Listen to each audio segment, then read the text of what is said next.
Welcome to the Voice of the Lamb's virtual draft party with your hosts, Kevin Arnold and Nick Paulus. All right.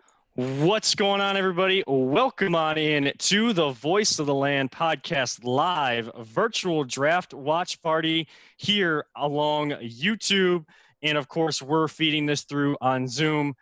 I am one of your hosts, Kevin Arnold, as always. And alongside me, we have my brother, Nick Paulus. Paulus, how excited are you for draft night? Oh, I'm thrilled. I cannot believe that it is already draft day. I got about 4 hours of sleep in me last night. So I am a little wired right now on some bang. So sponsorships out there. You're gonna push that all night on this live stream, aren't you? Gotta get those sponsorships somehow. So but we are going to be having a great time. We have so many people that are going to be joining us here in a second. I'm actually going to send out all the invites right now. And but yeah, no, I can't wait. This whole Trent Williams saga, will he, won't he be here? As well as, who's going to fall to 10? Are we going to take a tackle? Isaiah Simmons? Who knows? I can't wait. Today is like my Christmas. I can't wait for it. Absolutely. And of course, behind the scenes today, we got to thank our producer extraordinaire, Peter Tellep. Not sure if he's going to want to take off the mute on his mic here tonight, but we also have Jim Wagner helping us out with the production of this tonight as well. We want to thank our partners, Web Streaming Studio by LPV, as well as NEO Sports Network, as always. And of course, those watching on YouTube, you've already gone over there. If you haven't hit that subscribe button yet on the Voice of the Land podcast channel, make sure you do that. Hit that subscribe. You can get all of our video content as we continue to progress this podcast. You can always find us on Twitter and Instagram at VTL_POD, as well as on Facebook, Voice of the Land, and find our podcast replaying all the time on Google, Spotify, Apple, all your major podcast platforms. We are here for the draft, though. We've been talking about this for a long time, and we are so excited to be live streaming tonight to do a live edition. You're going to get live reaction to all the picks going on, especially what's going on with the Cleveland Browns. Now, just want to kind of set the scene for everybody as we jump in here. Paulus kind of mentioned it. Trent Williams has been the big rumor for the Browns, possibly trading for Trent Williams from the Washington Redskins, which could open up some options if they weren't forced to trade or didn't agree to trade a first-round pick for him, that they could solidify that offensive line, maybe find a project or a second-round kind of guy with this deep draft and open up more options at 10. The latest things that I have seen going on Twitter, though, is it's very quiet. And according to Adam Schefter a little bit earlier on NFL Live and ESPN, he mentioned that he does not expect Trent Williams to be traded tonight. If he does get traded, Washington would be looking to trade him tomorrow night during the second and third round. I think that they are understanding they're not going to get a first-round pick for him. Paulus, are you still kind of on the bandwagon for getting Trent Williams? Or is it now let's just stay at 10, let's get one of these young talents and mold them into an all-pro? For me personally, my ultimate, the end-all be-all goal that I would love to see happen, and I don't think it's going to happen, but I would love if we could trade something like 97, the draft pick that we got for Duke Johnson from the Texans. If we could trade that draft pick in order to get Trent Williams, and then we're looking at staying at 10 and getting the best player available, that's my mindset. That would be like the greatest thing for me tonight. However, I don't think that that's going to be happening anytime soon. A lot of people, Adam Schefter once again came out and said that the Redskins are planning on not trading him tonight, that they're waiting for the first round to go through all the way, and then look at possibly dealing him out tomorrow. If that's the case, then obviously he's not going to be a Cleveland Brown, because I at least think that he's going to be that we're going to go to an offensive tackle, probably like an Andrew Thomas, maybe a Tristan Wirfs will fall to 10.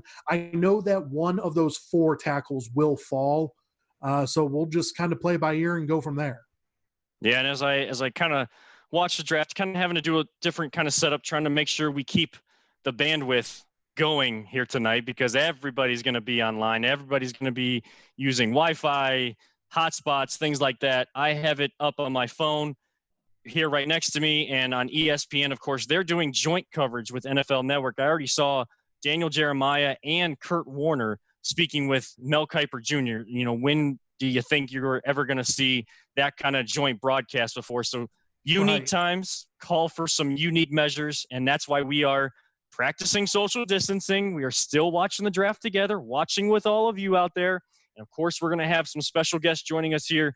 We've kind of talked about a few of them. We will introduce them as they join in. But Roger Goodell speaking right now from his man cave with his 3 different screens that he has. He said that I saw the video that he posted on Twitter earlier that was going around of the setup that he has. And everybody's kind of, all his digital people, IT people are separated. But he goes to his chair in his man cave and says, yeah, this has been my favorite chair for 30 years. And yet, so he hasn't changed the chair, but he's got 3 different screens that he's able to watch that from. So, I mean, the chair's holding up well. I haven't seen a chair last that long, or at least if you're sitting in it a lot. I don't think he's really in there a lot. I think he's out in New York most of the time, but he's on TV talking with Trey Wingo, the host on ESPN, and I think you can also get it on ABC. They're doing more of a college football edition, kind of getting those analysts together. And the guys that saw them the most in games, the last time they saw them on film live, they're gonna have the most information on those guys and kind of breaking that down. So however you're watching, hopefully you're joining us as well and enjoying this. So Paulus, as we kind of tick down here and we're under the half-hour mark to go, and as we kind of wait for different guests to join us throughout the night, just your sense, your excitement, your feeling for what the Browns really are going to do at 10 or at some other point in this draft. Well, once again, we have to get someone to block Baker's backside. That's the biggest thing. We need Baker to be confident. Getting Baker's confidence level up means that we got to go for an offensive tackle. Once again, if you get me Trent Williams, who's made the Pro Bowl 7 different times, that would be great. I would love that. But you can't just give them a first or a second round pick. That doesn't make any sense whatsoever. And I think Andrew Berry understands and recognizes that. That's why he's not going to get suckered in and do something stupid like that. Once again, we have a lot of holes on this team. I mean, we're looking at safeties. I mean, we signed a couple of safeties this offseason, Carl Joseph being one of them, probably the most notable, out of the bunch. But we need playmakers on defense as well. That's why, to me personally, it would make the most sense in order to get Trent Williams on this team and then go after someone like an Isaiah Simmons. He's 6'4", 230 pounds, can rush the passer, can block. Can go after the running backs. He'd be a perfect, tweener, between like a safety and a, as always, Positive Jay joins us. Yeah, I was just about to say. As we have, Isaiah Simmons would just fit that role so well. I'd absolutely love it. Yeah, and we'll get into breaking that down just a little bit more. We do want to welcome always Positive Jay to this live virtual podcast. The person we have to thank the most for this came up with the idea, was a big proponent and a big promoter for us on the podcast and getting some of our guests that we'll have here tonight. So Jay, how's it going tonight? Where is your excitement level for this NFL draft?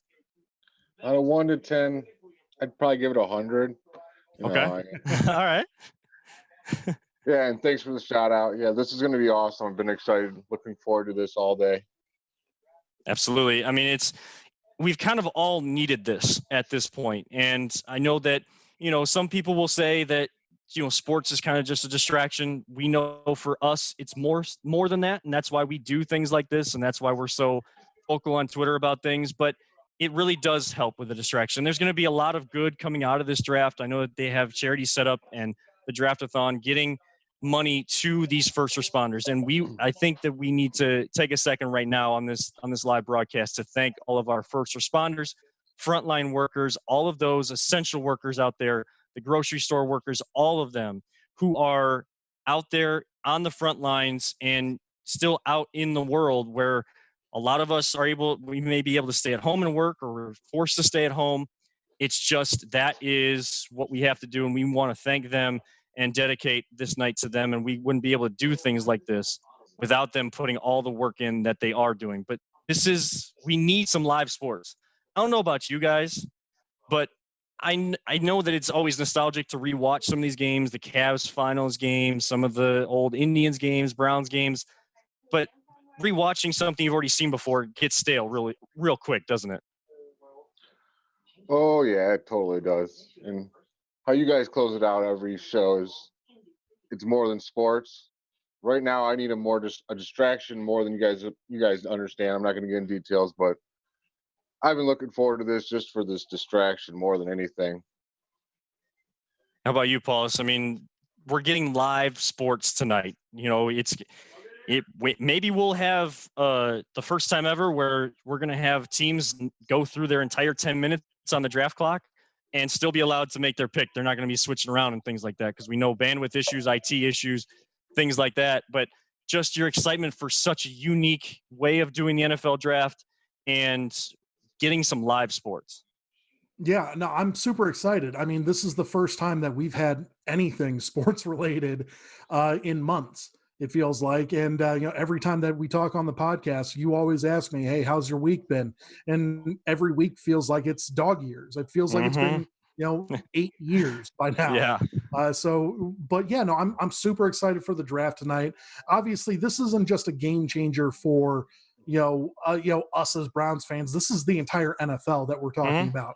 There's going to be trades, up and down. I mean, you're going to see people, possibly someone like Tua, fall drastically. It's a possibility. And if you would have thought, 6 months ago or 7 months ago, whenever the football season, college football season was starting, everyone marked, Tua as a surefire first overall draft pick. No one saw Joe Burrow, taking off like he did, this past year. 60 touchdowns, winning the Heisman, winning the national championship. This is going to be a game changer for him, his family, and then whoever, drafts him. It's most likely going to be Cincinnati, let's be honest. And at that point in time, we're looking at look at our division now. We have 3 Heisman winning quarterbacks that are going to be, teaming up. And then you have Ben Roethlisberger, who hopefully is going to be gone here in the next year or so. Just go away. Yeah, just go away. Please, God, go away. But yeah, this draft feels bigger. It's a weird draft, but for me personally, it feels bigger because we're only a couple spots away from going where we need to be, as a Browns fan. And I think we're in a better situation. We have a better coach. I think that our front office has gotten smarter. We're not taking risks as big as what John Dorsey was doing whenever he was drafting Antonio Callaway or, bringing in people of that sort of nature. I feel like we brought in Austin Hooper. I mean, we're bringing in the right people. Right. And I'm looking forward to that. Yeah. And I think, I've seen this and heard this around all day in all the preview shows of, here in Cleveland, it kind of goes back to now with that movie Draft Day. Everybody always kind of rehashes that and the whole sticky note that Sonny Weaver Jr., played by Kevin Costner, that Post-it note that he has at the end. You see Vontae Mack, no matter what. If I were to fill in the blank for this year, it's don't overthink it, no matter what. Don't overthink things, no matter what, is what I want from Andrew Berry and this front office and this coaching staff. If you're able to get a player, and maybe in Trent Williams, you think you still have a trade for him and you want to open things up at 10, by all means do that. Otherwise, go at 10, get your tackle, get the best one available, solidify that line, and let's move forward because we have the ability to compete. Now, we do want to welcome as well to the podcast, I believe we have Cameron Justice, digital producer for both news and sports for Channel 5 in Cleveland here, joining us as well. Cameron, thank you so much for joining the podcast tonight. And how excited are you for draft night?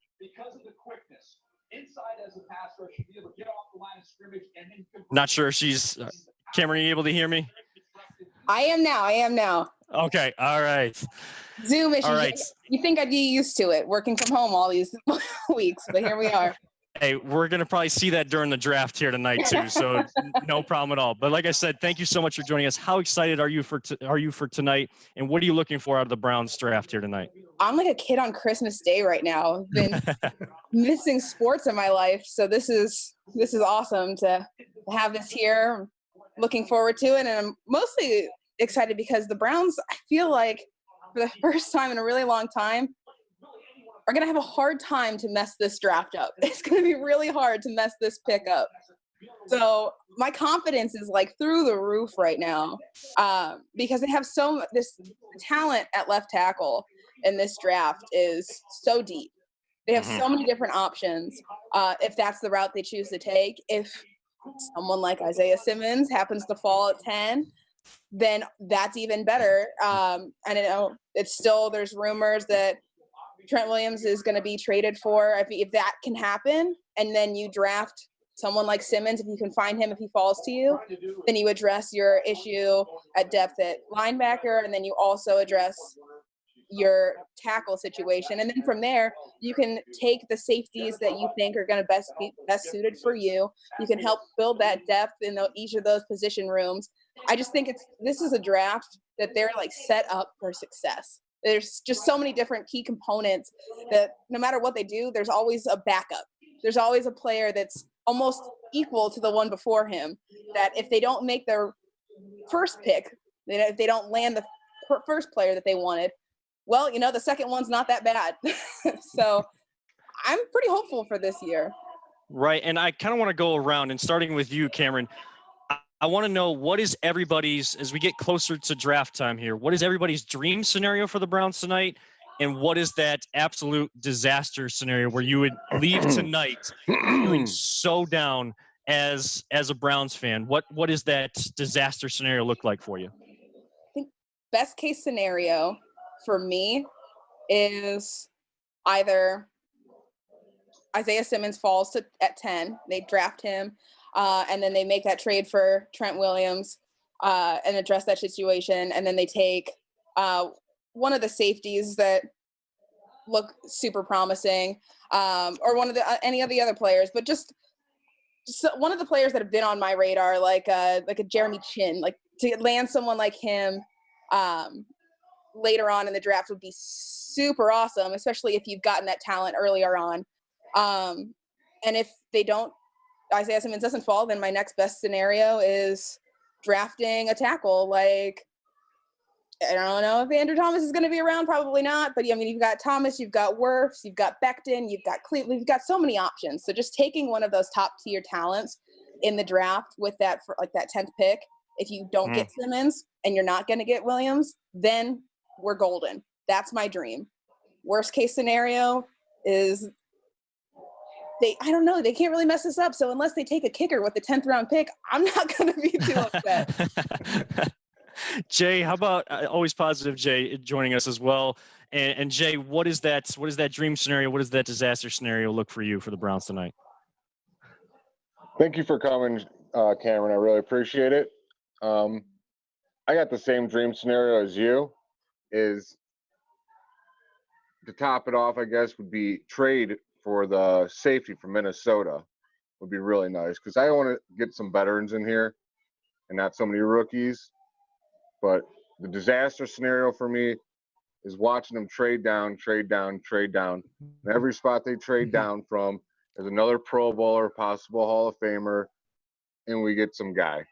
That would just either way, you know me though. I'm still going to be excited for whoever we draft, even if we trade down. But yeah, Jay, I think you're talking about the Phil Taylor effect. Julio Jones is there, and then you trade out, and then you trade down to like 26. Then you trade up to get Phil Taylor, who is he just wasn't who we expected, or wanted him to be. I'm on the same boat with all of you guys.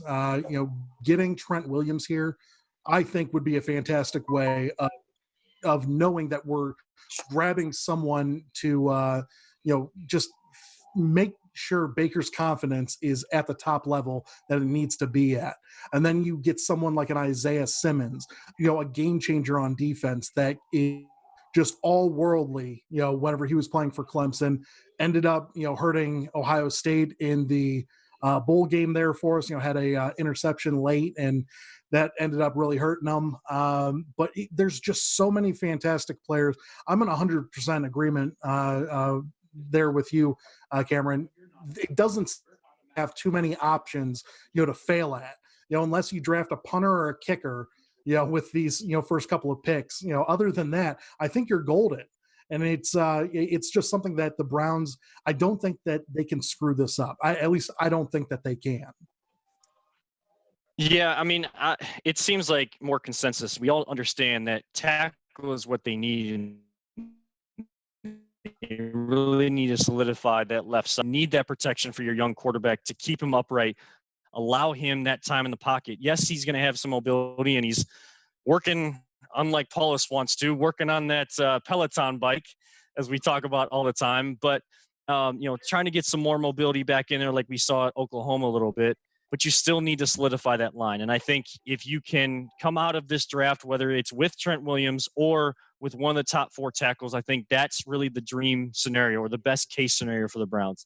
My nightmare scenario, my disaster scenario is kind of going back and Andrew Berry falling into what this regime and what he's been pigeonholed into, what he doesn't want to be pigeonholed into.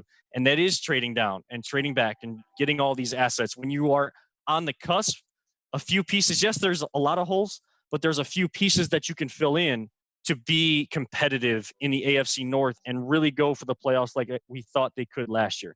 But if you keep trading back, and I know we're not going for a quarterback, but to see them just trade back when there was Carson Wentz, Deshaun Watson. I mean, Deshaun Watson was there for the taking at 12, and you still traded out and allowed Houston to come up and trade into your spot and take that quarterback. Now, we have Baker, so we're fine with that. But it's those kind of decisions from this front office to go back to the full analytics mode that we saw a few years ago, 1-31. That would be an indication of a nightmare scenario. If you come out of here with a tackle, yeah, it's not the sexy pick in a draft, but it's what you need, and you're getting one of the top guys. You take the best available and just go on from there and start filling in some other holes with some other starter potential guys in the second and third round. I mean, Cameron already mentioned it. There's going to be some good safeties available. Antoine Winfield, possibly Grant Delpit out of LSU. And some of those guys that are out there. Jeremy Chin is a name that I've heard as an underrated safety out there. I know our buddy on the podcast, Mac Robinson, we were talking last night, and he would love to pick up a couple second rounders within a couple picks of each other and get both like Antoine Winfield or Grant Delpit and Jeremy Chin. Like somehow he wants Jeremy Chin on this team, and I've heard that name a lot as well.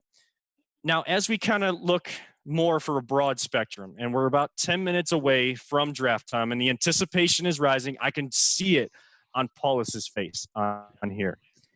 Cameron, I kind of want your take on this. Just overall with the NFL and kind of doing it this way, what kind of impact do you think that the way that they're doing this can have on the sports world? And what is that one big storyline outside of the Browns that you're looking for the whole NFL coming on this during this draft here tonight? So I think this draft for me is really exciting to see how this is going to go, because I feel like this is the very first step in kind of getting a plan going to get sports back. I know they've released plans for different leagues to try to get some kind of schedule planned out amid all of this pandemic and all the craziness.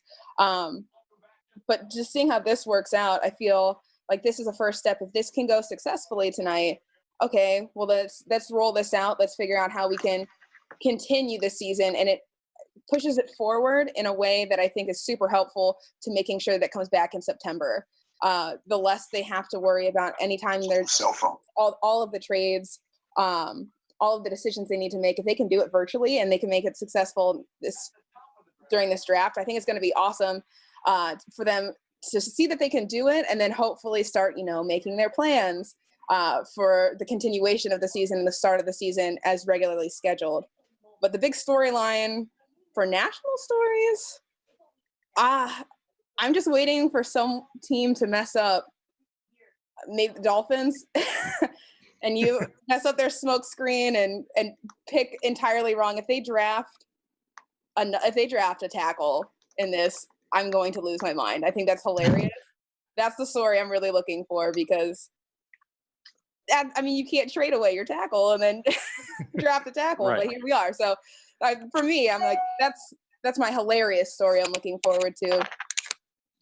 Absolutely. And, we'll get back into some of those storylines in just a second. We also want to welcome now Hayden Grove of Cleveland.com. Of course, you can you see all his stuff on Twitter, but also one heck of a singer as well. And Hayden, we do want to thank you for joining the Voice of the Land podcast virtual draft watch party here tonight. We appreciate you jumping in. I know you got probably some things you got to do tonight as well, but giving us a few moments of your time. Just give us your overall impression of this draft and your excitement level and where the Browns may go tonight. Yeah, thank you guys for having me. I think it's pretty cool that we can find ways to connect with each other and continue to kind of have a somewhat, togetherness about us during this time. So I appreciate you having me in. My overall thoughts, I'm interested to see how this is going to go. I think it's going to be something we remember for a long time in regards to, having it virtually and where you were and how you were watching and how things went down. There was a report earlier that Andrew Berry is going to be very aggressive. I don't know if that's actually going to happen or not. But it's always wait and see with these things. I think everybody, makes such a big deal out of mock drafts and out of, where these guys are expected to go. The NFL GMs have very different ideas about players than a lot of these experts and a lot of these so-called analysts and whatnot. So things are going to happen tonight that we probably couldn't have foreseen. And it's going to be a lot of fun as always, for sure. Yeah, it's definitely going to be a lot of fun. And you may see, people may not be as excited as it goes on. You may see a little bit more chalk, but all of these draft analysts, they're kind of looking at the tape, but all of these GMs and coaches have had to do only virtual meetings with these guys to get a sense of who these players really are. And they've had to go back to the tape. So you're going to see a lot of these picks based on what you've seen in actual games and not what someone may have done. And while it's great to watch, guys in shorts and working out at a combine, it's still about what are they able to do in a football sense. What is their football speed? What does their football acumen look like on the actual field in an actual scheme, and how can they translate to what teams are trying to do? Yeah, absolutely. I mean, again, it's going to be so different because you didn't have a lot of pro days. You had a lot of videoed pro days where guys sent in videos, and I also just don't think that those I love the draft because it's a great event and it's a lot of fun to see what happens. But I'm also not a fan of the combine. I'm not a fan of pro days because that's not football. It's never been football. You don't. Yes, you can get to know a guy and know about his character and know about what he's about at the combine. But I don't care what he ran in the 40. I don't care what he did in the shuttle. I don't care how he threw a football with no pads on. Like, I don't care about a pro day where everything is put literally to make him as advantageous as possible, to look as good as possible. I think, obviously Johnny Manziel didn't turn out, but I think one of the best things that he did was to put pads on during his pro day. So I think it's actually going to be a different draft because guys aren't going to be so blown away with the numbers as they are with what they see on tape. And I think that actually could be very beneficial to a lot of these teams. Yeah, and I kind of want to get everybody's reaction to that, but I also want to welcome, because seeing all the people joining in already, just want to make sure we introduce everybody. And of course, we have two producers from ESPN Cleveland also joining us here. We have Jordan Klimek and Michael Bohm. Klimek, I haven't talked to you in a while. How's it going, man? Man, it's going good. It's good to hear from you. Good to see everyone, man. I hope everyone's doing well. I hope everyone's safe right now. You guys hear me all right now? It's telling me my connection is bad. I don't know if you can hear me well or not, but We got you now. Yeah, we got you. all good? Yeah, sounds pretty good. I mean, we're all going to be probably going back and forth on the bandwidth issues, the connection issues, as all these GMs and everything getting our way tonight. We're trying to have this fun little draft party. And all these GMs and coaches are going to draft. They're going to jump online and take up all the bandwidth of Wi-Fi across the country. tonight. And Bohm, I know that you joined us last week on our episode as our draft guru. How's it going tonight? Where's your excitement level for the Browns tonight? Where do you think they're going to go? Well, first off, how am I sounding? You guys got me? Yeah. I got you. Awesome. Well, guys, I'm ecstatic for tonight. Obviously, this is probably my favorite weekend of the year. So I just can't wait to see how everything unfolds. Right now, I'm worried. I feel like my gut feeling right now tells me that we might see 4 offensive tackles go in the top 8. And so we could be potentially – I mean, we have to be prepared for the doomsday scenario for the Browns, right? But it could also turn into something that we weren't expecting. And to Hayden's point, we heard that Barry was planning on being aggressive. It'll be interesting to see. I mean, everyone links the Browns to Ezra Cleveland right now, but I have concerns about him potentially being able to start effectively in the NFL in terms of like he seems to lack some of that strength that we would like. Like he definitely has the technique going for him. He has you see that ability. He was a 3-year starter at Boise State, but I mean, is he the guy that can start year 1 for the Browns, protecting Baker's blind side, opening holes for Nick Chubb? So maybe they will still also go after Trent Williams. Is that something that Barry would be interested in? So I feel like we could see all kinds of craziness going down tonight, but who knows, guys? I'm just keeping an open mind, obviously. And you bring up a good point there as we tick closer, about 3 minutes away from 8 p.m. as this NFL draft really gets going here. Now, taking a look, I mean, if one of those tackles is available that we're looking at, Jordan, I want to get your take on this. If one of those tackles is available at 10 that we've kind of been talking about this whole time, will they, and if they trade down, do we take that as an indication with some of the reports that Trent Williams may not be traded till tomorrow, that they still think that they can acquire his services and looking to take one later on in the draft as a kind of a molded kind of guy playing behind Trent Williams? Guys, I got to take off, but God bless. Hey, thank you, Hayden. Oh, Hayden, thank you so much. I want to appreciate you coming in. Thank you so much. Absolutely. Have fun tonight. Enjoy it. This is something to look forward to for sure. Go You Browns. too. Thank you so much. Go Browns. God bless, guys. Take care. I God bless. also have to follow Hayden's suit. The draft's about to start, and I'm covering, so I have to head out myself. Thank you All right, so Cameron. much. Thank you again. Cameron from Channel 5 and Hayden Grove from Cleveland.com. We appreciate you guys jumping into this virtual draft watch party for just a little bit of your time. Thank you. Thanks for having me. All right. So, Jordan, like I was saying, I mean, these scenarios that we may see, I mean, you know, I mean, these scenarios that we may see this Browns team kind of follow, and the reports of Trent Williams may not be traded till tomorrow. Do you think that will play an impact on what they decide to do at 10 if they still have a pick there and one of those tackles is still there? Yeah, I definitely think that if there is a move to be made for Trent Williams, I do think the Browns already know that they are going to make a move, or they are going to make a move. So I definitely think it's going to play a part in what they do at 10 here. I mean, and here's the thing, like you guys have hit on it. We don't know what to believe now because first you hear they're going to trade back. It's sure that they're going to trade. Leading up into it's like, no, you know, Barry's aggressive. Maybe they're going to trade up. Maybe they like Christian Wirfs. I don't know if he's at the top of their board. I don't know if Beckham is at the top of the board. We don't really know who it is, but if there's guys they like and they can go up and get him, I don't know if that plays into the Trent Williams factor or not. I think the dream scenario for me is to sign Trent Williams regardless, and then you have a young guy that you can play behind him, even if it takes 2 or 3 years for him to get on the field, because I do think Trent Williams would probably be around a 2-year contract.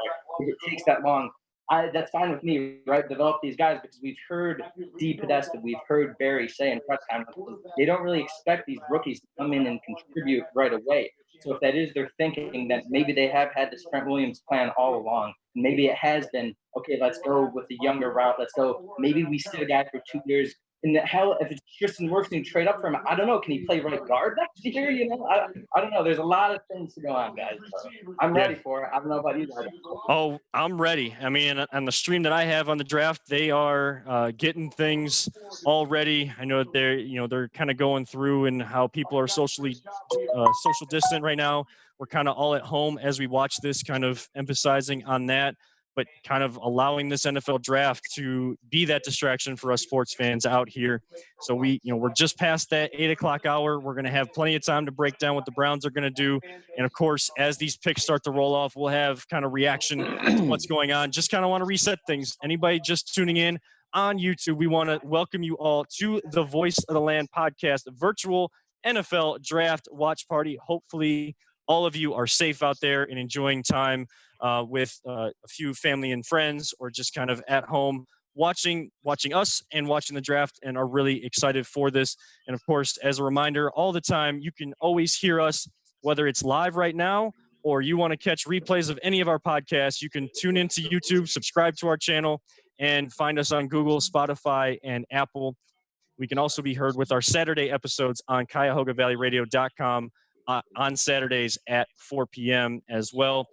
I am one of your hosts, Kevin Arnold. Alongside me, we have my brother, Nick Paulus, our producer extraordinaire, Peter Tellup, and also looking behind the scenes, we also have another helper tonight, Jim Wagner, helping us out as well with our web streaming studio by LPV. Those guys helping us out. We also have Always Positive Jay, the guy that got us all these guests here tonight, or helped get a lot of these guests here tonight. Appreciate him joining us. And of course, our two producers from ESPN Cleveland, who are fellow producers of Nick Paulus, Jordan Klimek and Michael Bohm. So kind of to reset things as we get started, and they do all the pageantry stuff on TV before we really get the Bengals on the clock. I'll start with you, Bohm. Excitement level. And are you feeling like you're going to come out of this draft tonight as feeling great as a Browns fan, feeling meh as a Browns fan, or almost like disaster nightmare scenario type feeling? Well, guys, I have this tendency of taking whatever the Browns do and trying to find the positive spin in it. So I feel like however they come out of it, I'm going to have some degree of faith in what Barry is doing and trust that he has had the opportunity to have far more research and everything, and getting to know these prospects and diving into each one individually than we would ever dream of having. So I guess we'll see what happens. But either way, guys, I mean, this is such an exciting weekend to have live sports. Well, some variation of live sports again for the first time in so long. This is an incredible moment. I think that we'll probably have a lot more than just football fans watching tonight, because I think this is really in this unprecedented territory. This is history. And Jay, how about you? I mean, you've been kind of helping us out, getting this thing going. Now we're here. I mean, just where are you at right now? Man. Still going? Trying to get people. He's still working the phones. Our promoter, our behind the scenes guru in terms of grabbing guests. There's going to be people popping in all night long. I mean, if anybody pops in, we'll just, Paulus, I know that we're kind of contacting each other back and forth as well. Just let me know if I don't see somebody. You can even cut me off and let me know if somebody's here, because Jay is working the phones like a madman, and they're going to be jumping in. But Jay, as you take a break from kind of working those phones right now, we're here. It's NFL draft night. We're about to have the Bengals go on the clock. We're about to start this whole thing that we've been talking about for so long. Where are you at? What do you have a sense of how you're going to feel as a Browns fan after tonight? I think it's just going to be so much excitement and hope for this upcoming season. Cameron hit on a lot of points, how we just got a lot of little spots we got to fill in here. And once we get those, I think we're going to be good. That left tackle is going to be huge. Can you guys hear me? Yeah, Got you. So that's where I'm at right now. I'm still trying to get a hold of Jay Crawford, see if he would want to join us in this at any given point. I swear, Yeah. Jay, you are all over the place whenever it comes to people. I don't know how I do it, dude. I got a secret talent I didn't even know about. It's a good thing. I was telling him, Nick, earlier, I'm going to be going to that Ohio media school soon. My brother, who passed recently, was a big person, pushed me, always do something with sports, and I'm going to do it for sure. And I'm going to need a lot of you guys' help. But this is going to be a weird draft for me, because you guys are going to be breaking all these picks for me, because I'm on Hulu, and it's like way behind all normal cable. So you'll get the pick, and then my TV is going to show it about 15 seconds later that whoever they pick. So Don't worry. But I'm looking forward to it a lot. Don't worry. By the time we get to the Browns pick at 10, all the draft analysts and all the insiders on Twitter are going to be 2 picks ahead of even the cable stream. I mean, I'm watching on my phone, so we're probably all at different points watching this. You know, you'll just kind of be there to have us see it, but I'm sure, you know, some of us will see it on Twitter. And if anybody sees anything, any news that we need to break, just feel free to break in, and we'll get that news out to people, because we'll leave Twitter wide open tonight. I mean, of course, it's changed the whole draft watching experience, but Climax, you know, we're just about there. Roger Goodell kind of doing that opening, not hearing the traditional boos unless people recorded them or they kind of filter them in, feed them into this broadcast. Where are you at with this? And are you ready for kind of have an actual pick to talk about rather than what could be with the Browns? Yeah, I'm definitely ready. I mean, dude, here's the thing too. Like, I'm ready to watch this just like almost like as a fan, if that makes sense. Like, this is, nothing like this has ever been done before, right? Like, we don't know what's gonna happen. Like, I'm almost watching this like a reality show. Like, what's gonna be the first thing to mess up? Like, and if they mess up, like, what's gonna happen? Is someone gonna take the wrong player accidentally? Someone not gonna get the pick? And like, we've all been in the fantasy draft, right? Like, there's always that one guy that is pick and ends up auto drafting. Like, hey, that's kind of how this could be. So I don't know. I'm almost more excited for that than anything. Like, yes, give me a pick, give us something to talk about. The first trade is gonna feel like it's gonna be a jolt of energy. Like, oh, like first time we have something in so long. So I'm ready for that. But like I said, more than anything, I'm just ready to see this whole experience and see how it goes, see if it works out, and go from there, guys. And Paulus, I mean, you've been my brother alongside this whole journey. We've gone from, you know, just kind of doing things out of the Ohio Media School studios, as Jay's going to go there, and I'm sure a lot of us are going to help him with that because he's well on his way with all the communication lines he's able to open up. And then we've gone to the studios that Peter's helped us get into, and now kind of back at home, kind of going through these Zoom things. We finally have sports to talk about. I mean, Paulus, we're ready, aren't we? We're ready. We've been ready. We've been totally ready for all of this, you know, going on for the last couple months now. Today is our Christmas. As Browns fans, this is our Christmas. You know, we've been waiting for this day for months and months and months. You go 6-10, the best thing that you can look forward to is this first round draft pick. Mm-hmm. So yeah, no, we're definitely coming up on it. I'm totally looking forward to it. Something that I wanted to jump in here, something that Jordan was saying with the first like sort of trade that's going to jolt everybody. Where does everyone think that trade's going to be at? Do we think that it's going to be that number 2 pick, 3 pick? Because I'm feeling 3 as well, Jordan. Yeah, I think it could be. I think it's 3. I don't know what the Lions are going to do. I don't think that anyone really knows. Like, for a long time, it was kind of just assumed that Okudah would be that number 3 pick.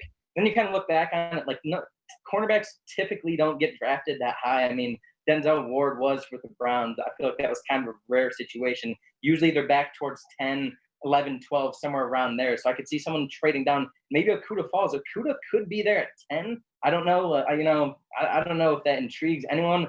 To me, my dream scenario is Isaiah Simmons is there at 10. But that first trade, I don't know. And then the first trade for the quarterback is going to be a whole thing in itself. Is it, Jordan Love? Someone going to trade up and take him? Is it going to be Herbert? I don't know. But I think Lions. You said 3, 2. There's been some steam for 2 in the Redskins, because who knows what the Redskins are going to do. You can't ever predict what the Redskins are going to do. They're almost Browns-esque in the way they handle things. So you never know. Can't rule anything out with them. But I'm looking at the Lions at 3 right now, guys. Yeah, very much so. Mike, how about you? Who do you think is going to be the first trade of the night? Well, guys, if I had to put my money on anyone, I definitely believe that there's going to be a trade before the Browns pick at 10. I think there will be one within the top 10. I think Jacksonville is a likely team that would either be willing to trade out or even trade up.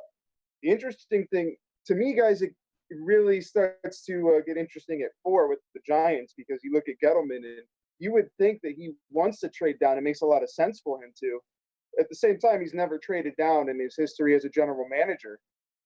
So I have to wonder if he is going to break that trend. He's also never drafted an offensive lineman in the first round. A lot of people seem to think that that's the way that he's going to go tonight as well. So it's really going to be fascinating, guys. Are the Dolphins? We've heard talks of the Dolphins working on a deal potentially with Detroit to get up to 3. I mean, I definitely expect at least one deal to happen in front of the Browns, and then we could see even another one of a team trying to jump ahead of the Browns, because everyone knows that they're coming after an offensive tackle at that pick, unless they have something worked out or they have someone in mind.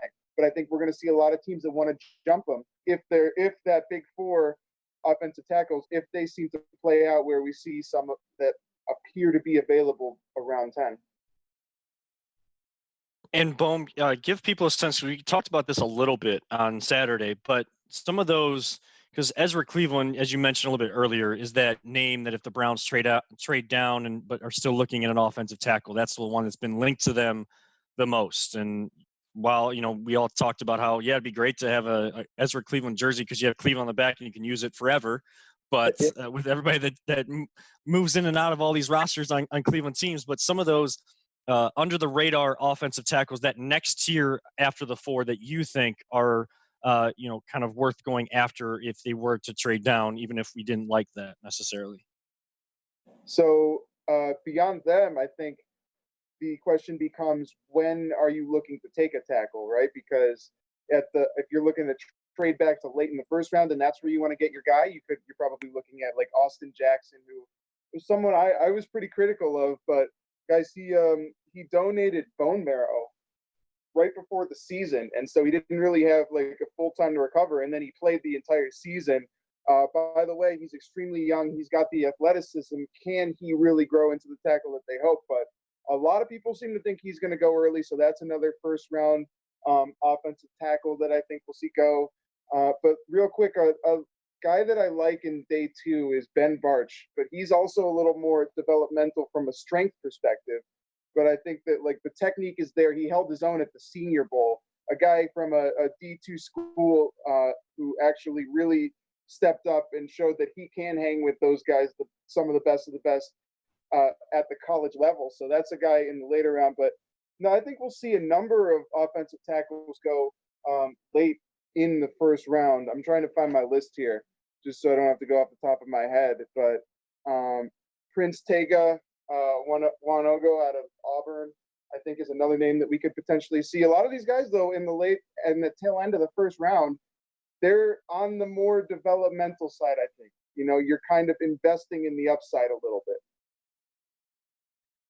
Yeah, and I mean we're getting even closer. I mean there's a lot of extra stuff they're kind of doing tonight. We see Dr. Fauci, who's been at the head of the coronavirus task force at the White House, kind of been one of those big proponents. And we have our governor here, Governor Mike DeWine, who's been at the forefront for all that. I mean, as much as we're excited for this draft, I mean, the reality of the situation is we are all still dealing with this. And this is going to, while we are using this as a distraction, it's still going to be there. And they're still using this draft to try to help promote and assist and raise those funds for the people that are, like I know Paulus's wife, who's joining him in the background there, Kelly, who's, one of those frontline workers doing great work to kind of keep us going. And I think that we should feel so fortunate to be able to still do this, still have this draft because of people like that. She says thank you. She's waiting over in the corner over here. But yeah, no, we absolutely have to thank everyone who is working in this, just working against this COVID, the Rona, as a lot of people deem it. So it's something that everyone's fighting up against right now. And Todd McShay, it's come out that he's actually contracted the virus, and so I mean it's unbelievable. I mean, it can really touch anyone there for us. As I'm talking here for us, we have Kevin and Braden joining us. How's it going, guys? Good. How are you guys doing? Good. Who is your guys' number? What is your goal for tonight? Do you want an offensive tackle at 10? Do you want the Browns to trade? How's it all going down for you guys? I mean, it all depends on how many tackles are left. I'd rather have the best best linebacker like Isaiah Simmons as opposed to the fourth best offensive tackle. Best player available is my goal, but I would like to see someone like Andrew Thomas fall down. Yeah, definitely one of those tackles that have been highly touted, those top 4 tackles. And appreciate you guys joining us as well. I mean, we've also talked about some nightmare scenarios. Is there anything that you feel like the Browns could do tonight for you to come out of tonight before we see the next 2 days of this 3-day draft? Anything that they can do tonight where, that faith and loyalty that we have in the Browns wavers for even just a moment? Trading the number 1 pick, number 10 pick for Trent Williams it's probably not going to be my favorite move if they make it. Shout out to Bomb, fellow champion in the RBS Underground League. Yeah, so we got our really big show from ESPN Cleveland. We got the Underground League. If you guys listen on there, they got the Underground Fantasy Football League going on there. And Jay, how are those phones working? I mean, we're getting people jumping in here. How's working the phones going for us, getting all these guests in here? Trying to listen to you guys and text is like impossible. I'm like, I gotta proofread everything. I'm like, this makes no sense. So let me redo this real quick. So yeah, I'm just waiting for people to hit me back. Jay Crawford read my DM, so maybe he'll join, maybe he won't. He's a pretty good guy. He may or may not. We'll see. Hopefully, I got my fingers crossed for a certain Browns legend to join us at any given point. Ooh, nice little. See, you're already getting into the business, Jay, because you got the teaser. You got the tease down pat right there. So now, of course, we have the Bengals on the clock right now, and I see Jordan already kind of looking at his TV, kind of pointing up there. Selecting Joe Burrow number 1, is that going to be the least surprising move of all night during this draft, Jordan? Well, I actually think Schefter earlier had tweeted out that yesterday, I think Mike Brown, the owner of the Bengals, had sent Joe Burrow a text and kind of welcomed him to Cincinnati already, like kind of telling him like, hey, come in here, turn this thing around with us, like you're going to be the guy. So Burrow he's known for like 24 hours now that he's that guy. And for him, to be representing the Plains in Athens, Ohio, obviously I won't tell you it's no secret at this point. He's the guy. And shout out to Ryan Davis as well right now, guys, because earlier I was watching SportsCenter and they had Maria Taylor on, and she was talking about everyone that's going to be with Joe Burrow tonight. And there's like a handful of 5 people, one of them being his high school coach, Ryan Davis, who was great to me in my time when I was at OU. Trying to just get a head start on what we're doing right now. He was great and the stepping stone to use and getting where I am in my career now. So shout out to Ryan Davis out there. Shout out to Joe Burrow and shout out to the Plains, Ohio. I know he's going to be a Bengal and that's going to be tough to root for, but I don't know. Like, where do you guys come out on this? Because, I mean, maybe I'm a little bit more biased just being in my standpoint, but I'm still going to be a Joe Burrow fan. I know it's tough with him being on the Bengals and everything, but I don't know. I'm still going to be a Burrow guy. So where are you at with it? Climax, I'll tell you, I root for Buckeyes no matter where they play, and that includes the Steelers and the Bengals, the Ravens. I would root for them anywhere because I know where they came from and who they represent prior to being acquired by that team. So yeah, I wouldn't knock you at all for being a Joe Burrow fan, and I can tell you that I will be as well. I mean, even if he didn't go to Ohio State at all, he's still an Ohio kid. So I always root for the Ohio kids to succeed. For me personally, it kind of feels like, and I'm going to make this, sort of, I don't know, selection in my mind and think of someone like along the lines of like a Lamar Jackson. Okay. You absolutely hate the guy whenever he's playing against you, but you admire him, outside of that. Whenever you see Lamar, walk off the field, victory or defeat, he always holds his head up high. He's a very positive guy. He's a very, he's a go-getter. And that's kind of what Joe Burrow sounds like. I've been reading a couple of comments, him saying, he's never had a losing season. He's not used to losing. I love the confidence. I do. But you're going to be behind that, offensive line for the Bengals. and that's going to be a tough one to sort of bite the bullet with. But I think that he can overcome anything, and that's something that, I mean, did he get that trait at Ohio State? We can say so. Why not? But I think he's going to be a great quarterback in the division. I think it goes Lamar. I'd go probably Lamar, Ben, Baker, and Burrow. But at the end of the season, Burrow could go as high as number 2. I think that there's a real possibility if he balls out kind of like how Baker did his rookie year, there's going to be a lot of talk for the Cincinnati team coming up, in the later years. Yeah, and it's just about how that learning curve is for Burrow from college, and of course sitting behind those quarterbacks at the Ohio State University, and then going to LSU, having kind of an average season last year, and then really bursting onto the scene this year. What has he learned, and how is he going to translate to the league? And Paulus, you mentioned it earlier that we're going to have 3 Heisman Trophy winners in the AFC North, and that's why it's still one of the toughest divisions to get through. I mean, Kevin, Braden, just your thoughts, like what do the Browns need to do, or what is this going to look like? How difficult are you expecting this AFC North race to be now with 3 Heisman Trophy winners, and you got Big Ben still, who is a Hall of Fame, future Hall of Famer, Super Bowl winning quarterback still at the helm in Pittsburgh? Unfortunately for us, I remember the beginning of last season, as Jay coins it, the season of hype. We thought Baker was going to be better than Lamar. Lamar has an MVP season.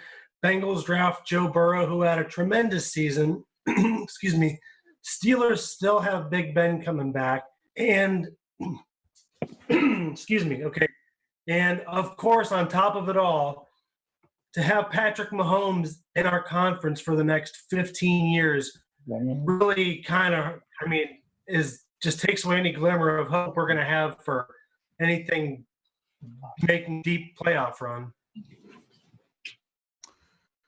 And my buddy Tyler LaFrada is joining the program. Grab the mute button. Be careful, everyone. Tyler, how's it going tonight? Good, buddy. What's going on, guys?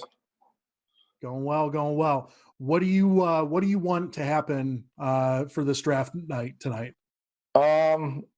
Ideally, I would love for us to trade for Trent Williams about 5 minutes from now before Washington even picks. Then Simmons falls to us at 10. That's my ideal draft, is a Trent Williams left tackle and a Simmons at 10. But I'd be okay also with an Andrew Thomas at 10 or a Tristan Wirfs. So I just don't want to trade down. I know it's a possibility, but I don't want to. I was just going to ask you that. Do you think trading down is like, what percentage would you give it? I think it's always like a 50-50 shot with when you're at this spot and you have a guy like Barry that, back in the day when he was on the Sashi Brown train, they traded down a lot. So I think it's there until we see otherwise. I think we have to consider it a possibility. Yeah, no, absolutely. It looks like the pick is in for the Bengals here for us. It's showing Joey Burrow. It's showing Athens, which looks like a train wreck. But I'm assuming, Mike, what were you saying, Mike? You're on mute. Hey, Bohm. He's muted. Yep. working through the kinks, Yeah, I don't think he notices. This is exactly what's going to happen here tonight. I can't wait for it. I'm just waiting for whenever the Browns pick and Roger Goodell gets up there and announces like a punter's name. That's kind of what I'm looking for tonight. Some sort of train wreck, or it's going to start breaking in and out. That's kind of what's going to be happening, I think. Mike, your awesome take was muted the whole time. Sorry, bro. I'm sure it was amazing. Yeah, I realized that afterwards. It was captivating. Yes. Announced right now, though. Okay. I was just saying, Okay, so Burrow's the pick, obviously, but I was just saying you guys need to check out Cliff Kingsbury's War Room if you haven't seen it yet on the Cardinals Twitter page. Really? It is one of the most breathtaking home views I have ever laid eyes on. All right. Yeah. Let me. Let's all take a look at this here. On the Twitter, it's on a Twitter page. Looks like Tony Stark's home from Iron Man.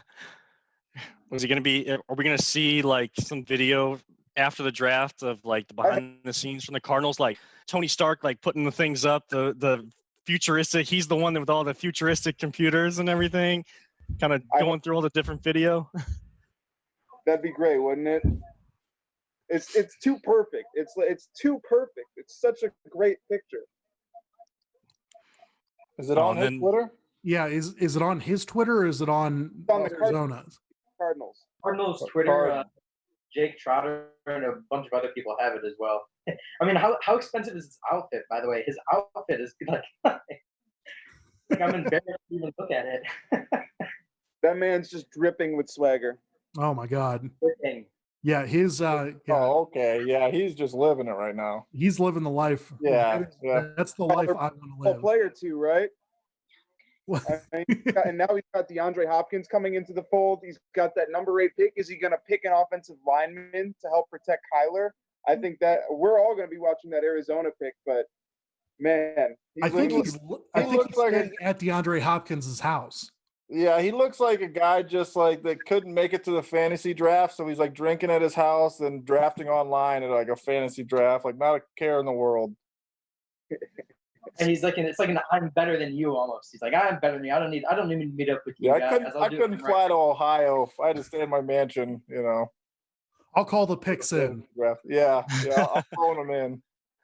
You know what it looks like to me? Like, you know how they always show the behind the scenes of like how people get like these great Instagram photos. You're gonna see like these like great like filters behind him and everything, and kind of all the outtakes of the picture he wanted, and just trying to flex out there on everybody. Those aren't windows. That's a green screen. Yes. It's all a movie set. Yeah. It looks like it. Yeah.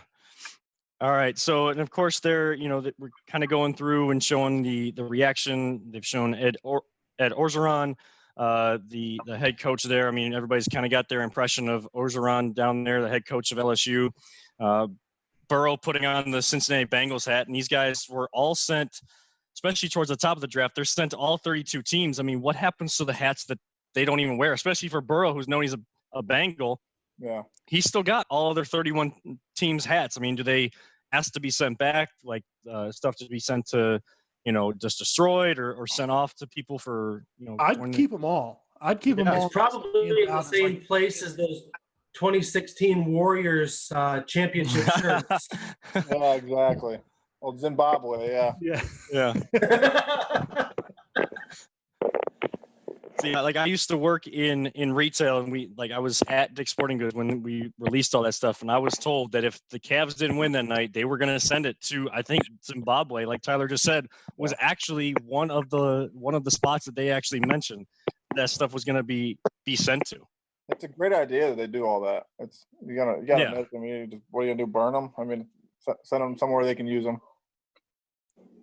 Pick number 3 is the one I'm dying to see. It's like I can't imagine them keeping that pick, really. Yeah, as the rumors have kind of gone around, I mean, we thought that kind of the top 3 picks were going to be pretty chalk. You were going to have 3 former Buckeyes, one, of course, formerly, just recently at LSU, but go Joe Burrow, Chase Young, and then Jeffrey Okudah. But Okudah has seemed to be falling for some reason. Yeah. And I mean, it's just Detroit is the spot where that trade could happen. I mean, Jordan, you were talking about that earlier. That's the spot that you were looking for too. Yeah, number 3. Like I said earlier, we don't really know what they wanted to do with that. Is it going to be Okudah? Of course, we heard that earlier, and then it seems like Okudah and Simmons, the 2 defensive guys who we talked about in the top 5, could be the 2 that split. When you think if that is the case, then I think that's got to mean that people are trying to get up and get an offensive lineman. I still think that there's a good chance that Tampa Bay trades up in this draft. I don't know if it's Andrew Thomas they're after or someone, but I mean, they turn things around right away, and the way to sustain it is you get protection for Tom Brady. So you got to look at Bucks as someone to trade up for that. But again, I think if the trades are made to go up, it's going to be for offensive linemen. And then you see these defensive guys slip back a little bit. And then that becomes the scenario for the Browns where it's the Browns all of a sudden stay at 10 now and take one of these defensive guys instead of trading back like we all expect them to, or at least I do. I agree with Jordan. Tampa Bay's window is 2 years, and they have to go all in at this point because if they don't, they're just wasting, Tom Brady and Gronk's next 2 years. Yeah, agree with that. Yeah, I mean, you got to go for it when you get the what everybody is. He's the GOAT. He's got 6 Super Bowl rings, and of course, Gronk just jumps on the bandwagon as well. He was down in the Tampa Bay area anyways at WrestleMania, winning the 24/7 championship. And yes, I have a little bit of a wrestling fandom in my background as well. But he's down there already, so it just naturally fit, and he's probably already having those conversations with them. And so it's there for the taking for Tampa Bay to kind of take that next step. And they're being talked about like the Browns were last year, but just with more credibility and more credibility behind the players that they're bringing in. So it seems a little bit more legit, just how it all meshes and how Bruce Arians, who's a coach that has tried to coach the Browns and tried to be here before, I think they're definitely going to be competitors there in the NFC. But that NFC is going to be loaded for sure next season. Yeah, Washington didn't waste no time getting their pick in. They pretty much ran up there to get Chase Young. I'm excited. We get to see Tom Brady versus Drew Brees 2 times for sure this year. Yeah. Let's get this trade now. Come on. Yeah, that's what Jordan's waiting for. Yeah, I need something. Let's go. As soon as it pops through on the bottom line, I'm going straight to you, Jordan. You're gonna give us the initial reaction. We're gonna make sure we can see it on the screen. Now, I mean, it's most likely going to be Chase Young, and they're showing him in his house right now with a select few people, and looks like he is on the phone with the Redskins. I mean, yeah, you're getting the best player. I mean, those of us that watched Chase Young, and I'm not sure if Bohm is back yet or not, but he's our big Ohio State guy as well on here. A guy that was pretty dominant from that edge position, took over for both of the Bosa brothers, but some of those big games when he was getting double teamed and stuff, wasn't able to get off of blocks and everything like that. I mean, should everybody, and especially Washington Redskins fans, do we think that they should be as excited as we know from watching Ohio State games they should be getting Chase Young? Well, you guys hear me? Yes. Yeah. Okay. I'll tell you what, I think there were a lot of, especially the tail end of his, and yeah, Chase Young was indeed the pick. Goodell just announced it. So the tail end, when he didn't necessarily put up the numbers, I think you still saw that he was making a massive impact, right? Not only was he having to endure double, even triple teams frequently, he was also still pressuring the quarterback. He was forcing hurries. He was forcing the ball to be released early. So even though he wasn't necessarily racking up the numbers, I think that he was still having an impact. And they were clearly, obviously, he had the offensive line's attention, but they need to divert so much his way. So even though he didn't necessarily make it to the quarterback in time, and believe me, Trevor Lawrence is a phenomenal quarterback, and I think that they, even you go back to like, when he didn't have a sack against Wisconsin or anyone in that second game, they had already seen him for a prior game, and he made such a huge. I mean, that was maybe as high it would have been if he had continued, not been suspended, put up more numbers in that last couple of games. That Wisconsin game was probably his Heisman moment, that first Wisconsin game, and then he came out and didn't have a sack against them. You would think that they definitely wanted to put extra attention his way. So even though if the numbers weren't there, I think it's still good. Sorry, I was rambling. Gotta protect my Buckeyes. Absolutely. Did anyone else see that picture that he was rocking? The shirt? No, the picture frame that was there. Didn't that look like Bishop Bullwinkle?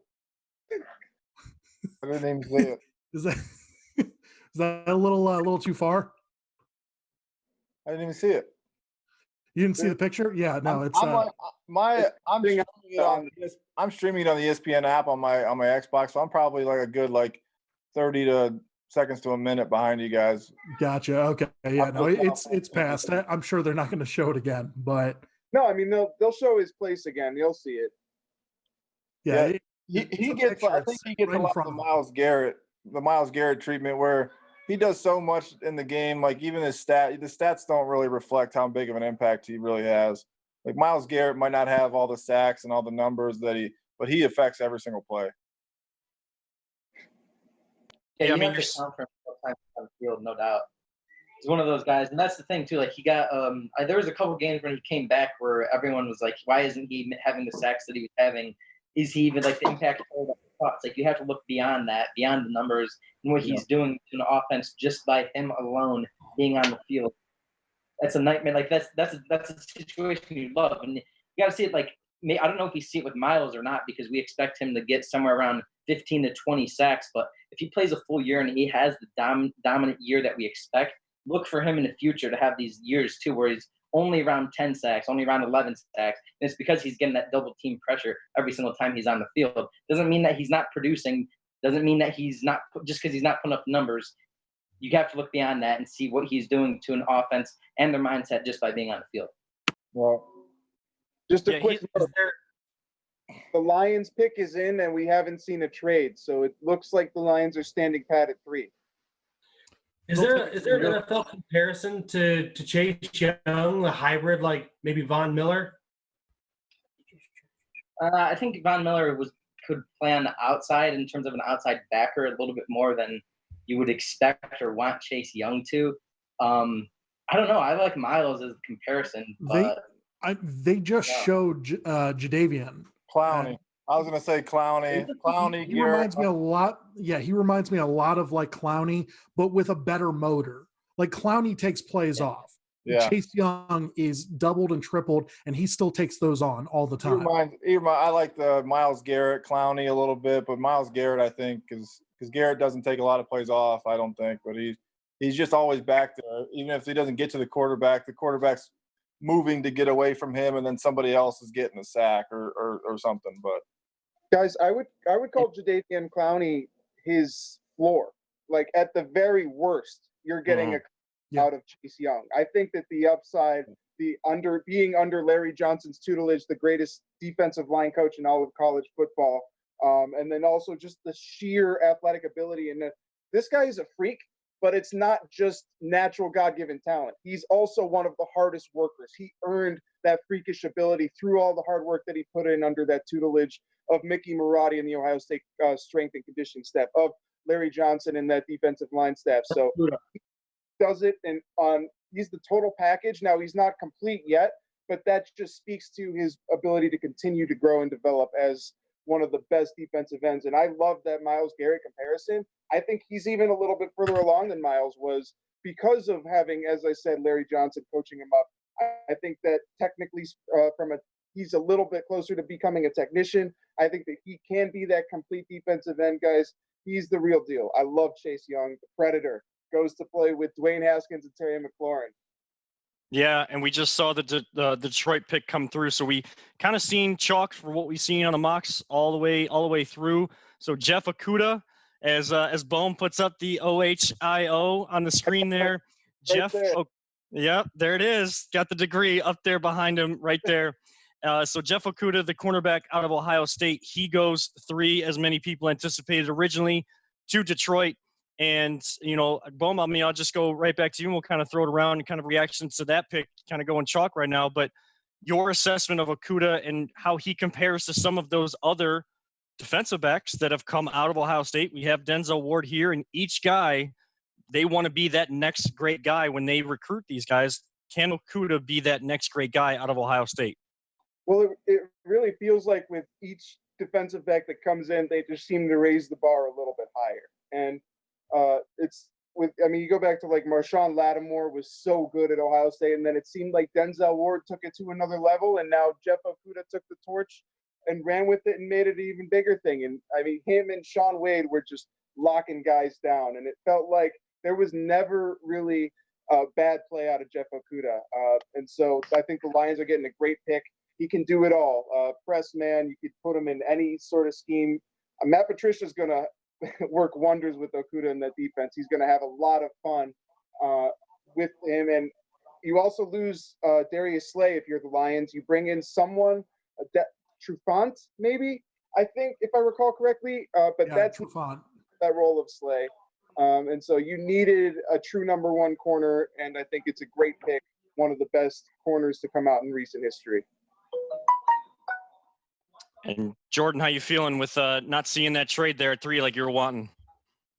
It is disappointing, I'm not gonna lie, but here's where I'll find solace in it, is the fact that it is a Buckeye, and I don't know if you guys know, but I think so. This is back-to-back Buckeyes taking picks 2 and 3. I think that's only happened one other time in history. I think it was the 1997 draft. I don't know, Bohm, if you would know the answer to that off the top of your head, but I think that this is only the second time in history that has happened. But so I do like the pick. I like Okuda a lot. I mean, Ohio State has become defensive back factory when it comes to the NFL. I also would like to kind of maybe, Bohm, if you could answer this, I think you'd probably be as good of as any person to ask. Kind of rank these cornerbacks for Ohio State in the past couple of years. I mean, you have Okuda this year, Denzel Ward the year before. You can talk about Marshawn Lattimore. You can even go back as far as Bradley Roby, Chris Gamble. Some of these guys that Ohio State has produced, defensive backs, Von Bell, all these guys. Kind of like I mean, you've seen them all. You're a huge college guy. Where do they rank in terms of, I guess, how they translate to the pros? I mean, some guys are obviously better suited for college, and some guys are better suited for the pros. But in terms of pro ball, which of these guys have you seen that's been the best pro prospect? As I know you study the draft a lot, I kind of would like to get your take on this. Honestly, guys, I think it's got to be Okuda. Just from what I saw of late, he was just so good against everyone that he's went up against. I mean, you find me a bad game that he played, I would tell you you're crazy. I don't think there was one. So he was just so good. And then the fact that he progressed and got better every single year. And he's got the length, the athleticism, he's just the ability, the instincts to track the ball. He is the complete package. And I think we also are going to see Damon Arnett as a guy who's going to get a lot of love tomorrow, because I was a harsh critic of Damon Arnett even during this previous season, but he took a huge leap forward. And it occurred to me that when you're playing in a defensive secondary with Jeffrey Okuda and Shaun Wade, of course you're going to be the go-to target for opposing quarterbacks. So that's why he took on a bulk of those targets and maybe gave up some more plays than Wade and Okuda. But it's incredible how good that defensive secondary has been with Jeff Hafley last year. And now they bring back Kerry Coombs, coming off of an NFL playoff experience under Mike Vrabel. So got to feel good about hashtag BIA, as Okuda phrases it. And joining us now is the great Paul Brown from out in England. How you doing tonight, Paul? Mate, no great Paul Brown. It's all about you, Nick. Mate, I love your videos. Thank you. Thank you very much. Yeah, we are so glad to have you join us here. So the draft is already started here for us. Pick number 4 right now. It's kind of where the draft is going to be starting for us. We kind of figured the top 3 picks were going to go as is, maybe a trade at 3, but this is where the draft really gets started. Paul, who do you think that they're going to be taking here for the Giants? And then who do you want at 10 for the Browns? I'll answer the Browns question first. Perfect. Andrew Thomas. And I'm trying to wait this. You've probably got about a 1 or 2 minute advantage. How many seconds have you got on the countdown there in America? We are at 2:30 right now. Okay, it's only 3-second difference. That's good. That's what technology will do for us. I think they're going to go with a tackle, to be honest. I think they're going to go with Wirfs, but let's see. You don't know. What are you guys thinking? A lot of people are thinking Jedrick Wills. Him or Tristan Wirfs was the go-to person over here, but I've been hearing Isaiah Simmons as well. He could either be here or fall all the way to like 12 possibly. I personally want Isaiah Simmons. I think that he'd be great to have, but the only way that we can bring Isaiah on would be if we were to get someone like a Trent Williams. Yeah, okay. What do you think Trent Williams is going to cost us? I'm hoping like a 97. I think they're going to really push hard for that second pick. They're going to want. I don't think we'll give it up, but I think that's what they're hoping for is an early second or somewhere in the second round. But the longer we leave it, maybe 2/3, one this year, one next year. Yeah, maybe. I mean, I wouldn't be opposed to that just because then you're locking up your tackle no matter what. That's all. Tonight is all about locking up this left tackle spot to me. That's all I need. I feel like if Simmons drops down and you get Simmons at 10, I feel like at that point you can afford to overpay a little bit for a Trent Williams to get what you need. But when you get a kid that can, control the middle of the field like Simmons. I think we're gonna see the start of the linemen coming off here. I think Andrew Thomas is gonna be the first one to go at the beginning of all this. Excuse me. This is the moment that defines the draft. I think this is the big turning point for it. The Tua sweepstakes is coming up here pretty quick too. Dave Gettleman shocked the world last year with Daniel Jones. He did it the year before with Saquon Barkley. Is he going to do it again, or is he going to break his usual trend and draft an offensive tackle in the first round for the first time in his NFL career? I mean, if Gettleman was smart, that's what he would do here. But we don't know. Gettleman is one of those guys that for many years, you can't be surprised by the surprise that Gettleman pulls because he just continually does that and doesn't go. Another guy, we've seen it so many times here in Cleveland.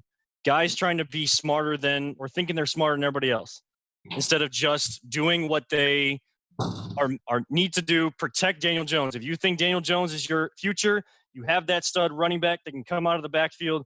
You got that all-purpose back behind him. Now protect your young quarterback and see if you can actually develop him. We'll see. I mean, it's coming in here pretty soon. And I know that they just had on the screen there that if you go to NFL.com/relief, they're going to keep posting that up there for the draft-a-thon that's going on as well. So anybody that's watching us right now and not watching the draft, NFL.com/relief, if you have the ability to contribute anything to their draft-a-thon that they have going on with the draft. I could see Gettleman going like wide receiver right here, just shocking the world like he does every other draft.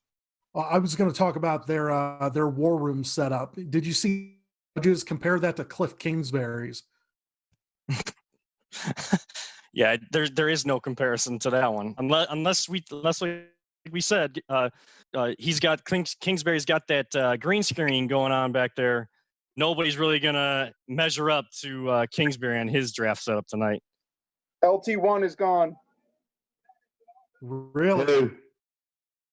Thomas. Andrew Thomas goes to the Giants. Oh, fucking hell. Told you guys he was going. Always happens, man. You get the guy who starts off number one guy, and then you get all these other people get hyped up, and he gets pushed to the back for some reason. Draft day comes, boom, he's the first guy taken. Yeah, somebody get Baum a bag to breathe in. This guy looks like he's gonna pass out. That was Bohm's go-to guy all season. Bohm, what were you saying? Andrew Thomas, number one tackle.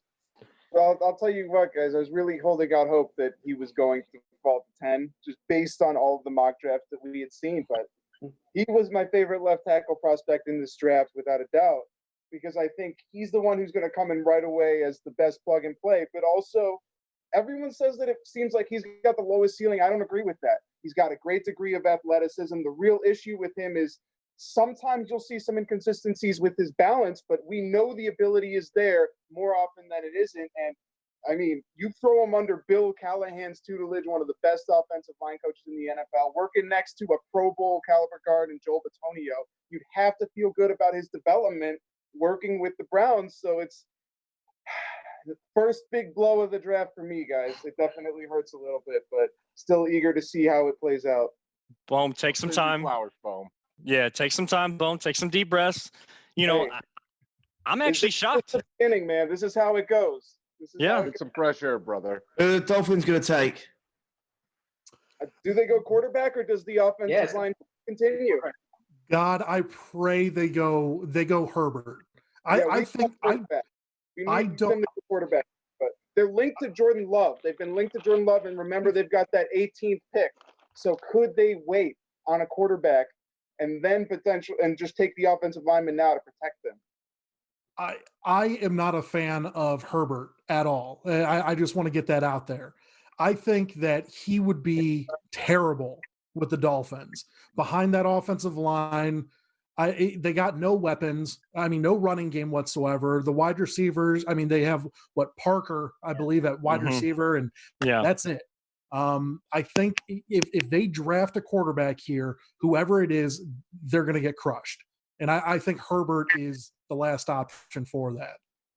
So why is David Gettleman putting a mask on? He's on his own.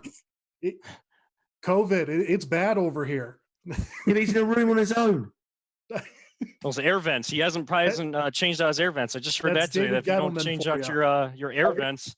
I think he's paying tribute. It's probably like a tribute thing to show his support for the city of New York, or the state of New York.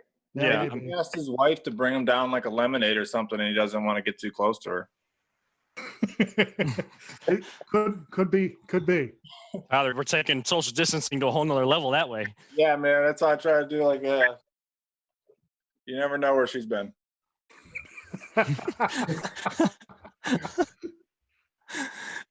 So, I mean, I don't know, guys. I mean, we just talked about how Gettleman can't really shock us. I'm actually shocked that he did what they're supposed to do. And you take the guy I've been hearing in Andrew Thomas is most pro ready. And then if Miami does go offensive tackle, you really could see a run right now on these 4 offensive tackles. And maybe that's a disaster scenario that Browns really have no control on unless they get word and they try to trade up, that there would be none of the top 4 offensive tackles there for them to select. And, if an Isaiah Simmons does drop, that's one thing, but they went through, I think I saw Andrew Berry said that they went through 8 or 9 different scenarios, with one being a power outage and some other things in case of getting the guy they want, other boards falling different ways. So if this is a scenario that Andrew Berry was prepared for, I hope so. And, we get a guy in here that we can play with, or else Miami just goes quarterback and we just see more so chalk right here again with Tua, the way we've always seen it for so long. Guys, under 3 minutes, I haven't seen Tua on the phone yet. Just he's looking at it, waiting for the call. The pick is in, according to the TV, so we'll see. But Tua has not been on the phone yet. They haven't shown else. Boom, you're definitely the furthest one ahead, at least furthest one ahead, because I still got 2:40 on my clock before I'm seeing pick is in. I just got it. Just 2 seconds later, I just got pick is in. Paul Brown is all the way in England, and he's ahead of me. Right. No. I got like 3.5 minutes ago. Pick's in now. That's live. All right. Paul's beating me right now. His bandwidth is so much better. Yeah. Still on the commish, though. Right now, we just got Riddick speculating. Yeah, I do see Riddick on the screen right now. Does Miami pass up another quarterback because they think he's hurt, like they did Drew Brees, or do they take Tua? We'll see. Ooh. You can't blame any team for passing up on Tua, though, can you? I mean, Not this early. He was hurt so frequently. The injuries seem so severe. Even if a doctor tells you he's 100%, you have to wonder if he's more prone to it happening again, just because it's happened so frequently in college with smaller bodies. And he's also, in general, his style of play, it's prone to taking on more contact than your run-of-the-mill quarterbacks, such as a Joe Burrow. So it's got to be a legitimate concern for all of these franchises. Yeah, I mean, we hear it all the time. I mean, I know, Bohm, you hear it all the time at ESPN Cleveland. I know Climac hears it, Paulus hears it, Emmett, Gerard, those guys, and a lot of other people talk about it all the time. No matter what age you are, when the major injuries start to happen, it is a big concern because they can really start to snowball. And it's unfortunate with guys that are so talented and have their careers derailed so early due to injury, but it's a real concern. And these teams not having these guys come in and being able to have medical teams since the combine to look at some of these guys, you have to go based on what you're being told and what you're getting on these virtual meetings that they're doing. So we've got Goodell at his basement podium announcing. I was just going to say, Jordan, why don't you break it? Tua. Let's Tua go. for the Dolphins, baby. Okay. No This more is- Drew Brees mistakes. The second quarterback off the board is exactly what the Browns needed. So we've It got 4 stops more that picks for the trend. Browns, yeah? Yeah, it looks like 4 more picks there for Let's us, go. and, And 3 offense- tackles left, so. 3 tackles. Yep. I mean, this could suggest that a team's going to want to trade up and take a quarterback now, too. Yeah, could happen. Imagine, Maybe think the Chargers with Justin Herbert. take him here too. Yeah, I mean now we're starting to see a little bit more so of what we saw, and you kind of getting a sense of that silly season that the draft brings right I before. just got the pick. you just saw Tua being selected. Yeah. I was like, yeah, go Tua. I already knew, dude. This live stream is going to be half about where are you now on the on the NFL draft? Where's your stream at? Jay, where's yours? Kevin, where's yours? Paulus, where are you at? That's going to be half of this podcast edition, streaming this just to see Who do you how think the Chargers are going to go for? It's down to either, I don't know. Personally, I think the smartest decision would be to go after an offensive lineman and then pick up Cam Newton, or like Jameis Winston, pick up someone, a quarterback outside of this, because I mean the free agents are still available. I mean, Cam Newton would be, I think, perfect for San Diego. So if they go with linemen to bulk up that offensive line and then go after Cam, I think that would be the smart idea. I think that they could go after Herbert though. That's a major thing that they could be doing. What's wrong with Browns legend Tyrod Taylor? That's my hand. my hand. I personally like Tyrod as that fill-in quarterback. But again, I mean, you're going to see him get hurt in game 4, and then you're going to be out that quarterback. This is why I think it's going to be the Oregon quarterback, because they can both are running quarterbacks. You can run the same similar system for them. I mean, that makes a lot of sense, Jay. I mean, you want that kind of system there in place. I mean, I don't know. People kind of thought Tyrod being in front of Baker would help as well. Somewhat of a similar run scheme in that sense as well. I mean, Justin Herbert is basically the reverse of Joe Burrow. He had a great last season or a couple of seasons ago, and then this previous season, he's still a pretty good Oregon team, but not anywhere near what put him on the map to be a potential number 1 pick coming into last college football season. Well, had he come out last year, he would have probably been the number 1 pick. That's probably what would have happened. We're talking about Tua. Yeah. No, Justin Herbert. Herbert.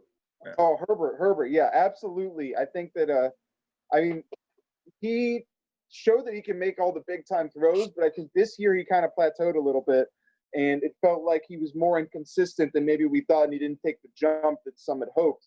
And so that leaves a little more room for concern. But I still think that there is some possibility that he could be the guy. As I said, he's shown that he can make all the big throws. Can he develop and do it on a more consistent level, though? That's the real question. I may be wrong. I thought I remembered reading that he lost a lot of players going into this last year. A lot of his offense moved on or got hurt or something. I remember reading something that it was. I saw a lot of good throws out of Herbert last year. I don't know. He might not have the numbers, but I mean, I think the kid's a stud. I don't know. I don't know if he would go number 6, but I think last year definitely he would have been a top 3 pick. Oh, probably over Daniel Jones for sure, at least at number 5. Guys, I've got to shoot off.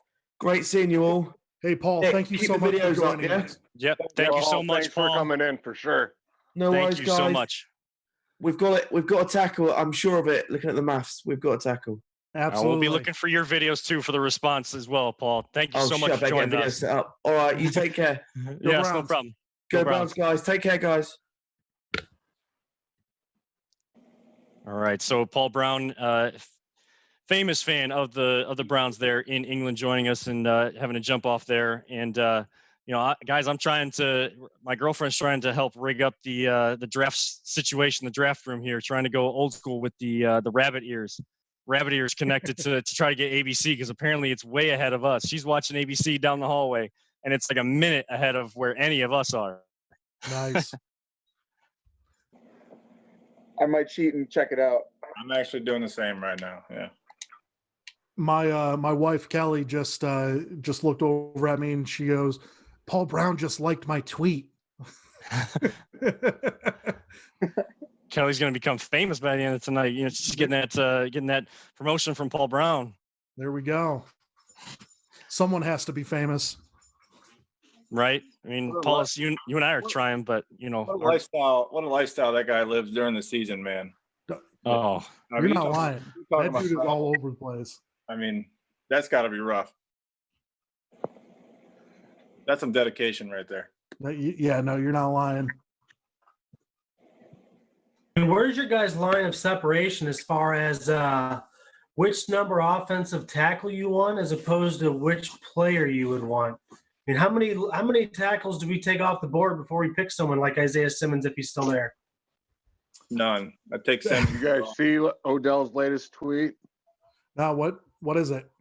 Another nice Cleveland cryptic tweet. It's funny. It's just a funny world we live in. Laughing emoji. Sad yet funny. What does that even mean?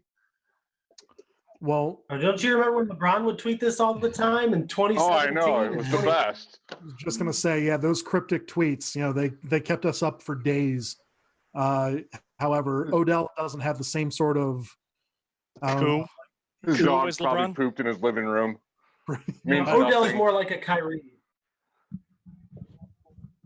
Yeah. What's up, guys? Hey, Bree, how are you doing? Just chilling on my couch. Thanks for joining us. Hey, no problem. Thanks for joining. I think Brittany's on her way, Ange is on her way, and Jenna. So we got the girl gang popping in. All right, awesome, nice. Awesome. Cheers. Appreciate you guys jumping in. How's the draft watch party and watching scenario for you going with all the bandwidth over there? How's it been going so far? Well, I'm on YouTube TV, so I'm a little behind some people. So I'm like literally they're giving me the information and I watch it happen a minute later. Yeah, we had Paul Brown from England and he's a minute ahead of me. Like, really? Great. Yeah. It looks like Justin Herbert to the Chargers. Well, yep. I just see a pick is in. So thank you. Leave those tackles alone. Yes, let them keep falling. Let them keep falling. Now, Bree, who is it that you want to fall to 10? Simmons. Simmons. You want Yes, Simmons. he's my guy. Now, how are you going to fix the left tackle problem then? Are you looking for... We'll pick one up a little bit later. Or we'll sign Trent Williams. I don't know. Right. Hi, Britt. Hi. And Brittany Mollis is now joining us there for us. How's it going? Hi, guys. How are you? Doing good. great. How are you? Oh, just perfect. So how's the draft watching experience going for you? What have you kind of thought of how the draft board has fallen so far? And based on who's available right now, who are you looking at for the Browns coming up? Again, I'll say going into this, I haven't had any favorites at all. Like people are like, oh, who do you hope they draft? I honestly haven't even like thought about it. I'm like, all right, Andrew Berry, smart guy, nerd, football guy. I trust him implicitly. Like he's it. He got it. So I don't even care. I'm just good. I'm just here to have a good time and watch. There's something to watch on TV. I'm excited. So that's it. I don't care. I'm here to crash your party. Perfect. It's not crashing the party. Trust me. We're welcoming everybody on in. Of course, Bree and Brittany, they have the podcast. That's what B said. You guys can hear that, and they're always on Hot Mic as well, doing some live streams and watching games with people. So always good content that you girls are putting out as well. So we appreciate you. What you call crashing the party, but we're welcoming everybody in and all insight coming into the podcast here tonight. Well, thank you. We're happy to be here. Thank you. The bird's Guys, eye, I don't know how much, bird's eye view might be I don't know how much Luke people tiring factors into Isaiah Simmons, but what was that? I don't know how much Luke Kuechly retiring he might factor into them picking Isaiah Simmons. That'd be a perfect replacement for him right here. Yeah, he probably won't get past this, which makes me sad. I will cry with you. And we have Jenna joining. How's it going tonight, Jenna? Hi guys, how are you? Good. How are you? Good. From my other favorite state, Florida. Nice. Yes, it's hot down here, guys. It was snowing yesterday. Oh, complain, Jenna. I just like to rub it in. That's all. So Jenna, I will ask you here: who's your top pick for the Browns to take at number 10? I want Simmons. I think everybody does. Is there? He's there If at Simmons 10. goes off the board right now, which very well could happen. Is there a certain left tackle, or is it something that? I mean, no one's talked about the trade down yet. I mean, is there any possibility of that trade down happening? I mean, it's the Browns. I think anything can happen. You know, it's so unpredictable with the Browns. But I mean, I think we're in a good position at 10. And I think even if Simmons isn't available, I think we take best player available at that point, because I think we can still get somebody, you know, with our next couple picks. So it'll be interesting to see. Who knows? It's the Browns. Anything's possible. It's shaping up now to where it looks like we're either going to have Simmons or one of the 4 tackles that everyone talked about all offseason. So Right. I'm hoping I think we're in a good position. I don't think we need to trade down, truthfully. No. No, But- and if they do stay at 10 and take one of those tackles, I mean, does that take any and all of the rumors that have been going around with Trent Williams? Does that take that all off the board, or is there? Do we still think that could be a potential fix for the left tackle as well? And they're getting that rookie in there to learn and be able to have more time to grow in the system. I think if you take the guy at 10, he's gonna start day one. I don't think you use any other assets on a tackle if you use number 10 pick on him. The way that I kind of look at it, if they do go Simmons, if Simmons is available, I think Simmons would be the best spot to grab him at. Best player. If you think that he's going to be taken, if you take him at 10, then you have to go all in and grab like Trent Williams, or you might even have to jump back into the first round in order to solidify one of those top 5 or 6 tackles at that point in time. I don't think they're going to take Isaiah Simmons, it looks like. Really? Yeah, they're talking about defensive tackle Derek Brown. Huh. Ooh, Fingers crossed. Fingers crossed. I've been wanting a middle or a linebacker just like this guy for so long since the Browns been back. No matter it what, looks like- Vontae Mack, right? Yes. Exactly. It looks like Odell is slowly melting down on Twitter for some reason. Oh no, Odell, no. What is that? What's going on? What is he saying now? What's happening? He's tweeted about every 2 minutes. The last thing he said was, all the moment and memories, that's what we choose to do. A fair representation of how sad shit really is. Don't use me at all. Oh, did they show him kicking the net or something? Which, come on, like. That's exactly what it is, I think. They showed him smacking the helmet against the net and all that. And Oh, God. Thank God. During the Giants pick, they did that. I saw it. I don't want another hole to fill. Yeah, basically what they were doing with during the Giants pick was they were like showing all of since basically their Super Bowl runs with Eli, they were showing all of the issues that they've kind of had, and Odell being at the forefront of those highlights. So that's probably where that's coming from. I can't wait for him to just ball out all year and shut all these critics up. Yeah, no, I think, yeah, fingers crossed on that. And I think that he is going to have a great year. I think Baker's going to return to form and should be even better as long as we can get that offensive line situated. Just getting Kevin Stefanski back in here. I mean, getting Stefanski in here instead of having bumbling Freddie Kitchens around, I think that's going to just do wonders for this entire team. I like that you called him bumbling Freddie Kitchens. That's the only way that I ever describe Freddie Kitchens. He's bumbling, and I don't want to call anybody an idiot. I'm That is not the a bad perfect person. word for him, actually. It is. Yeah, Bubbling. Yeah, I'm that's gonna use exactly that what for he some is. coworkers. There you We've go. gone from whoop-de hell to bumbling Freddie Kitchens. I mean, in a year's time. I mean, Paulus and I, we were so into this whole whoop-de hell thing, Me and now too. we're both We all saying were. bumbling. Right. Yeah. Yeah, we all were. Yeah. Guys, if Bumbling Isaiah Simmons falls to the Browns at 10, if we don't pick him, I don't. How am I going to feel then? Right. I was gonna say, yeah. I mean, how does that make you feel at that point in time? I don't know if I want this to happen. Like I don't If know. I he's don't know if there, I I want think him they take him. to be there and then slip away. I'm stressed. I'm starting to sweat. I'm sweating. And to be fair, Nick only calls Freddie Kitchen bumbling when he's on the radio. I've heard him say much worse when we're in the garage. So That's true. It looks like they're taking Derek Brown. radio Hey, term. Ange. Yeah. Hi. That big call right there.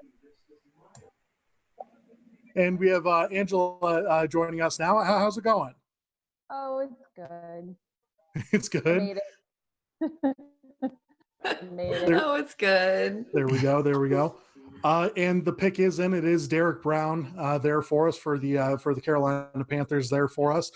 Coming up, it is going to be the Arizona Cardinals. Does anyone think that the first wide receiver is off the board now? Okay, guys. So people that know about the draft and looked at mock drafts, I hate mock drafts. I don't do that. What does Arizona and Jacksonville need? I really need to know what we're looking like here. Jacksonville needs everything.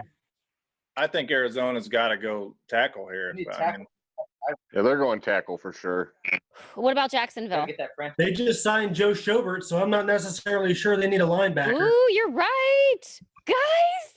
Good I point. think Jacksonville Very would good go- point. Jacksonville would go wide receiver over linebacker at this point.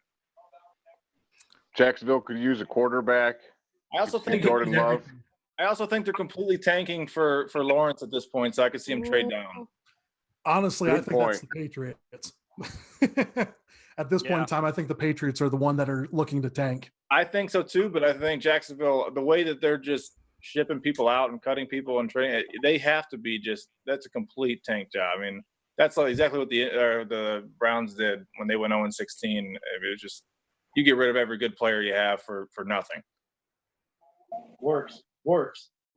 Okay, Work. another scenario I'm going to throw out there. If we take Simmons at 10, if he's there, do we trade back? Can we trade back down at any point in time? No, I'm sorry, back in? trade up. I'm using the wrong terminology. I personally would love to see that happen. I think if you were to get Isaiah Simmons and then go with like an Ezra Cleveland, Yeah. Trading back up into like pick 20, 21, somewhere around there, I would love that. What would that cost? I mean, you're looking at giving up 41 and probably at least your third, probably a 1 next year. Oh, a 1 next year? Whew. A 2 and a 1 for It's not Ezra going to matter. We're going to win the Super Bowl. Give away that one. That's right. Good Yeah, point. that's pick 32. Who needs that? That's the mentality to have right there. That's where we need to be. I mean, I think the compensation also depends on where they would trade back up into. I mean, if you're trying to get into the teens in the first round, Paulus, you're probably right about that kind of a package. But I think into the 20s, even late 20s, that's when you're looking at possibly the second round and maybe one of those thirds or a couple picks next year as well, some mid-round picks next year. The later on you get in the first round, while it is still the first round, you start to see those packages giving up less and less and some more just draft capital that you built up rather than like high-end picks and like first-round type talent. Mike Bohm, who do you think is probably the best option for the Cardinals right now? Well, guys, you feel like with Cliff Kingsbury at the helm, they're going to lean offense, but they have some pretty gaping holes on the defensive side as well. And they could definitely use Isaiah Simmons. I think Derek Brown was a guy that they were probably interested in, maybe Javon Kinlaw at that defensive tackle position, or we could see the second defensive back come off the board. But the thing with Isaiah Simmons, he is an investment in regards to your defensive scheme as well, because I feel like you bring him into your defense, you're probably going to have to plan around him because of how many roles he can fulfill and how many different things that he can do, whether it be lining up as an edge rusher or a linebacker or a safety. So I think that's going to be very impactful as I think Goodell is taking his basement podium here for me, guys. I just love looking. Jacob Simmons. Isaiah There you go. Simmons to the Cardinals. Oh, There we go. All right. You for look some pretty more happy players. about that, Jordan. Help on the defensive side. This looks good for Wirfs, I think. It looks Yeah. Who has number 9? Jacksonville? Yes. Jacksonville, yes. ugh, with that, I'm logging off. I'm gonna go cry. I'm sorry, Bree. Thank you for joining us, No, though. this was fun. Bye, you guys. Yes, thank you so much, for Bree. Really joining. appreciate you. Bye. Poor Bree. That broke her heart like mine. All right, Are guys. you logging off too, Jay? We are. Oh, Brittany, you logging off? Yeah. All Thank right. you We so go much for together. We're joining a us. unit. Bye. Thank you for having Absolutely. us. Thank you so Yes. much, Brittany, for joining us. We'll Bye, link up guys. soon on the Thank podcast as well. Yay. Get on Twitter and defend Odell. All right, so we've kind of mentioned the name out there, Tristan Wirfs, and Wirfs kind of got me when I don't know what it was. It was just about the line that I heard him on with on radio when he said he got the question on the Really Big Show on ESPN Cleveland about what is the difference between playing right and left tackle, and he said he compared it to wiping your butt with the opposite hand. I don't know what it was about that line, but that just like that type of attitude, that type of like just a guy that understands what he needs to do to get to the league, but kind of has that mentality and can have fun. That's the kind of guy that you're looking for. A good guy, but when he gets in between the lines, in the trenches, he's gonna do the job. Has anyone tried that? I was Yes. just gonna say it is Before hard. he even said that. Right. Who's it's been not easy. successful? Not me. Not- It's a tough move for a fat guy. Like you try and twist the opposite way. You don't have Yeah. like the muscle strength to do it. Mm-hmm. Guys, For did some we run reason, out I of stuff feel to like talk about already? I feel like my right arm is shorter than my left. So it's a different angle. I mean, Kev, you're right. I mean, Coming in we've here again to just say worse. worse. It fits with the dog bark. I mean, it fits. But Kev, you're right. I mean, we're not running out of things to talk about. It just feels like all this talk about all these trades that were going to happen, and especially potentially within the top 10, we're not seeing, and we're seeing a lot of chalk going on. I know Isaiah Simmons has been mocked all over the place, but it seemed like at some point in the top 10, wherever he fell before the Browns, he was going to go. Sure, that was almost like a too good to be true thing that he would have fallen that far. Because, I mean, they're saying he's a do-it-all linebacker that can essentially spy the quarterback and cover a tight end like George Kittle or Travis Kelce at the same time. And I think people started to overthink him a little bit too because they do. Okay. But I think that people may have started to, with all those rumors, start to overthink Isaiah Simmons a little bit because they didn't see him. They didn't have him come in for workouts and put him through certain position drills. And they thought, well, does he really have a position? He's one of those tweener kind of guys. But you get a dude like Isaiah Simmons on your team. You're going to get one of those nasty defensive players that every team is going to have to plan for when they're playing on offense, and a quarterback's going to have to look out for it. I feel like a lot of teams drafted for need in the first 6 picks instead of best player on the board, or he would have went a lot earlier if he was the best player. Oh yeah, honestly, absolutely, Tyler.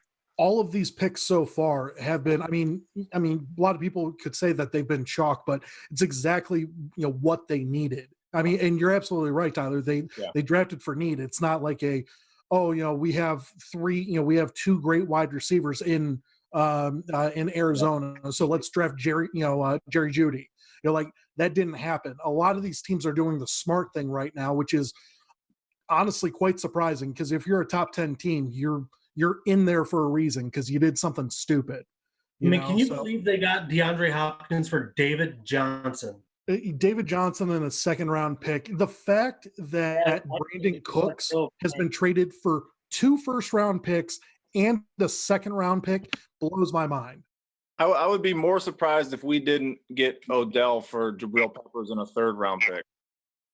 Yeah, You know, Well, first. I mean, we there also was a traded first-round that pick in first there. There was round. a first round pick, and there wasn't there. Yeah, Right.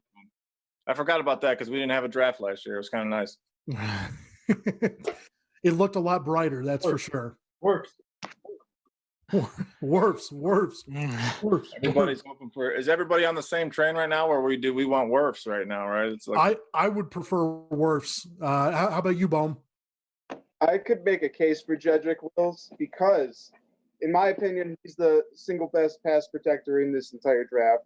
I think that we know that there's a limited sample size for him, even more so than there is for Wirfs, but he's also been working out diligently this offseason at that left tackle position, which, if it is like wiping your butt with the other hand, you think, enough reps probably get it down if you are elite at that sort of thing, the other hand. But no, I really like Jedrick Wills, but yeah, I think that it's easy to make a case for Tristan Wirfs being the next best tackle on the board here for the Browns. I mean, would anybody really have an issue though? I mean, I know we're kind of sounding the board right now for Wirfs, but if you go with Jedrick Wills, I mean, is that such a bad consolation prize? I mean, it seems like that would be him or Wirfs. You're still getting one of those top four tackles, and the board kind of fell to you to still take one of those and to possibly have three available to you to take the one that you wanted most. Maybe Thomas was rated higher, or maybe they're going to get the guy that they have rated higher over Thomas at this 10th pick. I think we need to stay away from trading down at this point because we can't. I don't think we can depend on other teams to not take who we want and put ourselves in a position where we're looking outside of an area of need, and we're looking at the fourth or fifth best tackle as opposed to number two. I mean, how far do you think Becton will fall? Everything going on with him. And that's the thing. A lot of people are saying that drug tester, I don't know if it was diluted or what was with it, but a lot of people are saying that he's getting backed up by like his previous coaches, telling them, hey, he's a great kid. Don't worry about that. So a lot of people are thinking he's not going to fall that far from what I was hearing. So, I mean, if the Browns did trade down, and I don't think that they're going to, I think that they are going to stick here and get either Wirfs or Wills. I think that that's probably what's going to end up happening because I don't think Becton falls as far as, as what a lot of people are thinking. Denver wants to trade up. They want to get Jerry Jeudy. What's that? Is he on our radar at all at 10, you think? Who? Jerry Jeudy? Becton. I think Becton's one of the better offensive linemen. I mean, Bohm was saying that he has the highest potential. Is that right? Guys, I like Becton. I don't know. It feels like a lot of people seem to think that the Browns are not all that warm on Mekhi Becton. If I had to guess how far he'd slip, I would say maybe 14 in Tampa Bay. As Goodell was announcing, tags for me. Go! CJ Henderson. Hey, Henderson. Wow, no one saw that coming. It's a good pick. You want to replace Jalen Ramsey. You want to get that top-tier caliber defensive back in the room. And now the Browns, guys, sitting pretty. You've got all three. Got three. Boy, was my gut dead wrong at the top of it. Hey, we've all been wrong at some point, Bohm, and it won't be the it's not the first time, won't be the last time either. So we're all in that same boat. Don't worry about it. I'm holding out hope that they don't trade. The pick came in very quickly, though, as I see Pickens on my team already. Pickens in. That means they're standing pat, right? There's no trade? Pickens in, guys. They have to be staying pat. Yeah. The Browns already picked? Andrew Berry probably ran up to the podium. Yeah, because their top tackle was there.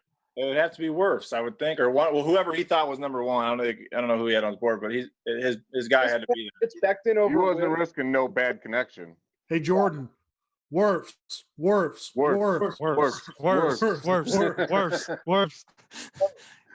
Get everybody watching too, going Wirfs. I mean, let's just quickly go around. I mean, who do we think this pick's going to be? We'll start with Climac. We know who you want. Who is it? Yeah, I think it will be Wirfs, and woo, please be Wirfs. Let's go. Wirfs. Boom, Yeah. where you at? I love Wirfs for the Browns here. I'm okay with Wills. Becton, I think I would be astonished if it's Becton over the other two here, but I'm okay with it, although less than the other ones. Tyler, where are you sitting at right now for the Browns? I'm worse. Wirfs? Yeah. It was Thomas, Simmons, or Wirfs for my three guys. That's who I want. Jay, where you at? I'm praying it's Wirfs too, man. So we're all on this Wirfs bandwagon, huh? Kevin, He's so Brayden? athletic. Hey, let's ask my man's over here who he wants. Brayden, who do you want? He says Wirfs. Wirfs. There we Paulus, go. we've been through I'm this. all Wirfs. Oh, no! My computer just went out. No, I was gonna be like, no, she already saw the pick. What was it? You got the Fancy's room? I got to say, it's a little underwhelming. Really? Yeah. Simple man. Here we go. Like Gettleman left. You know, he's only got one extra desktop. I mean, they're saving that money to take the kids to Disney World like they promised them. Once it reopens, whenever it does, unfortunately. Screens, you only see him sitting on his couch. I think Andrew Berry lives in like a one-bedroom apartment, it looks like. Guys, here we go. Yep, we have Goodell at the podium.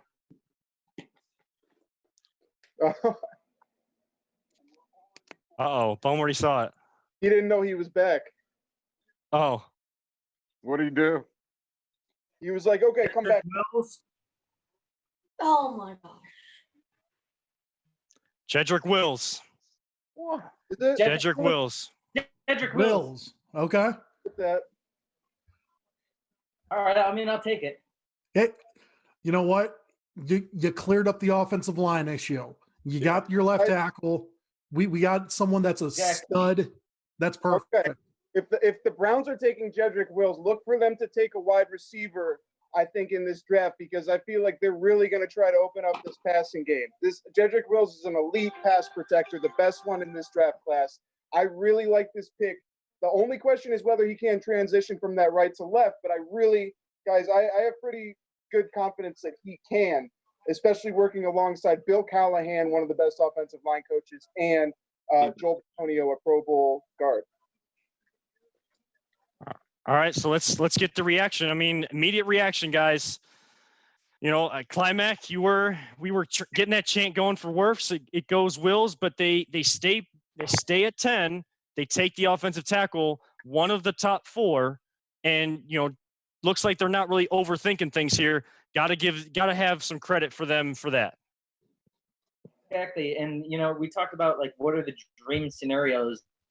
And for me, when this whole process started and we knew we had the 10th pick way back when, one of my dream scenarios was that we would have our choice of those 3 or 4 offensive tackles who have been graded higher than everyone else.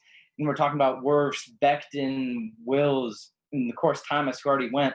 But like, that was the dream scenario, right? Like, as long as we had our choice of one of those guys, like, my fear going into this was that at 10, if not some of those guys would be gone, and we would kind of be stuck with the last of the group. We got our own pick. We addressed the offensive line, and in particular the offensive tackle situation. I'm happy, man. We're off to a good start. Andrew Berry, I like what he's done so far. I'm here for it. Let's go. We got our tackle. Is this our guy for the future? Is this the next Joe Thomas? We don't really know yet, but hey, I will take it. All right. We addressed the tackle situation. That is the most important. Does anyone else love the fact that, the media is just ridiculous sometimes? Everyone was talking about how there was going to be a run on offensive linemen in like the top 6 picks. Mm-hmm. Yeah. It's like, the Browns might not get one. There was 3 of them right there for us. Yeah, that happens almost every year. Last year there was not supposed to be. Somebody already put on Jedrick Wills' Wikipedia. He plays for the Browns. They were quick. That's Browns fandom right there. They must have that. They got that future feed. I'm happy that future feed. As long as they got their guy. I mean, it's like we can sit here and pick all we want from our couches, but it's like, they get paid to do this. So as long as they got their guy, then I mean, that's good. They had everyone but Thomas. I mean, if this was their guy, then I'm glad we got him. So I mean, you said it best right there, Tyler. I mean, it's the position we were debating which of the four any of us like the most. That's who they like the most. They are paid to make those decisions. Yeah. That's what they are judged on. So we got to trust in their evaluation of these guys. That's going to be the tackle we go with. Let's solidify that offensive line, and let's get that. We got the draft kick started for the Browns. Now let's see where they go from here in the later rounds, unless they trade back in. But you have to trust it because they at least went with what the position we thought they should go with. Yeah, everyone knew we needed a tackle, and whether I feel like it's any way you go here, you're either going to move Conklin or him to left tackle, and they're going to have to learn the position. But it's like those two. I mean, either way you go, I feel like we have two stud tackles. You would hope at number 10, you got a stud tackle. You have two of them. One of them will figure out the left side. We'll be all right. And barely. I think that's like I've said before, that Conklin signing in free agency, I think that might be the most under the radar best free agent signing in the league. Yeah. Like I've said before, I'm not here to win Couch GM of the Year. These dudes know more than all of us combined. And how fast they've made that pick, they got the guy they wanted the whole time. I can tell. They got their guy. So that shows it right there. I mean, I know that these clocks are starting to tick when we don't see them tick on the screen, and that's how the first round always works. But they had that pick to get that decal up on the screen on the bottom line on ESPN. That pick had to be in even before that. Right. It was the fastest I've ever seen it. And I've watched almost every draft since I can remember. That's 5th, 6th, 7th round speed on day 3 that we just saw. They didn't even care about no trades. Like, nope, that's my guy. I'm taking him. Got my way. And Barry said he doesn't see a difference in left and right tackle. So he feels comfortable, whether it is Conklin or it is Wills, switching from what they've done most often as right tackle, switching and going over to the left and having those guys possibly, if both of them get some work, maybe you hear them both getting work if they are able to get some sort of training camp or mini camp in. If you hear that both of them are working at right and left tackle, you might be trying to get some variation there and maybe changing up in the blocking schemes as well if both guys feel comfortable on both sides of the line. I hope they don't. I just want them to work at their positions, right, and just get it down, especially with the shortened camp this year. If you had a regular camp, maybe you could try that. But like you said, this offensive line is very versatile. Don't forget they kept Hubbard. He might even move to guard. This line could be something else. This could rival those 90s Dallas lines. And I don't know if we can go that far with it, Jay. Hey, I'm positive. You know, what do you want? Yeah, he's always positive, Jay. Come on, Paul. Let's give him Get some off my credit. back. Come on. I love he's the one that got us all this. That's true. That's very true. I love the fact that that they obviously kept Hubbard. I think Hubbard's going to be that perfect 6th rotating, offensive lineman. The dude can play anywhere, which is perfect. Just real quick here for us. Who do the Jets pick is in? Who do we think that they're going to take? Is this someone that they think that Wirfs? It's probably going to be Wirfs or Becton. I think it's going to be a tackle as well. I think this is where you start maybe seeing a run. I think this is where you start seeing the run of wide receivers. I think that, they don't have a wide receiver on their offense. I think Robbie Anderson. This has to be a CD Lamb or. I was just going to say that. I think it's going to be CD Lamb. Well, and Jerry Jeudy is Mel Kiper's number 1 best available right now. You got CeeDee Lamb at 4. He's also got Tristan Wirfs at 2 as the offensive tackle. Javon Kinlaw, defensive tackle from South Carolina. And he's Xavier McKinney, the safety out of Alabama. Those are Mel Kiper Jr.'s top 5 available right now. And they're even putting up Todd McShay's as well. He's got some of the same kind of guys there. I like Jerry Jeudy and a lot of people are real high on him, but as a Texas fan, I saw a lot of CeeDee Lamb. That dude's a beast. And he is a complete game changer. That guy is a stud. I love that guy.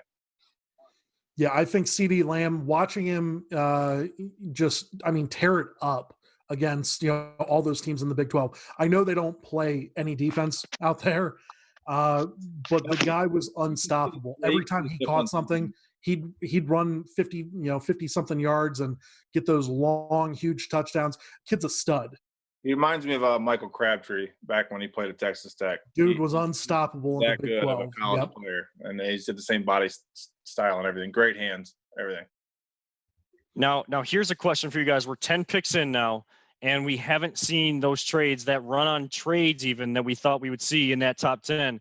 Do we think teams are kind of more hesitant with what's going on, not being able to communicate since they didn't get anything done before the draft, or all these teams had those scenarios like the Browns did? Or is it just that their guys there and they're taking them?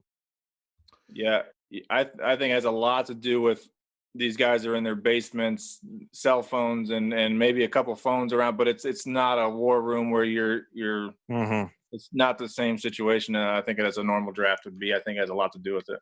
Mekhi Becton just went, offensive tackle Louisville just went to the Jets, who kind of, I've seen him mocked there several times of the last couple weeks. And I wonder, like, Tyler, you just mentioned the war rooms that these guys have right now. While they are having discussions, it's not like everybody together and there's a lot of people in there and all these scouts and trying to put input. Is it helping teams be more streamlined and narrowing it down and just going with what their board tells them instead of trying to overthink things like we've seen with the Browns and teams like the Giants before in the past? I think it has a lot to do with it. Yeah. I think they're not getting the communication lines open as much. And I think they're just really focusing on getting the best player they can on the board, or they're filling their needs instead of worrying about trying to communicate with other teams right now. I think we need to take Mekhi Becton's dad and put him at right guard. That dude is huge. I think the Cavs should try to draft this Becton guy. He's pretty athletic. Yeah, dual sport athlete. There you go. Real guys, Deion Sanders look to him. Guys, I'm going to take off. I got to get up early for work in the morning. Braden still wants to hang out and listen if you guys don't mind. Absolutely, yeah.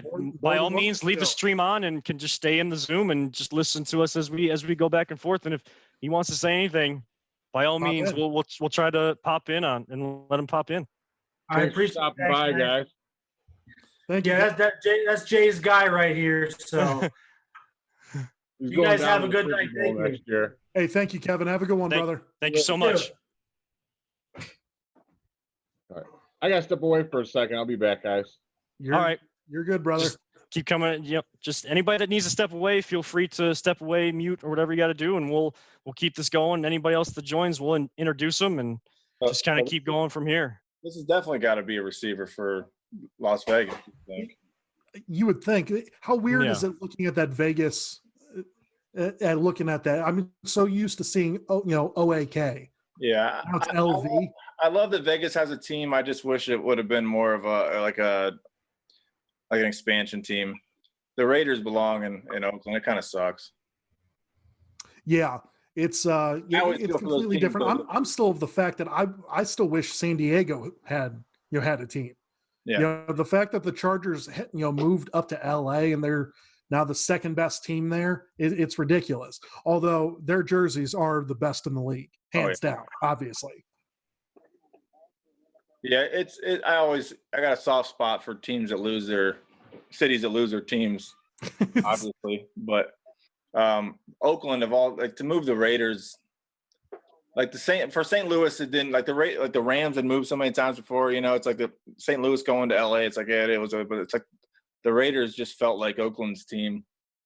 It doesn't feel right like the Las Vegas Raiders. It doesn't.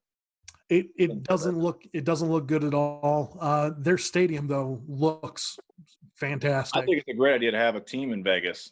It's gonna be awesome. I mean, if the Browns ever play in Vegas, that's a road game where I would love to go to. Like how cool that. Oh, 100%. But you definitely have to go. Yeah, but it is. Yeah, it's going to take a while to get used to looking at that. Just like you said with the Chargers, I still call them San Diego. I don't. Oh, I do it all the time. Every time that we talk about the Chargers, Kevin, what's my first thing? San Diego. San Diego. every single time. I mean, just seeing like the LV when I saw that on that like abbreviation on mock drafts or anything like that, I was like, LV. What does that stand for? Oh, right. What the hell is that? Vegas. Yeah. Vegas got a team now. The Raiders moved to Vegas. And, it is going to take some time to get used to, but we'll probably always see some of those, those franchises more so for where they were iconic. I mean, to a certain extent, the Rams we kind of talked about as well. I see that St. Louis. I mean, especially when the XFL was going on and that crowd that's the Battlehawks would get, those were iconic crowds in that dome for the Rams. Well, we didn't even talk about this. You know, the draft was supposed to be in Vegas. Yeah. You know, I mean, they got to feel, you know, shorted, you know, by that, but we're the next ones to host the draft. Mhm. So whatever happens this year, I mean, you would think that Cleveland would just have to double up everything. I mean, go crazy with, you know, doing whatever they can for this upcoming draft. I think it's awesome though.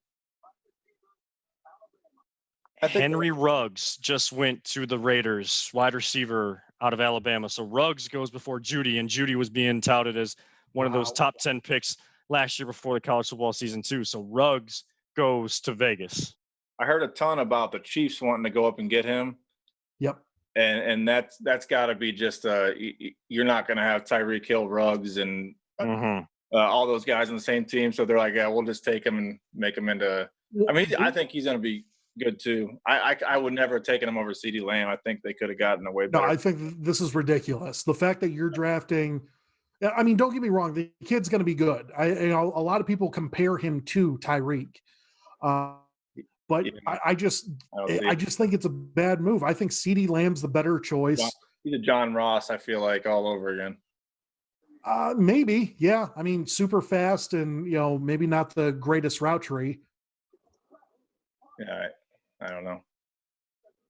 Yeah, I'm surprised to not see CeeDee Lamb come off the board first. I mean, I forgot how big, didn't see how big Ruggs was, but I mean, CeeDee Lamb, I would be switching back and forth between college football games, and Fox would have Oklahoma so often throughout the year. And every single time I'd flip the station, CeeDee Lamb was making a play. He had to be the number one wide receiver in this class. And Raiders going there, I guess they haven't rated higher, but if San Francisco picks up CeeDee Lamb, I mean, you think of that with I know that people were kind of thinking that San Fran would trade up to get him, and then they'd pair him with Deebo Samuel and their tight end out there as well. Yeah, with losing Emmanuel Sanders, he's a perfect. You put a guy like CeeDee Lamb in there, and he's going to do everything Emmanuel could, and just be. He's like a younger version, you know. Ruggs, I feel like. He was definitely a first-round talent, but he's not the first receiver off the board. And that's strange. Tampa coming up, though, is going to be interesting. Yeah, Tampa, Denver. I think Denver just might wait. I mean, a lot of people were talking about them having to trade up to get the guy that they possibly want. I mean, what if CeeDee Lamb falls to Denver? I mean, that's very well could happen. Well, what tackles are still left? We got Wirfs is still left. Wirfs, right? You got Tampa and Denver looking at getting a guy like Wirfs, which that's. I mean, if he falls to Tampa Bay, which they were kind of talking about being aggressive and trying to add protection for Tom Brady, who's going to be basically a statue in that pocket, they get Tristan Wirfs. That's a heck of a steal at 14 in this draft. I think what you're going to see here is you're going to see if Tampa Bay, because I don't think San Francisco's taking a tackle. No, I don't think so. If Tampa Bay takes literally anything else other than Wirfs, you know that they're going to be trading whatever they have to for Trent Williams tomorrow. I mean, that's probably going to be the go-to person that they're going to, go and grab for it. Welcome back, Bohm. Thank you. And so Bohm, with you being kind of our go-to draft guru here, some of the way that some of these picks have kind of fallen here, these last couple picks after the Browns, after we kind of reacted to Jedrick Wills, looking at Mekhi Becton going to the Jets and Henry Ruggs, who we were talking about, we thought that the Raiders could have gone CeeDee Lamb instead. I mean, just kind of your analysis of how these last couple picks have gone. Guys, there have been teams linked to Henry Ruggs all throughout this draft, from 10 into the 20s, or well, not 10, but into the top 10, all the way through the 20s. The NFL loves speed. I think that's something that we've all learned at this point in time, or by this point. And it makes a lot of sense why a lot of teams have fallen in love with Ruggs. I mean, he's not only does he have that sub 4.3 speed, I think that he also does have, he's more than just a fast receiver. He's not just a John Ross. He's not limited to just the ability to run extremely fast. I think that he does have some polish to his game. I think he's just an incredible playmaker. You saw the athletic ability. I mean, they were showing the dunking highlights all throughout after they drafted him. But no, I really like that Ruggs pick for Vegas, and it feels like such, even though he's not there anymore, it feels like such an Al Davis thing, like continuing that Al Davis tradition of drafting the fastest receiver. But I think that Henry Ruggs is more than that, and it would be a disservice to him to just pigeonhole him as just a fast receiver. And then Mekhi Becton, obviously, guys, the mountain. He is a physical specimen, but it makes a lot of sense for the Jets. I mean, didn't feel all that great about George Fant being their left tackle of the future. So, they had to do something, but it's fascinating to me that of all the guys to slip, of all the left tackle or tackles, offensive tackles in general to fall, Tristan Wirfs is the guy left on the board of the Big Four. I think that is quite possibly the biggest shock of this draft thus far. Yeah, it's definitely a shock. But we were kind of talking about, it looks like the 49ers traded. They looks like Buccaneers.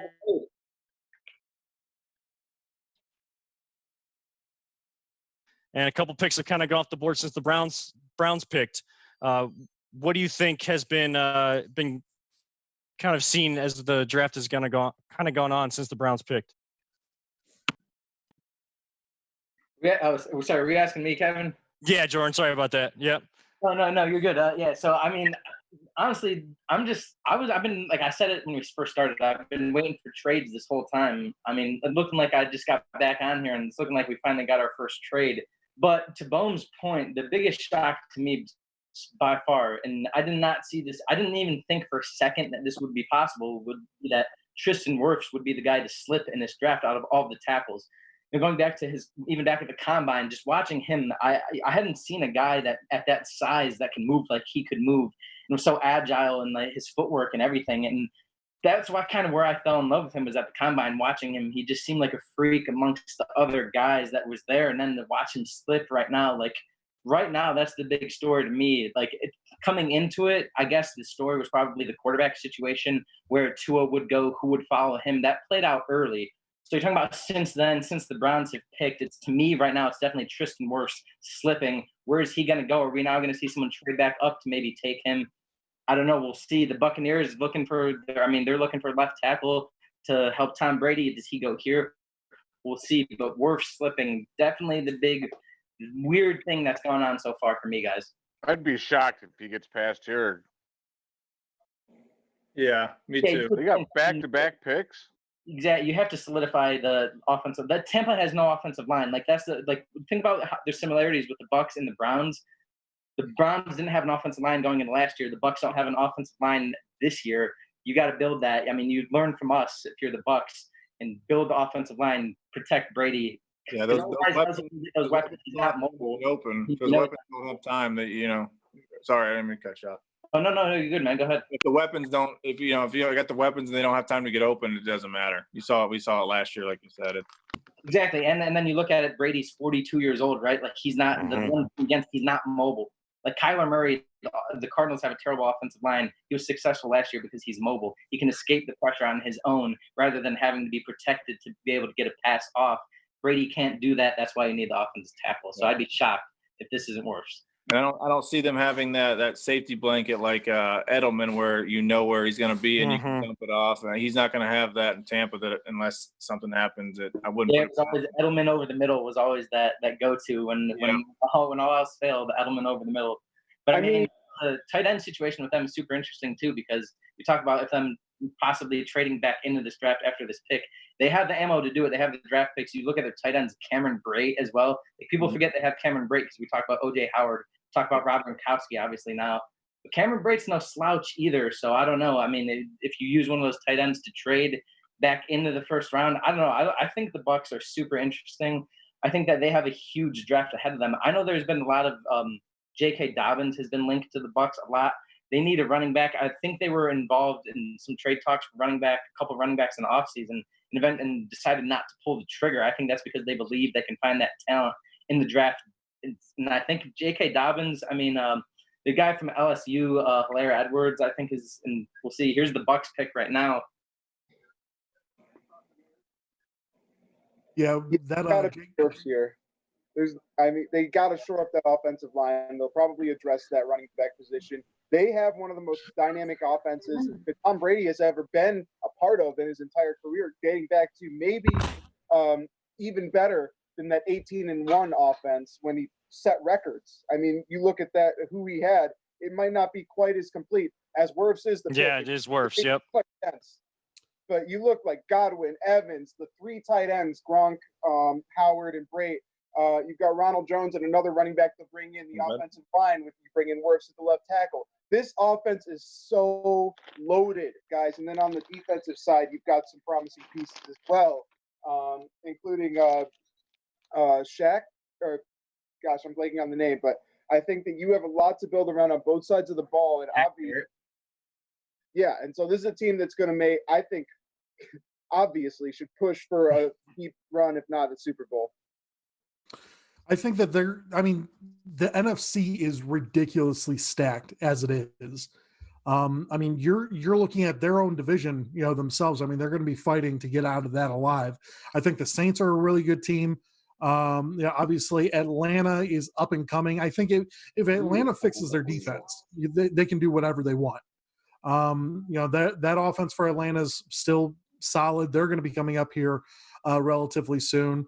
Tampa Bay, I think Tampa Bay is probably the class of the division as of right now. But we'll kind of figure that out as they kind of go along from there. San Francisco, obviously is now on the clock here for us. I want to know, Tyler, who do you think San Francisco should be looking at right now?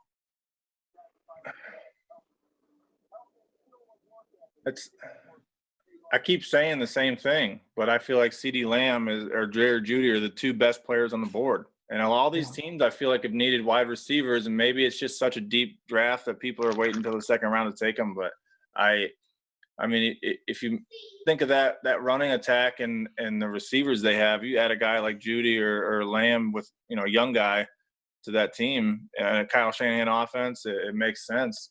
Take the best receiver. One of those two is, I feel like, go back and forth on which one's the best one in the draft. But if the best receiver is available at 14, it's that's and it's probably the best player on the board. I don't know. I'm not looking at like a Kuiper big board or anything right now, but I feel like their defense is pretty much set. Absolutely. Jay, I want to know here for us, who do you think San Francisco is probably the go-to person for him right now? I'd probably say Jeudy, because I think CeeDee Lamb is very similar to Deebo Samuels in their style, and I think they need a nice route runner for their offense right now. Okay. And San Francisco's still on the clock there for them. You're looking at, I think one of the biggest losers that we're not talking about right now is nobody's going to want Trent Williams now. I think all of the offensive linemen that are off the board now, all of the teams that needed, offensive tackle that would have given up, a good medium round pick or even, closer to a second round pick.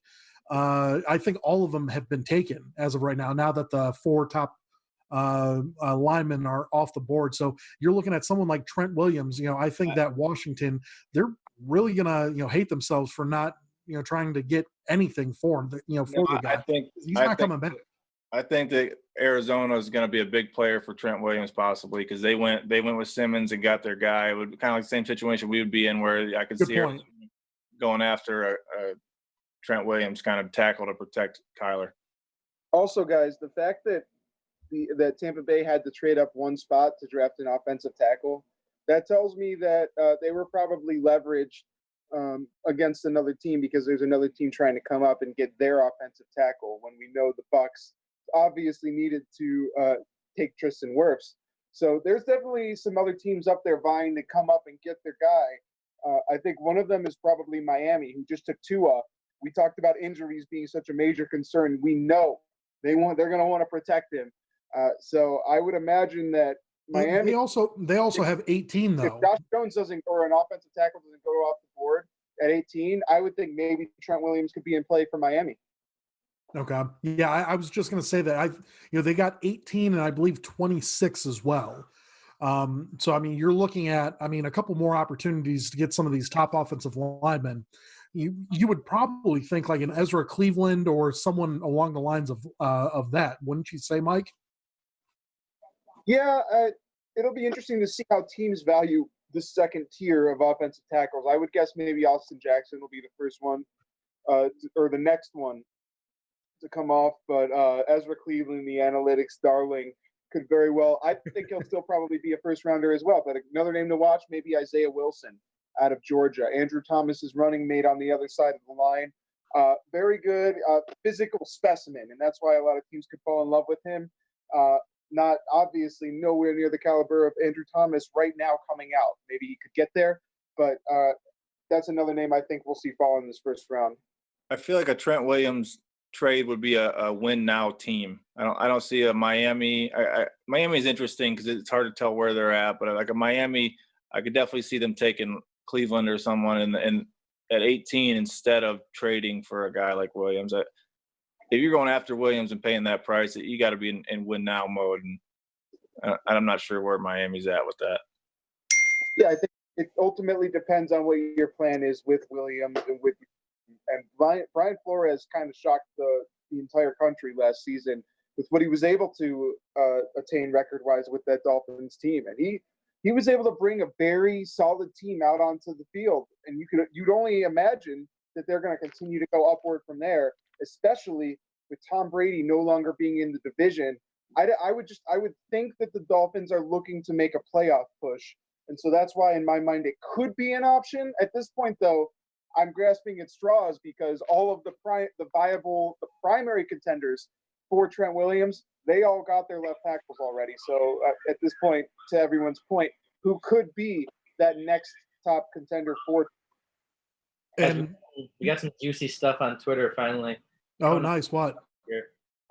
So Andrew Berry, I guess, just said that during the combine when they met with Jedrick Wills, that they did actually speak to him about switching from right tackle to left tackle. So he definitely knows that. Obviously, the Browns know that he was going to have to switch from right to left. Talked about it with him, felt comfortable enough with him in switching to left tackle that they decided to draft him. So, like, for anyone having a question of, like, can he make this transition from right tackle to left tackle, obviously the Browns had that conversation with him and feel comfortable enough with him that I think they think he can. So I'm going to have faith that he can. I think it was a good pick, and, I mean, there's that. He also said something about he was asked about protecting Baker and said something along the lines of, like, I want him to know that I always have his back. Like, I'm a winner. He's a winner. Like, always know that we're going to have each other's back. So he gets it. He knows he's coming here to protect Baker. And now it's just time to get to it. Let's go. Like, I'm hyped. Everything's starting to come together now. Dress the offensive line situation. Let's go. Time to win now. You got another guest, it looks like, back there. Your cat's photo bombing you. Does anybody know? Did he play left tackle at all when Hurts was the quarterback the year before, or was he always a right tackle? He always right. I know he played right because Tua was left-handed. I just didn't know if did he switch at all, go back and forth or anything. I believe he played right tackle for the last 2 years. Yeah. And also right tackle in high school as well. It was something that he always did, but he's been working he's been taking practice reps as a left tackle all throughout this draft offseason for whatever that's worth. Yeah.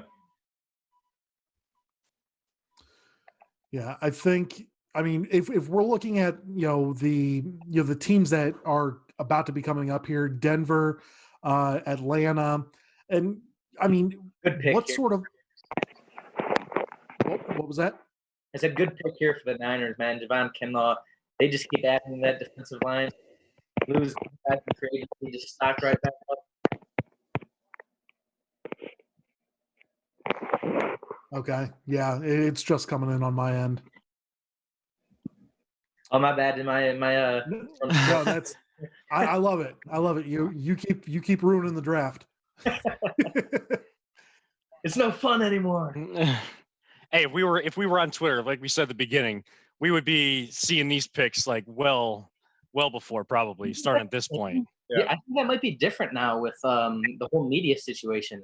Well, I You know know? that there was a year where they said that they weren't going to tip picks, and I feel like that went away unless they're like kind of wavering back and forth on that. This year they're trying to give people more of the draft experience because we haven't had sports. I didn't hear anything Well, about how people are going to operate on Twitter. I know Woj has said that in the NBA in the past, like, oh, I'm not tipping picks this year, and then like it's draft night, and he's like sitting there like, yeah, he tries not to, and he just ends up doing it anyway. So, Well, wasn't there that year there's like I can't confirm nor deny, but I've heard that's that what this he team does. is serious. And That's it's like exactly it's what Woj does. Woj it's alluding doesn't- to. He's like, no, I swear I've never given away picks, and he's like, I believe they're gonna do this, and it's like it always happens, no matter what. Cryptic draft day picks or That's right. Always cryptic. Speaking of cryptic, has anybody seen anything else from Odell? Anything beyond what we thought? Just him seeing him being a part of what they were saying with the Giants and not being able to, being part of their rough history instead of the positive history they have. How do you I think our new picks sent him a tweet. Who sent him a tweet? Willis. He already sent him one. Yeah. What do you say? Let me know how much time you need to finish your route, 13. Okay. All right. I mean, he's all about it. He understands that he's going to come into he already understands he's coming into a situation where, yeah, he's a young guy and he's got to learn how to be a professional, but his job is to be able to play right away and help this team go where it's intended to go and not, drag things down or have a drag out season with wasted talent like last year. I said wide receiver to San Francisco, but going defensive line for them, they're just stacked. And it makes sense because Kyle Shanahan just does everything with nothing every year. I mean, he does not need like stud wide receivers, and they still produce all the time. Well, it's because they're stout up front. I mean, their front seven on on the backside. Yeah, I mean they're stacked. Well, what they just traded DeForest Buckner, and now they come right back, and they have another pick this. I mean, they're in the first round, so they could still land a wide receiver or a line. I mean, they're just, they're in good shape. Yeah, I mean they're a great great run organization by John Lynch, and I mean there he is. He's just all smiles and everything's great for him. So, where do you think the first running back is going to be popping off the board at? Honestly, I've heard end of the first round potentially, and I think it's the kid out of Wisconsin. Jonathan Taylor, I've heard is like the first one. If there is one that's going to go, it would be more. I've seen him mocked towards the end, maybe like that 30, 31, 32 range. To be honest, it would probably be second round because unless you got like a bona fide stud like Saquon that can do so much in this new NFL, most of those guys with their shelf life are not going to go until at least, starting in the second round, early in the second round. I would look out for him, no question. He's one of those guys that I feel like can come in and kind of nobody's talking about him. Like it seems like there's a couple of these guys every year that are rookies that are come in that are drafted like either late in the first round, early in the second round. Sometimes I feel like OSU is definitely that guy in this draft. But I still think Dobbins is good. Like I don't know what you guys think about him as a pro prospect, but I think he measures out. He reminds me a lot of Nick Chubb just in the way that he plays. I don't think that Dobbins is great at catching the ball out of the backfield, which I think he gets knocked for a little bit. But I don't think Nick Chubb is great at catching the ball out of the backfield either, but he doesn't need to be. You know what I mean? So it's one of those things where it's like I don't know how you judge that, but I think that can translate as a Yeah, I think a lot of teams are going to try to wait to the second round because you look at a guy like Nick Chubb, you get him right at the beginning of the second round, but you get that fifth-year option. Yeah. Rookie contract. Having that rookie contract at first round where you only get the 4 years, I mean, it's huge to have that fifth-year option for the team. We got to be honest with Chubb, too. Like, we got a break with him. He he had that like ACL injury. Remember his senior year, and that kind of pushed him back a little bit in the draft, and we got lucky there. But Yeah. hey, I'll take it. Yep. Yeah, Jerry Jeudy just went off the board to the Broncos. So 2 Alabama wide receivers have not seen, and at least not when I thought when I was gone either. CeeDee Lamb is still on the board, correct? Yeah, CeeDee Lamb is still on the board. Is there any way Atlanta takes him? The Eagles are the Eagles. He's not getting past the Eagles. I'm telling you that right now. It's a good point. That's a really good point. But they're not. Wow, what a value pick. Yeah, 21. Eagles are going to make out if they get him, man. That is one hell of a value pick. Yeah, I mean, a lot of things are falling their way right now. I don't know, like Dallas, Miami might look to get CeeDee Dallas Lamb. is going to take a safety, I think. Miami, they have Parker. They also took a rookie last year, the guy out of Colorado State. I'm blanking on the name, but he showed a lot of promise. So I think he'll could have 1-2 at the wide receiver positions. They also have Gesicki at the tight end. Running back, I think, is somewhere we could see the progress on the offense, but it's the line position where I would imagine they would probably lean with. I think Dallas will go safety. Atlanta, they have so many holes on defense. They got to address the defense right now. So it could very well happen in favor of Philadelphia, where they could end up with CeeDee Lamb, who I had pegged as well as wide receiver 1, though I think it was such a close race. And each one brings a different skill set to the table. The interesting thing with Jerry Jeudy was all of the knee rumors that came out in this past week, where there was all this debate whether it was like the way that he bent his knees seemed a little awkward versus, wow, he's just an elite route runner and he is so smooth in getting open. So it's fascinating that didn't really impact his status, but will it impact his career long term? So a lot of things to watch here, guys. That was really, really in depth. The knee bending. That's why we have Mike on. Like Tyler, that. this is the reason why we have Mike on here. I'm all in, man. That was great. Mr. Bombastic is totally fantastic when it comes to the draft. That's right. That's right. Well, Bum, I mean, I'd love to have you jump in as well on the running back conversation we were having there before we saw Jerry Jeudy get taken there. Like where these running backs stack up, where they can be taken, and kind of what teams are looking for out of the running back position these days, and how the NFL has transitioned over the last few years. Yeah, so I think that Jonathan Taylor being the top running back on a lot of people's boards, that makes a lot of sense to me. However, he's not my top running back.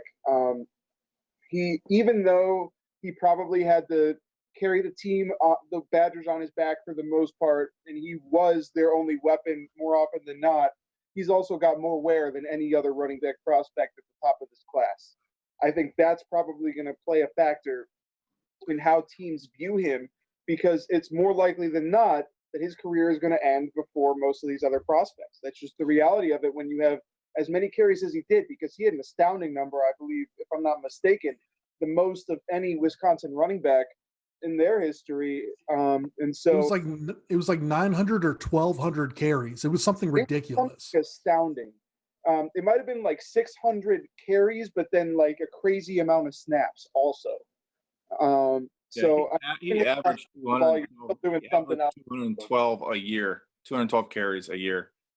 Jeez. Yeah, it's a lot over that span. He was there for a long career. He's a phenomenal running back. I think he can be the complete package as a running back, but how long will he last? And so I love J.K. Dobbins. I think part of his success needs to be attributed to that offensive line. They had some gaping holes that they were able to open for J.K. to run through.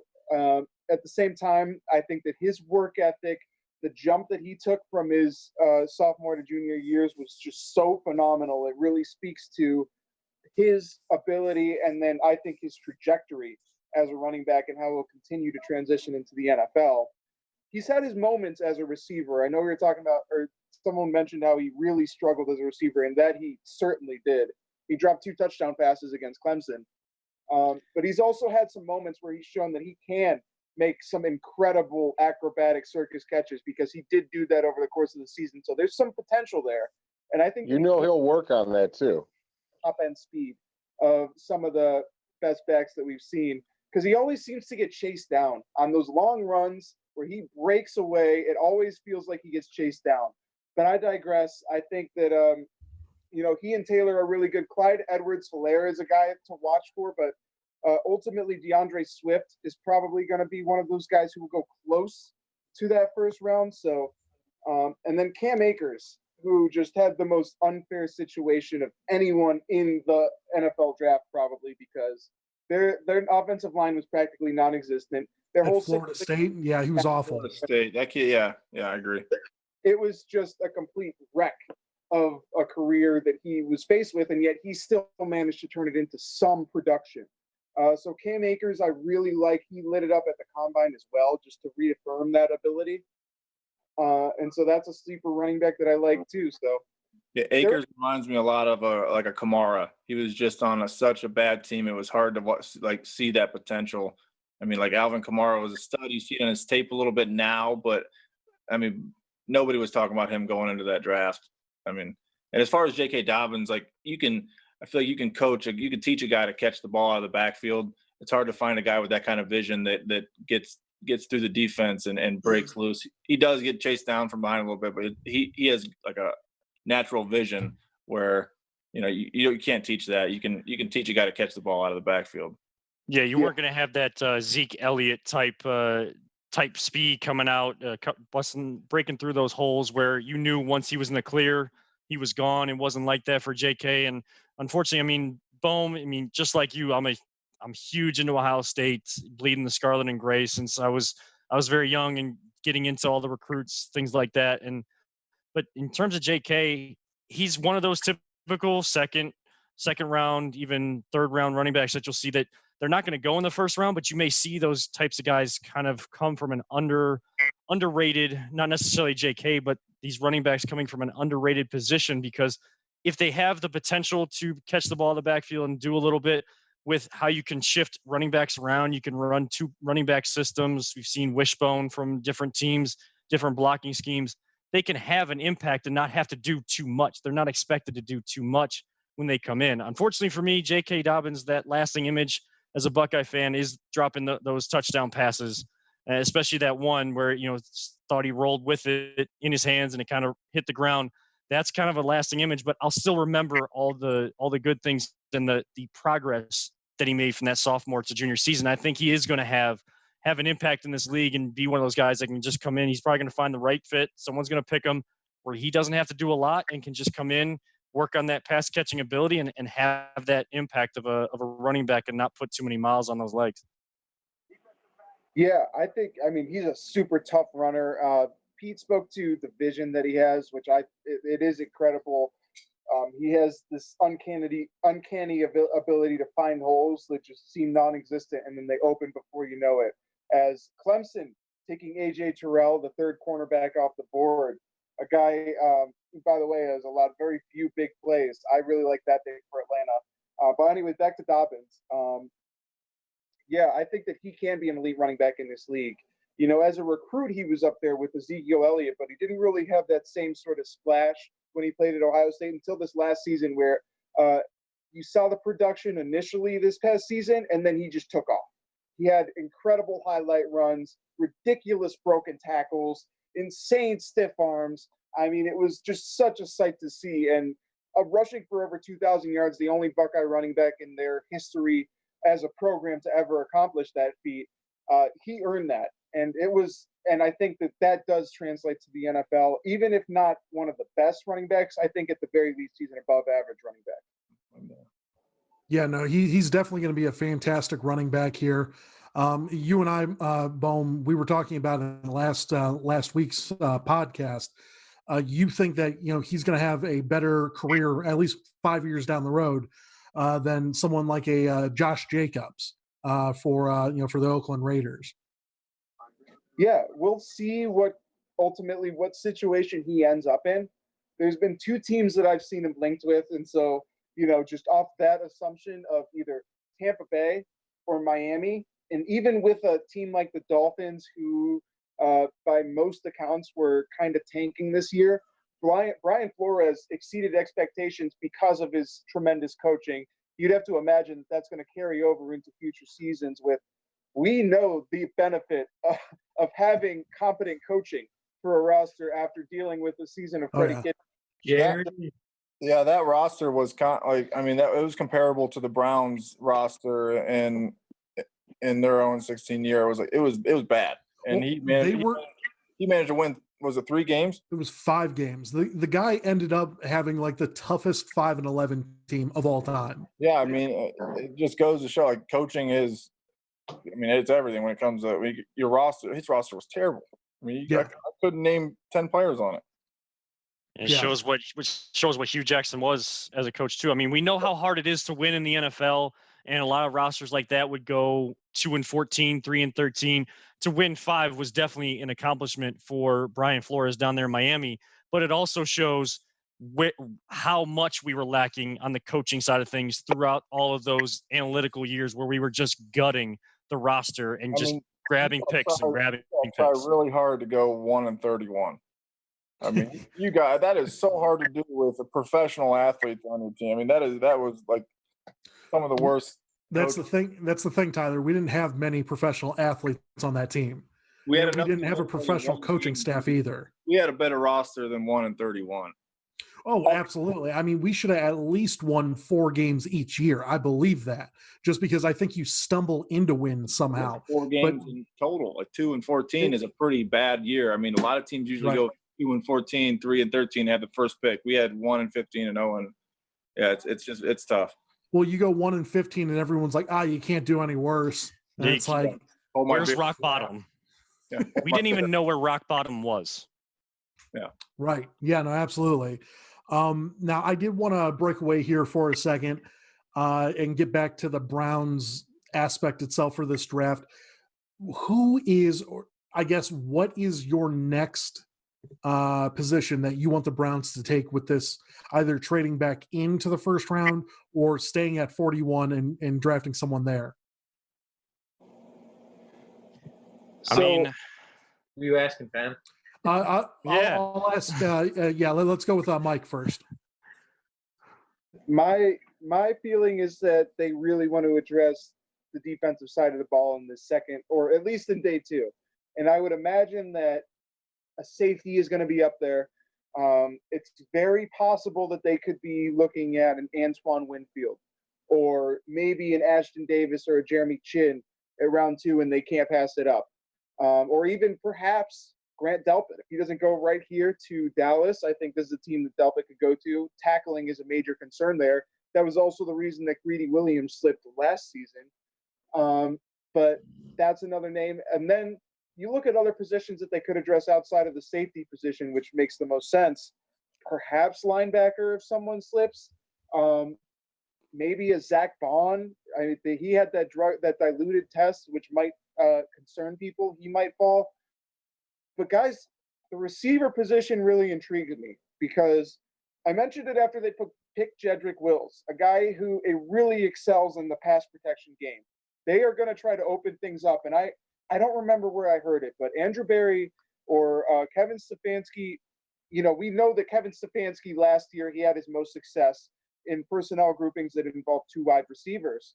That we should not limit him to only including 2 wide receivers in this offense this upcoming season with the Browns. I think that it is what he makes it. And just because that was the personnel grouping that he preferred most of Minnesota doesn't mean that he could do a hell of a lot more with 3 wide receivers on the field this upcoming season if he gets a guy that he really loves to mix into the fold at the receiver position. And so I really am intrigued by the idea of bringing in a wide receiver in this draft class that ultimately, when we look back at it in history, it'll be known for the offensive tackles and the wide receivers. So you should come away with one of each in this draft class, in my opinion. I've heard a lot of people say that a lot of these receivers taken on day 2 and 3 can come in and play right away and make a real impact on a team if they're like the number 3 guy. Oh, without a doubt. I think that, especially in this class, I mean, there's going to be guys that are going in round 3 that I think you could probably find a mock draft where they went in the first round, at least one mock draft. Because like in day 3, the room is so split, it's so diverse, it's so deep that I think that you are going to come away with some immense talent, even late. Like say a guy like Donovan Peoples-Jones, a CeeDee Lamb. Wow, this is a huge shock here, guys. CeeDee Lamb going to Dallas. It makes sense. I almost predicted that one. A lot of people's regards he was a wide receiver one here. And they ink Amari Cooper to the huge deal. Now they want to pair CeeDee Lamb with him. That's amazing. And I thought they were going to go defense here. I'm a little surprised, but you can't hate on this pick for Dallas. This is very exciting. If I'm a Cowboys in that building in the championship games for them. I mean they're really familiar with Oklahoma players. I mean, other than Cooper, I mean they don't have anybody that can really help out Dak like this. I think it's a great pick. It makes sense. That best player on the board. I mean, it comes down to the best player on the board. Yeah, I think grabbing CeeDee Lamb, we've been talking about it. I think that he is the best wide receiver in this draft. And now you're giving Dak another option, which is something he absolutely needs. Because once you shut down, the run, and we've seen it. Once you shut down the run, Dak has a little bit of a harder time trying to, win a game. Let's just be honest. They have their moments of big time plays, sure, but the moment that any of those guys goes down, you need that great second option. CeeDee Lamb is a phenomenal second option. Yeah, and someone known for taking those plays off too. Taking some plays off here and there. So it'll be really. I think it's a great addition. Right, and then you're also got to look at at like a team like Philadelphia. Mike, you were saying it before. Philly was in need of a wide receiver. CeeDee Lamb, had they just fallen just a little bit farther, they would have been thrilled to have CeeDee Lamb there. It's unfortunate for them that their division opponent grabs them now. It might have played into it. It might have played into it as well. Good point. Such a point, Nick, is the fact that we already know that the Eagles really wanted CeeDee Lamb. So they'll probably come away with Justin Jefferson, a guy that they've been linked to a lot. But CeeDee was the home run pick. And so Dallas, not only are they getting an elite talent and arguably the best receiver in this class in many minds, they're also stealing away the top target from their top competition. So, yeah, that's a phenomenal point, Nick. And now that you mentioned that, I got to text my Eagles friend because he was dead set on CeeDee Lamb. I really thought that I was going to text him a correct congratulations message tonight. But, man, he's probably hurting right now. Yeah, text him that RIP. Yeah, I'll have to send my condolences. I guess we see what Jerry Jones being by himself in the social distancing, what kind of things he can really cook up without anybody else in his ear down there in Dallas. Does that do you think help entice Dak because Dak's on this $40 million kick for his contract? Do you think that helps Dak kind of be more intrigued on what they're offering him and kind of coming to a compromise? Like, look, I got these weapons. They're trying to help me too. They're trying to, stockpile these kind of assets, these sort of weapons for me, plus taking opportunities away from divisional opponents. Does that entice Dak, or is he just this guy that's going to be set on $40 million? Well, I'd imagine that it puts a ton more pressure on Dak because at this point, your offense, Ezekiel Elliott, Amari Cooper, CeeDee Lamb, you're out of excuses. You've also got one of the best offensive lines in the league. And you've got a very solid defense on the other side of the ball as well. Jerry Jones is dealing out a ton of money to all these stud players. So you're running out of excuses if you're Dak. Now, sure, it's got to be enticing because it's so much talent accumulated on one roster, let alone America's team. But it's got to be a lot in the back of his mind, a lot of pressure that'll be weighing him down because you can't not win with this roster. Well, I think it puts some pressure on Dak, but I think it also puts a lot of pressure on Mike McCarthy, where he's got a lot of guys now. Offensive guru. He was great in Green Bay, but was it all Aaron Rodgers or was it Mike? And now you'll find out a little bit. There's pressure on both of them. They got to work together. I actually think it puts a lot of pressure on Amari Cooper too, because it's easy to sign a guy to $100 million and then trade him a year later if he doesn't produce. Look at Odell. Yeah. Now I mean, look at guys like Gurley. I mean, you can sign these big contracts, and they're all front loaded, and they can get rid of you in 2 years, and it doesn't really hurt them that bad. So Yeah, and you mentioned Tyler. I mean, Amari Cooper taking some plays off. I mean, if CeeDee Lamb takes over and get more of the targets. I mean, Klimek, I know you wanted to jump in on this too. How do you come out on this and looking at Dallas and kind of their chess play that they kind of made there, but also adding some weapons for Dak there, who's been kind of on the fence on what kind of contract he wants. Yeah, I definitely think it's play to maybe, I don't know, entice Dak a little bit more, or something along those lines. I don't know what it means for Amari Cooper either. I know there's a lot of people that don't consider Amari Cooper one. I don't know if he really is a one or not. If he's kind of one of those one. You're talking about 1A, 1B. I think he might be more kind of a 1B guy. So I don't know if they look at CeeDee Lamb as possibly replacing him, or I don't know how that's going to go. But I actually did want to touch on one more thing we talked about with the Browns and possibly what we want to see them still do. And my guy, a guy that I liked going into this draft, the outside edge guy, Clavon Chasen from LSU. He's still available right now, and I know that the Browns need some help on that. I mean, I would take him on the edge, man. Edge, if Myles Garrett, we don't know what's going on with the other side of that defensive line, if it's going to be Olivier Vernon or if they're going to go another route. But I don't know, Bohm. I don't know what your thoughts on Clavon Chasen are, but I looked at him as, I mean, other than Chase Young, I would say he's probably the best edge guy in this draft, and he's still available right now. And we know how important these edge guys are, and you can really never have enough. And we talked about even earlier in this podcast about Myles Garrett and the attention that he's going to draw, and maybe to somehow ease some of that pressure off of him. Clavon Chasen on the edge, I don't know. I mean, we'd have to probably trade back up to get him, but a little bit enticing for me, I have to say. Yeah, I really expected Chasen to go in the first round, but I agree with you, Primac. I think he is the second best edge rusher in this class. Now, the one holdup that I saw with him was he had really short arms.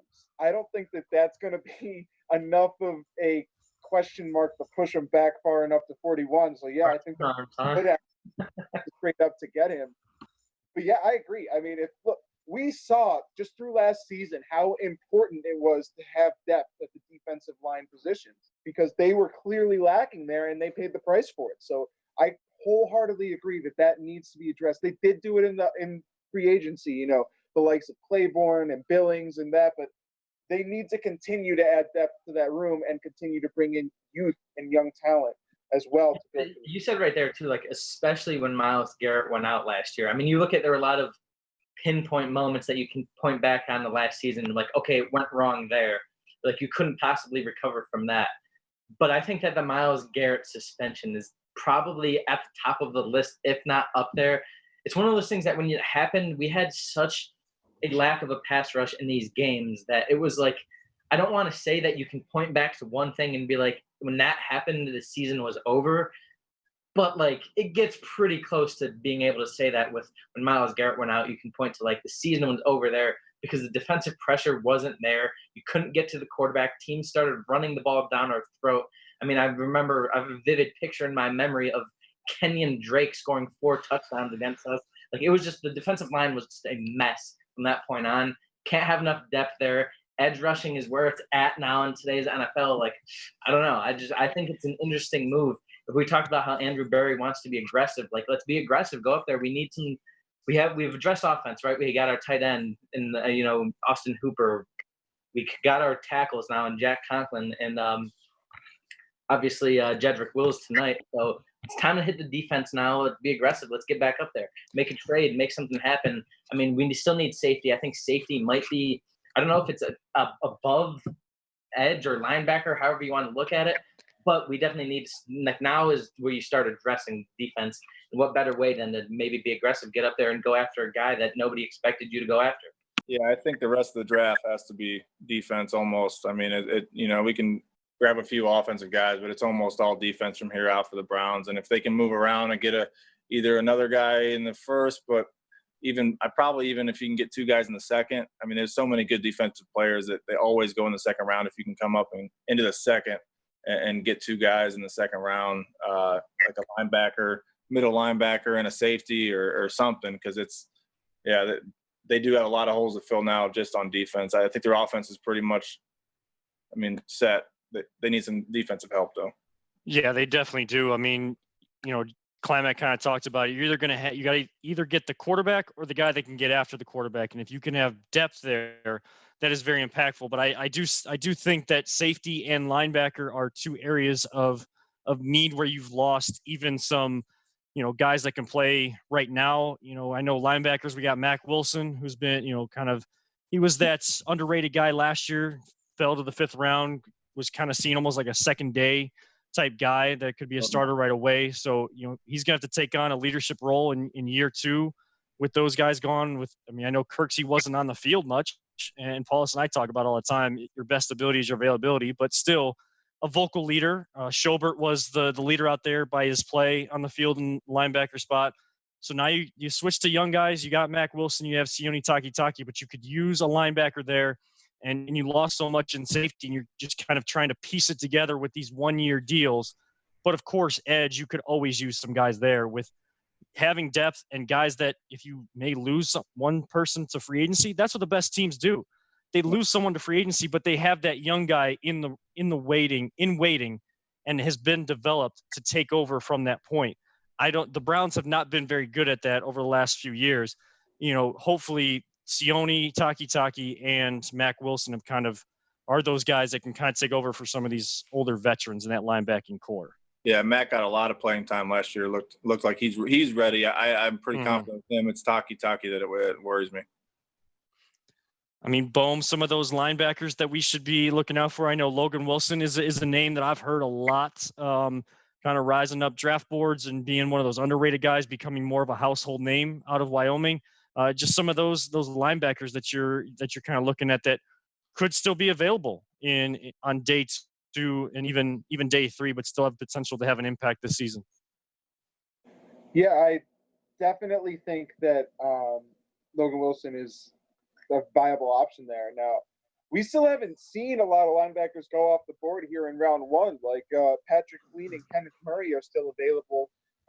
Malik Harrison out of Ohio State is a guy that I really love. I think that he can do it all. He was practically living in opposing offenses' backfields last season. He's all over the field, and he has this knack for tackles for loss. Really intrigued by Willie Gay Jr., the guy that we talked about on the last episode last week, guys. Physical freak who happened to be suspended for majority of last season. There's so many names. Akeem Davis-Gaither out of Appalachian State. There's some small school guys, but you see the athleticism flash on their film against opposing teams. And even though the competition may not necessarily be there, you can sometimes tell when these guys are playing above the level of competition that they're going against. And I think that Davis-Gaither is another one. Out of Texas Tech, there's a guy who's gained a lot of buzz lately by the name of Jordan Brooks, who could also, I think, he could squeak into the first round because he's the kind of linebacker that a team would fall in love with because he can really flash. Yo, Bohm, Damon Arnett right here to the Raiders. Oh, I told you guys I love him, man. He was really a hater for not last season, but the season before. I was a definite hater, but he got picked on and he really held his own last season. And I can't knock on the Raiders for this pick. They're taking a Buckeye now. Garyon Conley was the last Ohio State cornerback they took that didn't work out so well for them, but I'd have to imagine it'll work out a little better this time around. So three of the first 20 picks have been Buckeyes. 4 if you want to include Burrow in that technically. Was an Ohio State graduate. I was going to say Ohio State grad. You got to give it to him. Yeah. Not just a transfer, but a graduate transfer. So he's got that degree like Bohm probably hanging behind him over the shoulder anytime he's doing these Zoom calls too. Hey guys, thanks for having me. I appreciate it. I'm gonna get out of here and hit the sack. Hey, have a good one, brother. Have a good night. All right, buddy. Love having you on, Tyler. Thank you so much. Yep. Go Browns. Go Browns. I can't believe that. And I was looking that up, that 97 draft that you were talking about earlier, Jordan. It went Orlando Pace was the number 1 pick. Number 3 pick. I can't remember who that was, but that was the other Ohio State guy. So 2 of the top 3 from Ohio State. That was the 97 draft. Just crazy how many. I think it was official. I don't. Was it official last year? Or was it official tonight that they now have the most first round draft picks ever in the history of football? I believe They were tied with USC going into this draft. So tonight the player just got drafted. Austin Jackson went to Miami. So 3-1 though. So I think Ohio State might have passed them. Yeah, they did. Just crazy either way. I mean, that's crazy to think about. Just all the talent in the past 10 years, and then you look at the recruiting classes that they're still bringing in. So I mean, Not stopping to anytime get soon. too off course here, but guys, they're putting together the greatest recruiting class of all time, just in terms of ranking wise. In this 2021 class, so it's they've already been cranking out the NFL prospects, but I think it'll only continue, if not increase, in the coming years. One of my favorite things of all time is listening to Mike Bohm talk about the Ohio classes, because every time he's like, they're bringing them in. They got him this year. They got him. Every time I look on my timeline, he's like, we nailed another one. We got another one. It's the best thing I've ever seen. One thing about the Buckeyes recruiting class is there's this tackle who was the 330th ranked recruit, but he had some good film in high school, and I actually think you should have seen his JV film. I saw it all. I love it. Well, I'll tell you what, guys, they've had commits these past 3 days in a row, so they've been racking them up. I know that it feels like I'm just biased and just hyping them up, but what they're doing is absolutely insane, because they've been getting commitments in this lockdown, no less. They came into this lockdown with 10 commitments in the class, and they came out with 17, but they also are racking up the commitments in the 22 class as well. It's just absolutely absurd what they're doing, and I can't explain it. I mean, Ryan Day. Ryan Day is, fantastic. I mean, Urban, obviously, you had Tressel before him, and we don't ever remember that Luke Fickell year. But other than that, I mean, the last 20 years has been nothing but dominance. And I mean, if we're looking at a Buckeye take right now, I mean, I don't know. They are just the class above everyone else right now. It's them, Clemson, and Bama, and everybody else. That's it. I really love the way that Ohio State has handled their recruits, in that Clemson, the number one recruit in the country, just decommitted from Clemson because Dabo has this policy of, you commit to us, you're not allowed to visit any other schools, period. That's how we work. So he had to decommit in order just to visit another school. And this is a kid who's from California, by the way. It's nearly 3,000 miles away from Clemson. He's not allowed to visit any other schools. Clemson's the only school he's seen. It's kind of BS. Meanwhile, Ohio State's yeah, we're not going to force you into any commitments. Go see what schools, whatever you want. And, you want to commit now? Take your time. Come back to us in a week if you want to commit. That's honestly what they've been doing. And it's just incredible to see that authenticity really paying off in terms of that family atmosphere, giving them dividends and being so effective in their recruiting. Well, and that comes from consistency and the structure that you have. And I know trying to compare college to NFL is you're comparing apples to oranges and what type of players you're dealing with, what age you're dealing with, but still having that consistency and that alignment that the Browns have been preaching this whole offseason. It's not just about preaching it, though. It's the good college programs, the great college programs that are competing for national championships every single year, for the college football playoff every single year, and having these guys drafted in the NFL high and setting these records for the most first-round draft picks like Ohio State is doing. Or if you're in the NFL and you're consistently competing for division championships, Super Bowls, it's because you've set up a consistent basis. And even if you have any sort of change at the top or change in the main portion of your structure, it still continues because the message is still the same. And the people before left that culture, and the culture is able to be continued because you put strong people there that can take over from that point. And that's why the great NFL teams succeed on the field too. We just talked about it. You have your veterans, and maybe you're not able to sign them in free agency.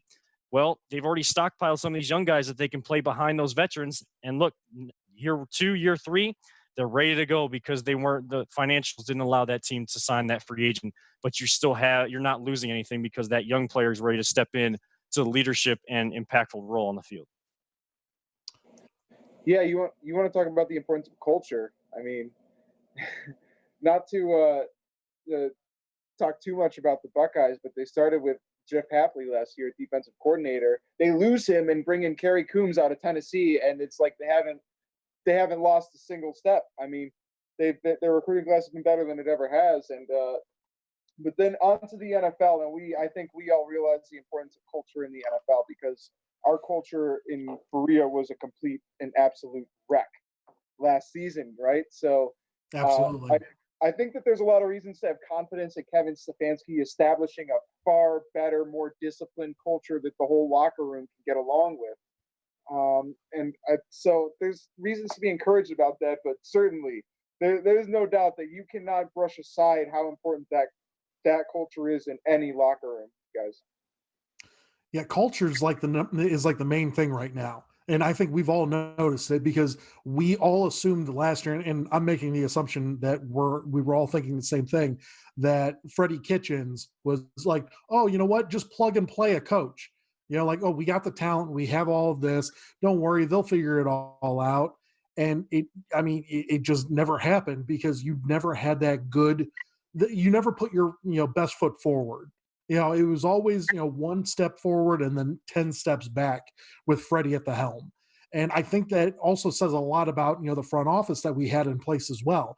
As much as I love John Dorsey's picks, I mean, John Dorsey, let's be honest, was a pretty ego sort of dude. He just thought that he could bring in plug and play people and, bring in people like Antonio Callaway, certain cancers, to teams. And, a lot of people, Clovan. Jason's gone. Yeah, the guy that Klimek was just talking about for the Browns, that edge guy, Clavon Chason just went very impactful guy from LSU's defense this last year. But yeah, no, getting back to the Browns here, they definitely didn't have any sort of culture set up, to go throughout and bring forth their best efforts. That's why you're a 6-10 team, is because that culture is such a downer.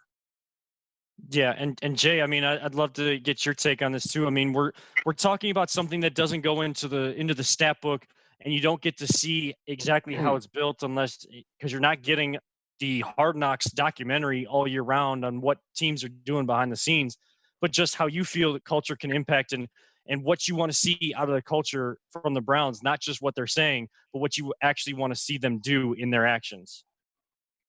You just can't have all these off the field mistakes, hitting people with helmets. Penalties are just ridiculously horrible. Got to work hard. There's a lot of goes into it, but guys, as you can tell, I'm pooped. I'm probably going to crash. I'll have my phone by me if anyone calls and asks about how to join.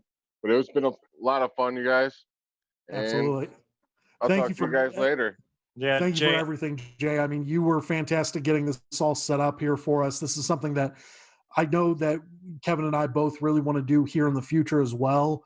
I was even thinking about doing possibly like, whenever the NBA does it as well, for an NBA draft. So maybe we can, link up, do that then. But once again, Jay, thank you so much for doing everything there for us. Yeah, and Jay, I just want to let you know before you go, continued thoughts and prayers to your family. Everything that you're doing for us, though, I mean, it doesn't go unnoticed. Retweeting everything, getting people and setting this up, getting this idea out there. We truly appreciate everything that you're doing, and you having the plan now to go to Ohio Media School. You're going to have success too because you already are on the right track and doing the right things, and look forward to a bright future. But hopefully not even just the NBA draft, but doing something else, even just getting into a group chat that's not necessarily live stream, just getting into a group chat and just talking with all of us. I think that would be really cool during these difficult times. Sounds good, guys, and thanks for the kind words. And as always, go Browns. Go Browns, brother. See you, Jay. Later, guys.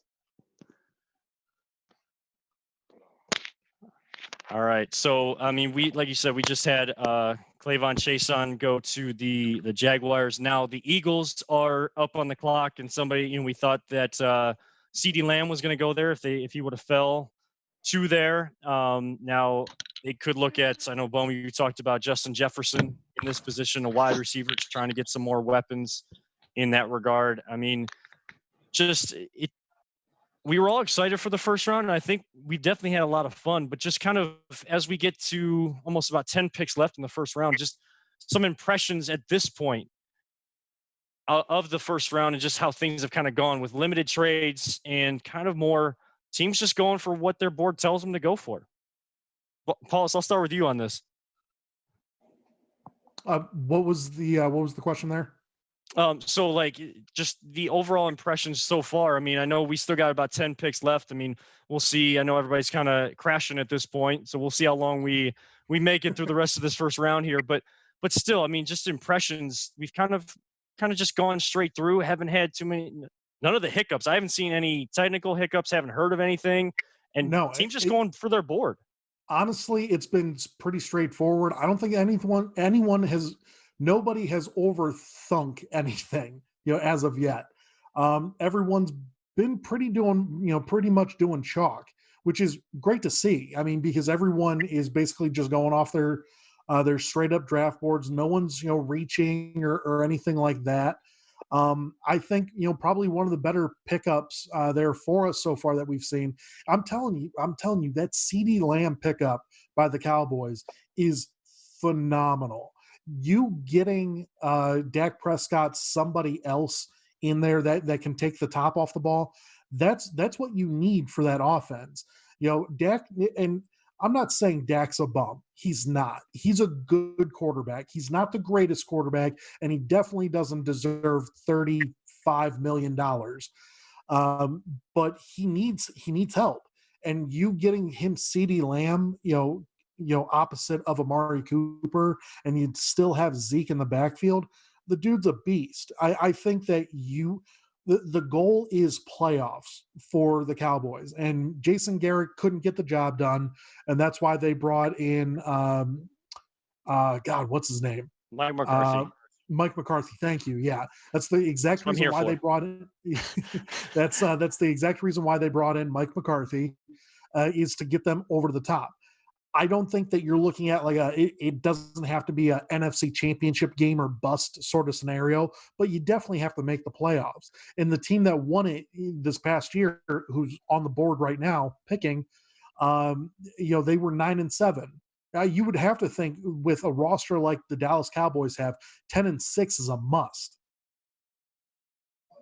Oh yeah, 10-6 is definitely a must. I mean, you can't keep going with what the typical Dallas Cowboy thing is. It's 8-8 every single year. And that CeeDee Lamb pick, you mentioned it, Paul, is very impactful. We talked about the Jerry Jones angle, trying to take an option away from a division rival in Philly, giving more options to Dak, and just adhering to the offensive coach that they just picked up, and a guy that people think has kind of refreshed his mind after being in Green Bay for so long, having a refreshed outlook on the NFL.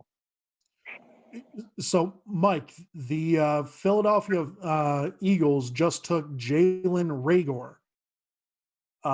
Do you know anything about this guy? Yeah, so he's an interesting player because in a lot of regards, he's got some freakish tendencies. Like he squats ridiculous weights, upwards of 600 pounds. Wow. There was a lot of hype this year at this combine that ended up being tremendously disappointing, but a lot of people thought that he would run a sub 4.3 40-yard dash because he looks so fast on that tape at TCU. The thing with him is the production was so little with him, because I think that was more a product of the offense, the poor quarterback play. He was really the only stud on that offensive team, on the offense of that Horned Frogs offense, but he's a really exciting prospect. And so I'm really intrigued by this, and I like it, guys. Jalen Reagor is a prospect who, I mean, the upside is through the roof. He's just such an incredible athlete. The other thing to note with that combine, the disappointing combine, he also happened to bulk up a bunch. So he put on a bunch of weight. and I think he expected to run these crazy times, and he was more down to earth than expected, but he also put on unnecessary weight, so maybe that played a part in it. Maybe I'm also justifying it, but I Right. really like this pick. He's an enticing prospect. It's interesting to see, though, where Justin Jefferson could go. Could it be here to Minnesota or maybe a Denzel Mims? Because it feels like Minnesota definitely needs to fulfill that wide receiver position. You traded Diggs, you lose Treadwell, so you'd have to imagine they might go receiver here as well. Well, is Bohm? I mean, is Jalen Reagor? Is he kind of a beneficiary and one of these players we're going to see benefit from this process that teams have kind of had to go through to evaluate talent in the final steps to the draft of going back to the tape instead of just kind of seeing workouts, and if even a couple bad workouts in a row, have them drop instead of rise up the draft boards. Is he a beneficiary of that, do you think? That could very well be, Kevin. And we'll ultimately never know because he had a chance at redemption if he had a pro day, maybe. Perhaps he could have improved his times and all of that and had great interviews with all of these teams. But I don't think there's any doubt that he clearly just blew up right off the tape. Like, you could tell that he is an incredible athlete. He is a remarkable playmaker, and he can make something happen even at the next level against tougher competition. So I'm sure that a lot of front offices were blown away by what they saw in the film, without a doubt. That combine, someone mentioned it earlier, you can't put too much stock into the combine, but I think when someone has a disappointing performance, even though they were really impressive during the season, it just makes you kind of go back and ensure that these things aren't flukes. And when you see it more on the field than you see it on the combine, but you're still confident that it will continue to appear on the field, it's not a fluke. Yeah, I think that, the combine can definitely be a benefit, but also hurt guys' draft stocks or pro days because it's more the lower first round or possibly at the beginning of day 2 in the second round, those types of things. That's where those things kind of, can impact players. And Jordan, I see that you've kind of come back, and I hate to let you know, I don't know if you saw or not, but your man Clavon Chason did go a couple picks ago. But we were kind of talking about the culture aspect. I'm not sure if you were trying to jump in on that conversation before you did have to step away there, but any thoughts on some of the picks that have been taken or that culture conversation we were having about the Browns and how that impacts development? Well, definitely hurts to see Chason go to the Jags. I believe he went, I think, was a pick right before the Eagles. I thought he went to the Eagles for a second, but it was the Jags. Good pick for them. They need help wherever they can get it. They're kind of in like no man's land in the NFL right now. You don't really know who are the Jags. They were in the AFC Championship game a couple years ago, and then they called back to Jags. So you don't really know what they are. They need all the help they can get. I was disappointed to see it. I don't know. Just to touch on the Browns and what they have to, and kind of what I'm feeling with that for the rest to go from here. It's like I just want to see us be. I just want to see us be aggressive right now. You know what I mean? I feel like there are a lot of good players available still, and we definitely have the ammunition to trade up and go get a guy if we want to. So I don't know where you guys come out on that, or if you're dead set on just kind of just sitting out until day 2 at this point. But for me right now, I would like to be aggressive. It seems like there hasn't been too much of a play on defensive backs.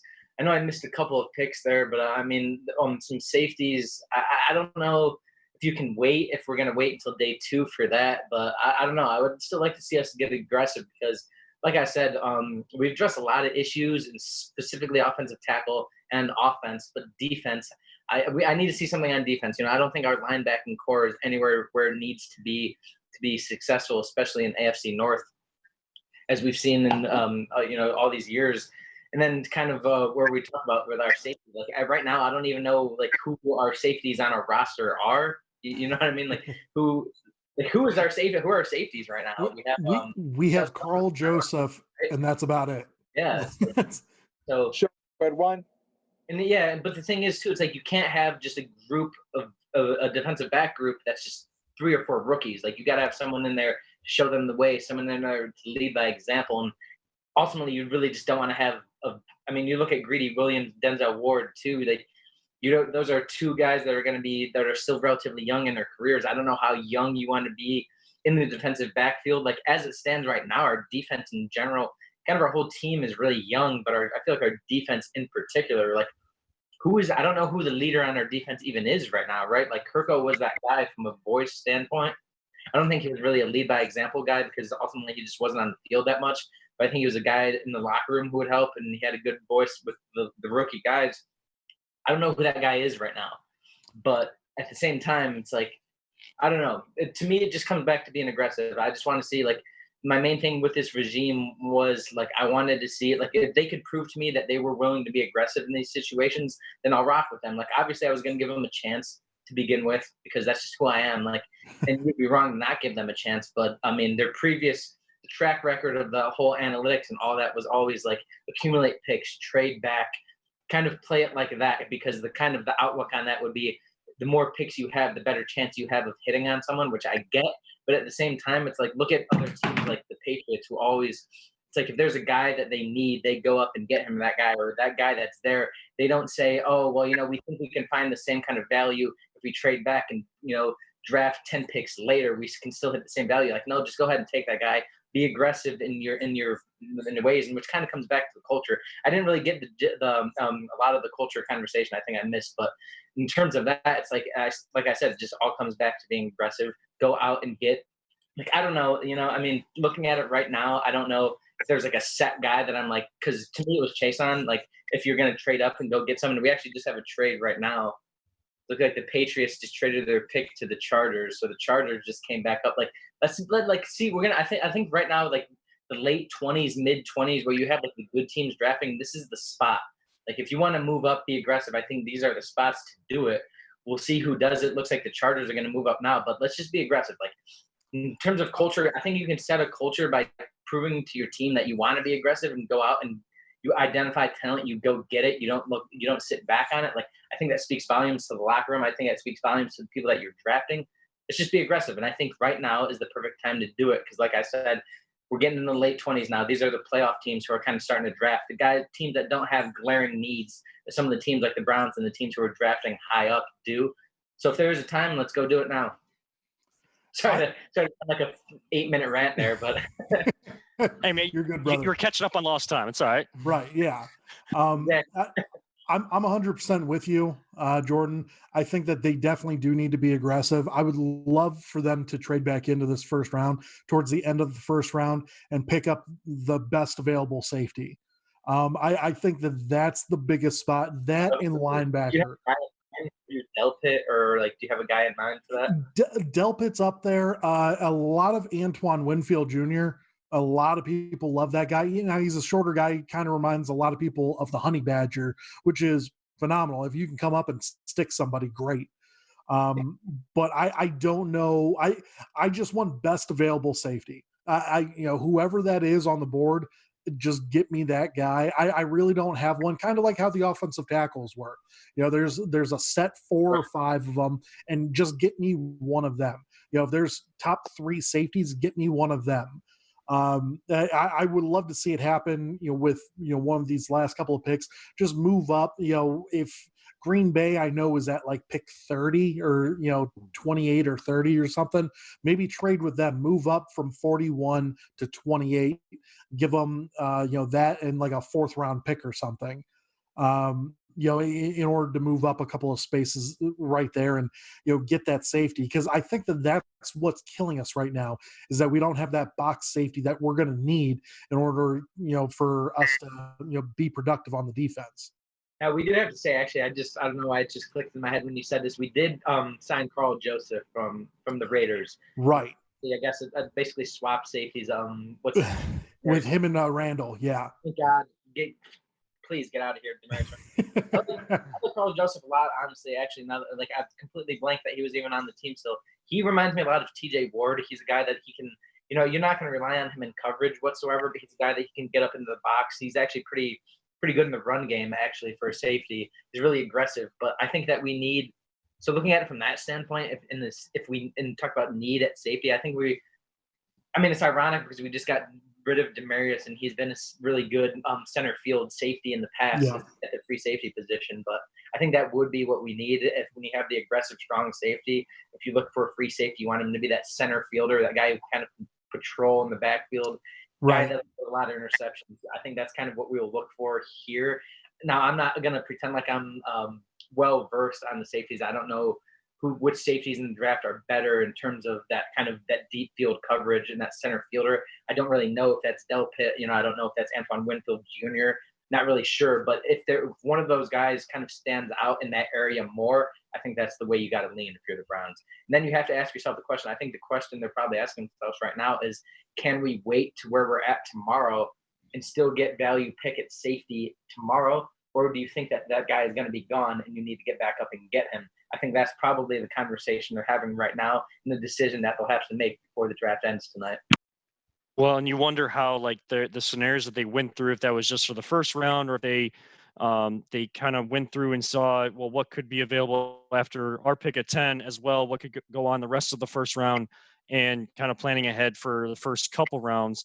But I think that the aggressive message that you're talking about there, Klimek, is important for this team to send. And I think that they've done that in a sense through free agency on who they've kind of gotten, what needs, who they've picked up, kind of the top guys at their positions for the ones they did pick up as well. And, I think it's important to stick with that aggressive mindset. I think that they were patient tonight, but for the right reasons, because they could see how the board was falling to them and how things were transitioning. And it seemed like and maybe that scenario that they went through prepared them even more for how this draft was going to go. And that's why that pick came in so quickly to go with Jedrick Wills. But they were aggressive. They didn't hesitate. They didn't just let the clock run down for any theatric effect. They put the card in right away. They knew he was going to be there for them, and they put it in. And I think if you want to have an aligned, straight-on culture where everybody's on the same page, if you're going to go with the aggressive mindset, stick to it. Something that's a good point, Kevin, because I was talking about, I've been preaching this whole aggressive nature all night, and what you just said definitely proves that we're going to be aggressive. Like you said, like the pick was in like that, right? The Browns were on the clock, and the pick is in. Which is good because that means you had your guy. He was there. You'd wasted no time. It wasn't, okay, let's just throw away all these trade offers. Our guy is there. Let's go get him.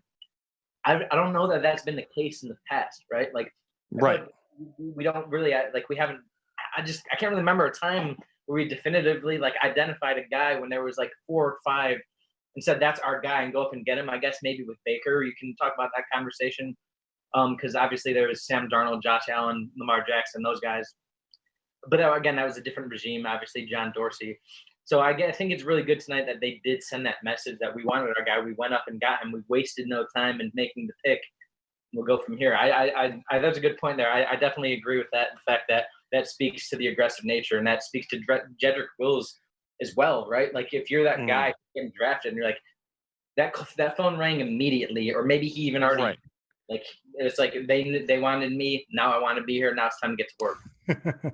Yeah, it sends a message to the players, and results will still be the dictator. And we're, Paulus and I have mentioned on our podcast a lot that we're in the state with the Browns that, yeah, we're going to give them credit this offseason when they do things well, but we're not going to get fully wrapped up as we've kind of fallen victim to in the past of getting wrapped up in the offseason hype. You don't want to lose in the offseason, but you still have to show the results on the field. But having that aggressive mindset and being so straightforward with that, I guess Andrew Berry is starting to take away any narrative that he was fully part of that analytical mindset, that, he's going to follow a football mindset, that if the analytics, that information, if those types of decisions like trading down are best for the team, he's going to do that because he thinks he can get what will help this team moving forward, or just go get the guy that you have rated the best. And that's what they did with Jedrick Wills. And it's something, even looking at, just to compare 2 different sports, but in the professional ranks, the Cavs had a mixed message, like that they were going to be aggressive. They were going to keep guys like Kevin Love and some of these veterans to still try to compete for playoff spots, but they were also trying to add draft capital or develop young point guards, things like that. So like a mixed message on whether you were trying to build for the future or compete right now. Having that one mindset all adds into this aligned message that the Browns are trying to send out there, and you just have to continue with it. You cannot stray from that and go back to the traditional Browns that we just always have that fear in the back of our mind that they're going to do and trying to act like they're smarter than everybody else. And to touch on that real quick too, I think that speaks when you're talking about the alignment as well, right? Like the fact, again, I have to keep harping on the point that like some like impossible thing that could have happened that the Browns like made their pick so quickly. Yeah. But at the same time, like, we're talking about that proves that they're aggressive, but at the same time, it also talks about, like you just said, the alignment, right? Like in the past, we knew last year, and in years past, there's the analytics department, and then there was John Dorsey. Obviously, I'm assuming there have been a lot of different guys. Like we knew it came down to the head coach. DePodesta had his guy. Dorsey had his guy. The fact that it came in like this year kind of tells me that probably Stefanski had his guy. Barry had his guy. DePodesta had his guy. They were all on the same page, came to the conclusion that it was Jedrick Wills, and they wasted no time in doing it. So again, that's going to speak to aggression, and that speaks to the alignment that has been preached. So far, so good. Again, enough to just keep getting us hooked, right? And like, right. I mean, it just happens with the Browns. You get hooked by what they do, and we're Browns fans. We're loyal to a fault at times, but we're never going to leave our fandom for the Cleveland Browns, and that's what we were brought up to be. I think that you just hit on a great point there, though, Climac, in terms of in the past we've had front offices that have one guy, another person, another guy who was actually making the decision. Was there dissension amongst the ranks? Then once the season ends, you hear about all that dissension. But to see it that quick, for right now at least, that points to, well, DePodesta's guy, Stefanski's guy, Barry's guy were all the same guy, and they didn't even hesitate. They didn't need to have this conversation like, oh, well, I'm thinking Wirfs, I'm thinking Wills. No, our guy is Wills. We're gonna go get him. We're gonna call him. He's gonna be here, and we're gonna let him know exactly what his role needs to be and what he needs to be ready for mentally and physically, what we're going to ask him to do. Now, Bohm, I mean, we were kind of talking about in that conversation as well, the safety position, and Climac was talking about how, and I'm not going to admit that I'm well versed on this either, but kind of the strengths of some of these safeties and maybe a guy that fits better with what you think the Browns should be looking for in a safety if they were to go that route, whether waiting at 41 or trying to trade up here towards the end of the first round for a position like that?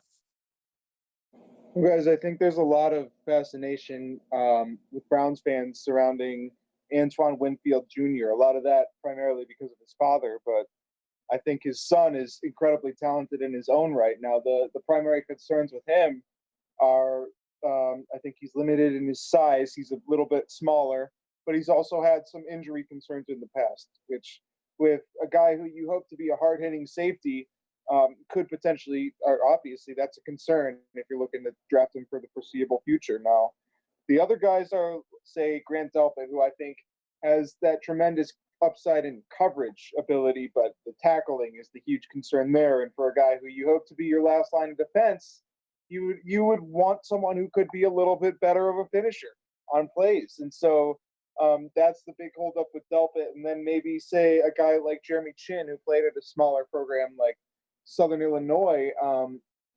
That's a player who really intrigues me because I think you see the versatility in his game. You see the ability in coverage and finishing and the run and stopping the run.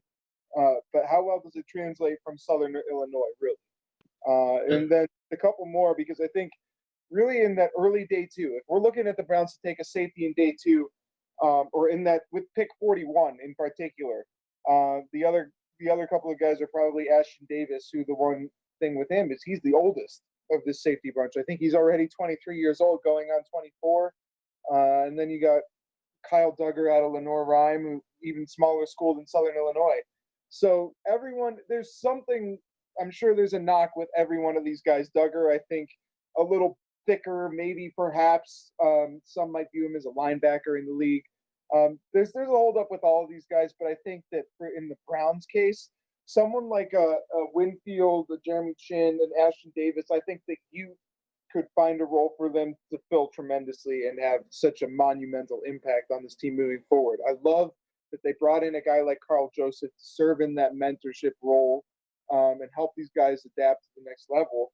And now you just need to get one of them in and come and bring their talent into the fold. Yeah, and I think whenever you're looking at someone like a Grant Delpit, like you were mentioning before, I mean, we have that LSU connection here. Now that we got Jarvis, Odell, Greedy. I mean, that's someone that they I'm sure would vouch for, and bringing him in there. Greedy, we all know that Greedy wasn't graded as the best tackler last year, coming into the draft here, but he ended up having a decent season. It's not like he was, whiffing on tackles left and right or anything like that. I think if you have, if you bring in a kid like, Grant Delpit, who might have some issues with tackling, hopefully get him into a system where, it'll just work itself out at some point in time. I mean, that's what we're all hoping for. But it's kind of once you get into these later rounds, I mean, second, third rounds, it's not like a crapshoot, but it's one of those where I mean, it's I don't know, Becomes more it's a little value. tougher. It's a little tougher because they're just not as polished as these first round talents. Yeah, it becomes a little bit more even value, but still getting guys that can start for you in that sense. I mean, I guess the thing that just having these conversations that I was intrigued when I saw some mock drafts where Grant Delpit would fall because I watched several of those LSU games that were on TV, and Grant Delpit being one of those safeties that the commentators kind of raved about. But as the season went on, there was kind of a slight transition in lack of production of what people were expecting out of him. But hearing the tackling inabilities, I mean, Greedy wasn't bad at that. Maybe from my own eyes, I think that, definitely with having Denzel Ward here, Greedy was definitely picked on, and I think he got beat a little bit, but he still learned the NFL game. So that's definitely, he has the cover skills, and I think it's just transitioning that to the NFL, and that's going to be a progress point there. But two guys that kind of have one at the corner spot, one at the safety spot, that have a similar question marks about them, and especially if you're going to have a guy that has question marks about tackling, like you mentioned, Bohm, as that last line of defense, that can create some holes that teams, and especially here in the AFC North and some of these wide open offenses, can definitely exploit right away if you're trying to get these guys to get some experience and in key moments of games that are probably going to be close this season. I mean, I don't even want to have the conversation right now about whether the NFL will have to delay or anything. It's just we're kind of looking at it as, when the season starts, will you have these guys, will you be putting guys in the right spot to young guys to develop and veterans to help lead them and be able to overcome those close moments, not just necessarily the blowouts as we've seen in the past? Well, I think that all goes back to the coaching staff and what they can do for this team. I mean, they have so much young talent. I think they're going to be falling back on the wisdom of what these coaches can bring into the fold. Whether it be, say, like the defensive secondary, we're talking about the safeties. Yeah, you have guys like Carl Joseph that you brought in, or maybe you bring in BJ Goodson in the linebacker room when maybe he could be a leader in that defensive room. But as we see a trade here, the Vikings with their second first-round pick just traded back. 49ers getting back into the first round for some action, perhaps to take a wide receiver maybe. But anyways, I forget what I was talking about. I'm sorry. I lost my train of thought. Is Justin Jefferson still available? Jefferson went to the Vikings already. Trade alert. What was that? Trade the 49ers just traded up with the Vikings right here. So they took Javon Kinlaw with their first pick after trading DeForest Buckner. Yeah, it's And good. I imagine maybe they want to get something on the offensive side of the ball this time. Wide receiver, I would think, right? I mean, they lost Emmanuel Sanders. Yeah, that would be my thought. You brought in Deebo Samuel last year. You've got Pettis, but clearly plenty of room to bring in more talent.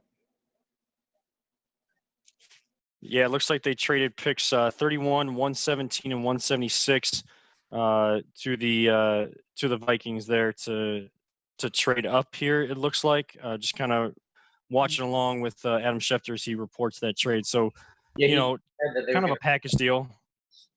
Sounds like. Yeah. Wide receiver is inevitable here. Now, which wide receiver is the question? Yeah, exactly. Yeah, I mean, who are some of the best available, like best left on this board? I mean, we've seen those top 3 guys go, and of Well- course, you've seen Justin Jefferson. You've got Denzel Mims, who I think is an intriguing one because tested off the charts from Baylor, former track athlete. Now, Baylor wide receivers, I'm sure a lot of Browns fans have criticisms for Baylor wide receivers. Corey Coleman. Corey Coleman, Josh Gordon goes on, or even just Baylor players in general. Phil Taylor, Spencer Rango. RG3, yeah. RG3, right. Good call. But no, I really like Denzel Mims, as Goodell is about to announce the pick here, and we'll see if that is in fact the pick. Guys, this receiver class is so special. Laviska Shenault, the guy, is really good. Donovan Peoples-Jones is a player I really like, who I think could go in day 2. Ayuk, like I said, it's Ayuk. This guy tested off the charts from Arizona State. I didn't think he was going to go in the first round. I mean, to take him over the likes of a Denzel Mims or a Laviska Shenault, I'm surprised, but there's a lot of upside to like there as well. I mean, he's big, he's long, he's got the athleticism, and he was productive at Arizona State. So, yeah, I mean, I feel like the Niners have gotten production from like Kendrick Bourne and guys like that in the past too. Like Shanahan has a good enough system that you could plug someone like Ayuk in, and he probably will produce results next year. I mean, if he was their guy, they pinpointed him, they go up and trade for him. I mean, I would like to think that Shanahan and Lynch know what they're doing. So, I mean, seems like a good pick to me so far. Someone Kyle Shanahan at this point. Bohm, where would you take someone like a KJ Hill? Interesting question. I think at the earliest, KJ Hill would probably go late day 2. If I were drafting, I would probably take him in early to mid day 3. So that would probably be anywhere from the 4th, 5th, maybe even 6th round if he slipped. But incredibly productive slot receiver. Overall, tremendous hands. You know, he has his moments where he's had a couple of drop balls that he shouldn't have dropped. It should have been easy catches. But I think that he's a guy who, look, we saw what Brian Hartline's coaching could do for Terry McLaurin and for Paris Campbell. Those guys are as refined as college receivers come going into the draft. I mean, unless you're Van Jefferson out of Florida, all these guys from Ohio State are some of the best, most polished receivers coming into this class. So I like KJ Hill. I don't know. There's a few slot receivers that I might be enticed by over him at this point, but it's hard to not like what he brings to the table because hard worker, he does everything, including blocking on run plays. He's a great blocker. He's polished. So there's a lot to like about him, no doubt.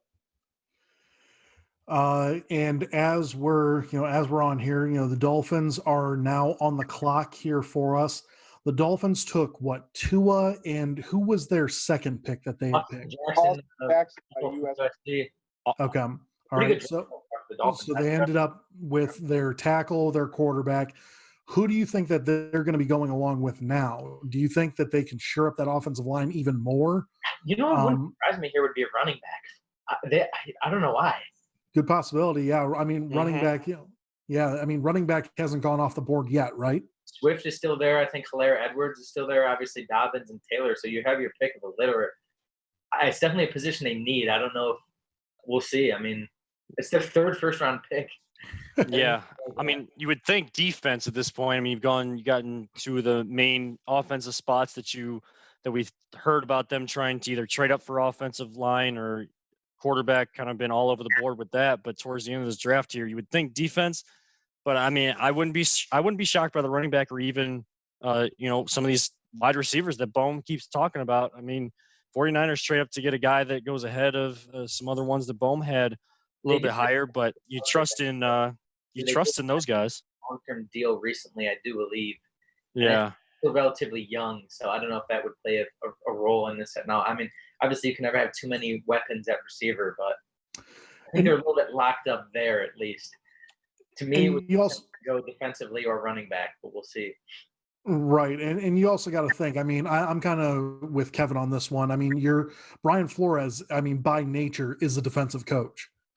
So you're probably going to be looking at him trying to shore up that defense now that he has his, game day starter, at quarterback, as well as, the tackle of the future for them as well. So you kind of probably think that they're going to want to go after someone here. Maybe who's the number one safety? The Xavier McKinney.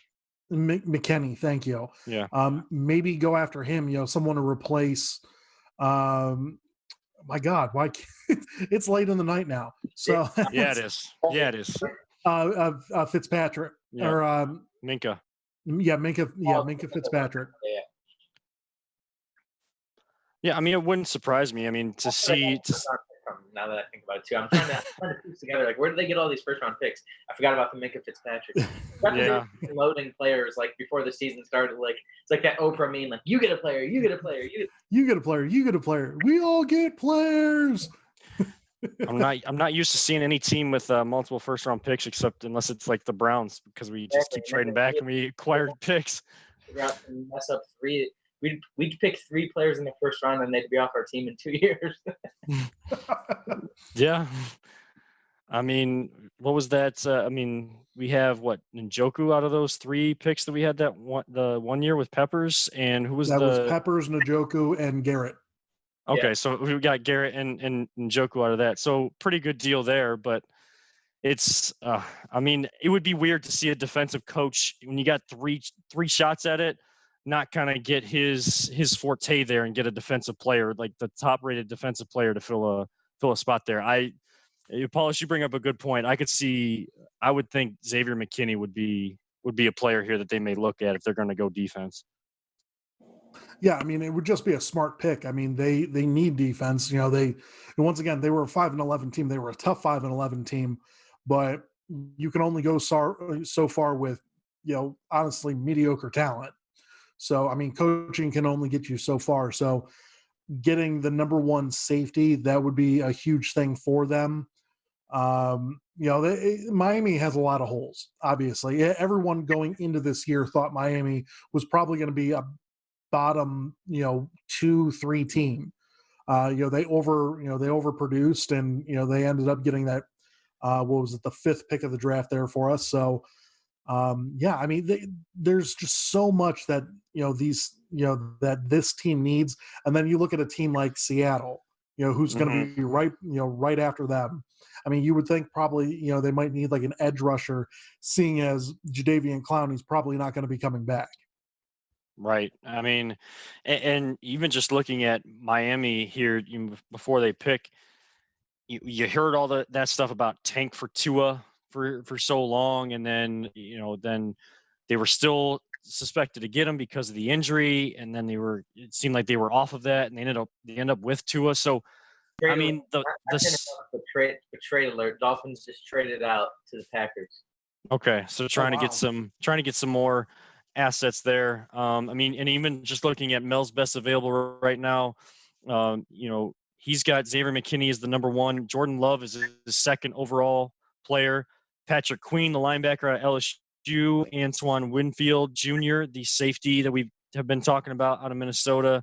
And it kind of went away there before I saw it was a player out of Georgia there that was on there. But, Miami, the starting point to the rebuild and having a good coach that they've already seen is can you trust enough, and will Tua be the guy that they trust him to be?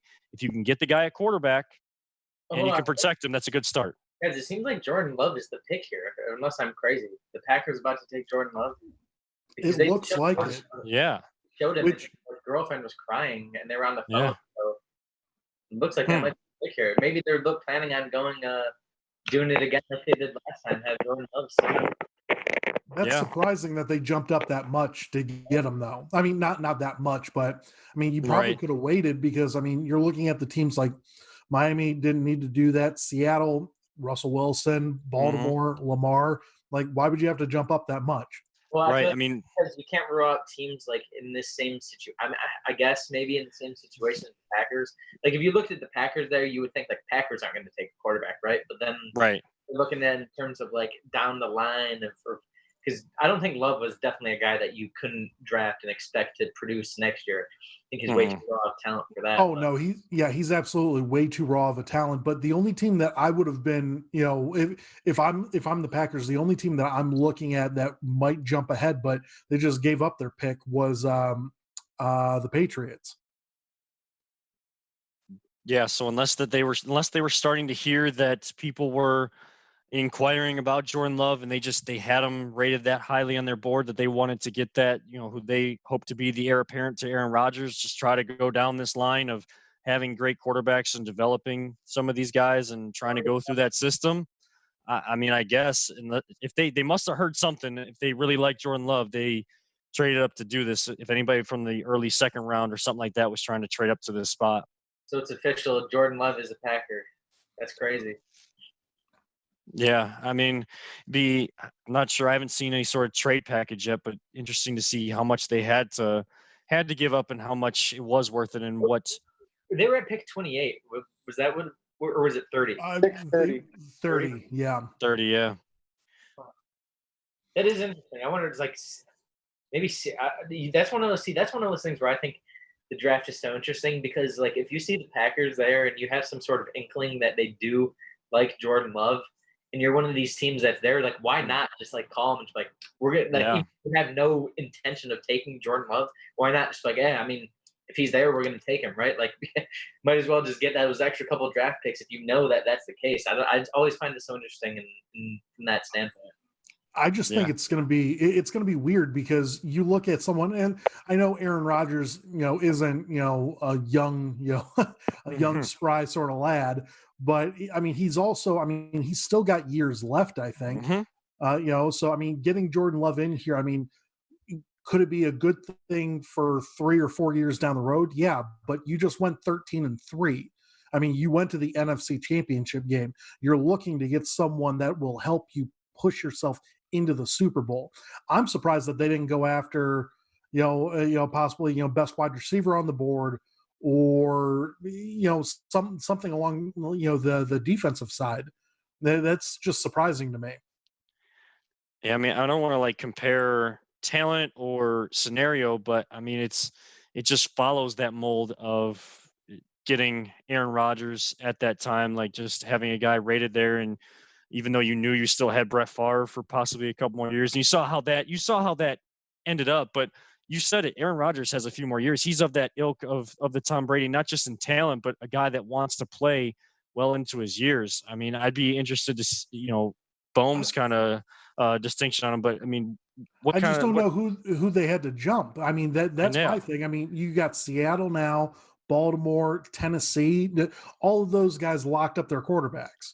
I mean, this is definitely the biggest question mark that I've kind of seen so far in this first round. I mean, and Bohm, I mean, just seeing this trade and the Packers doing this, I mean, what do you think could have prompted this, or do you think that this is a smart, savvy move on the Packers end, or surprised like we are? Well, definitely surprised, guys. But interestingly, Aaron Rodgers is the same age that Brett Favre Rodgers was drafted. So it kind of, to one of your guys' points, I think it was you, Kevin, to your point, I mean, it does follow that mold of what the Packers did when they had Brett Favre at a certain age and they wanted to bring in his eventual replacement. Jordan Love is a guy who I don't think that you can throw out to the Wolves immediately in year one, game one. That's a player that you're going to have to, he needs to grow a little bit. I mean, he threw far too many interceptions at Utah State. So you'd have to imagine that kind of trend would continue in the NFL until he's able to make the proper connections. So give him some time under Aaron Rodgers, see what he can learn, see how he can improve. And in that regard, it makes sense and how it fits that pattern. But nonetheless, it is still a surprise because you'd think any team that has Aaron Rodgers is in win now mode, and you want to get the best possible players to put around him to win. At the same time, you can't really knock a team for thinking about the longevity and taking a quarterback that if you put him through the workouts, you really believe in him, you think he can be the future, you should take him. Well, to your point, I mean, it definitely does help out the future aspect itself, but I mean, you have to be very secure in your head coach if that's the plan. because you're looking at, and Matt LaFleur, I mean, he did a great job, 13-3 and NFC Championship game. You got blown out by the Niners, but I mean, that's something that I don't know. That's a future pick, and for me personally, if I'm a Packers fan, I want to win now. I mean, Aaron Rodgers is obviously going to be pissed. You know, him and Matt LaFleur, you know, they had their, you know, are they, you know, a good, you know, team? You know, are they good friends? Are they a good partnership? There were a lot of questions asked about that last year, and a lot of people thought that they were silenced whenever they got to the playoffs at 13-3.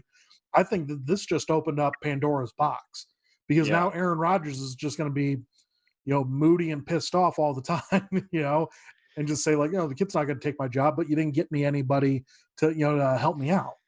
I mean, it'd be interesting to dig into a little bit deeper as well from their perspective. But, you know, you wonder when they made that move to get Aaron Rodgers and they still had Brett Favre, did they have the luxury to do so in the first round? Because if you're in the first round, you're trying to still get starters and talent there. Even if you're at the lower end and you're a playoff team, you know that you're still going to get a starting quality player to fill either a need or to kind of add depth and extra talent to a position that maybe you're thinning out on due to free agency or retirements, things of that nature. I don't know that, you know, the Packers a couple of years ago not playing as well, I don't know that they had that luxury to just kind of go away from trying to get some value for a first round starter to fill either a need or depth there for them. So I'd be interested to dig into a little bit deeper to kind of compare how the rosters were set up at both times. I know that it's difficult to compare these two scenarios, but it kind of goes with the territory, because it just has that vibe to it. But are the Packers in the same position to afford to do that right now? I would have guessed that a lot of the shortcomings of the Green Bay Packers were probably masked by having such an elite quarterback in Aaron Rodgers. I mean, that's the thing, is when your quarterback is so good, it's going to cover up a lot of the problems. It's going to make your team appear a lot better than they may actually be, but it's also going to put you in position where you can't necessarily fulfill some of the holes that you need to address. In this case, it feels like they kind of ignored any of the holes that they may have had altogether and instead looked towards the future, because they felt that outweighed the needs of the addressing of immediate needs. Now, whether that's the right move remains to be seen, and that's why I think a lot of us have these questions. But I still think that there is some reason to justify this pick, in that we don't get to see everything that goes on behind closed doors. But I'd have to guess that there's some reasons for the Packers organization to worry about Aaron Rodgers after, 3-4 years from now. Like next year, maybe not. 2 years from now, we'll see what happens. But in 3 years, I think that they want to have a plan to potentially move on from him and look towards the future. I mean, I guess something that maybe the Patriots haven't done as well to prepare for this period where Tom Brady was no longer in their uniform. If it ends up working out for the Packers, then they're kind of the blueprint for this process. When you have one of those blue chip quarterbacks at one of the most important positions, if not the most important position in all of sports, to have someone that's established in the league and then being able to bring in that heir apparent right behind them. I guess they could become the blueprint for it. But again, I mean, I still have my questions with what they just did. But all I can say is, on the positive spin on it, at least it's not the Browns we're questioning on that one. No, you're absolutely right. Thank God it's not the Browns. I just, like I said, I'm beating a dead horse, I know, but I'm happy. Or like, if I'm a Packers fan, I'd be, furious that they traded up from 30 whenever the teams ahead of them was Seattle, Baltimore, Tennessee, all of which have locked up their quarterbacks. I don't think that this was a necessary thing. You're essentially giving away picks. And whenever you're 13-3 and you made the NFC Championship game, You don't do that. You go for gold. You go and get the person that you wanted. You know, CeeDee Lamb, and once again, CeeDee Lamb fell drastically. You know, if you want to put yourself over the top, get Devontae Adams a running mate, and you go and get CeeDee Lamb or Justin Jefferson. Yeah, I mean, once again, you're trading up a couple extra picks, but I mean, that's the price that you got to do it for.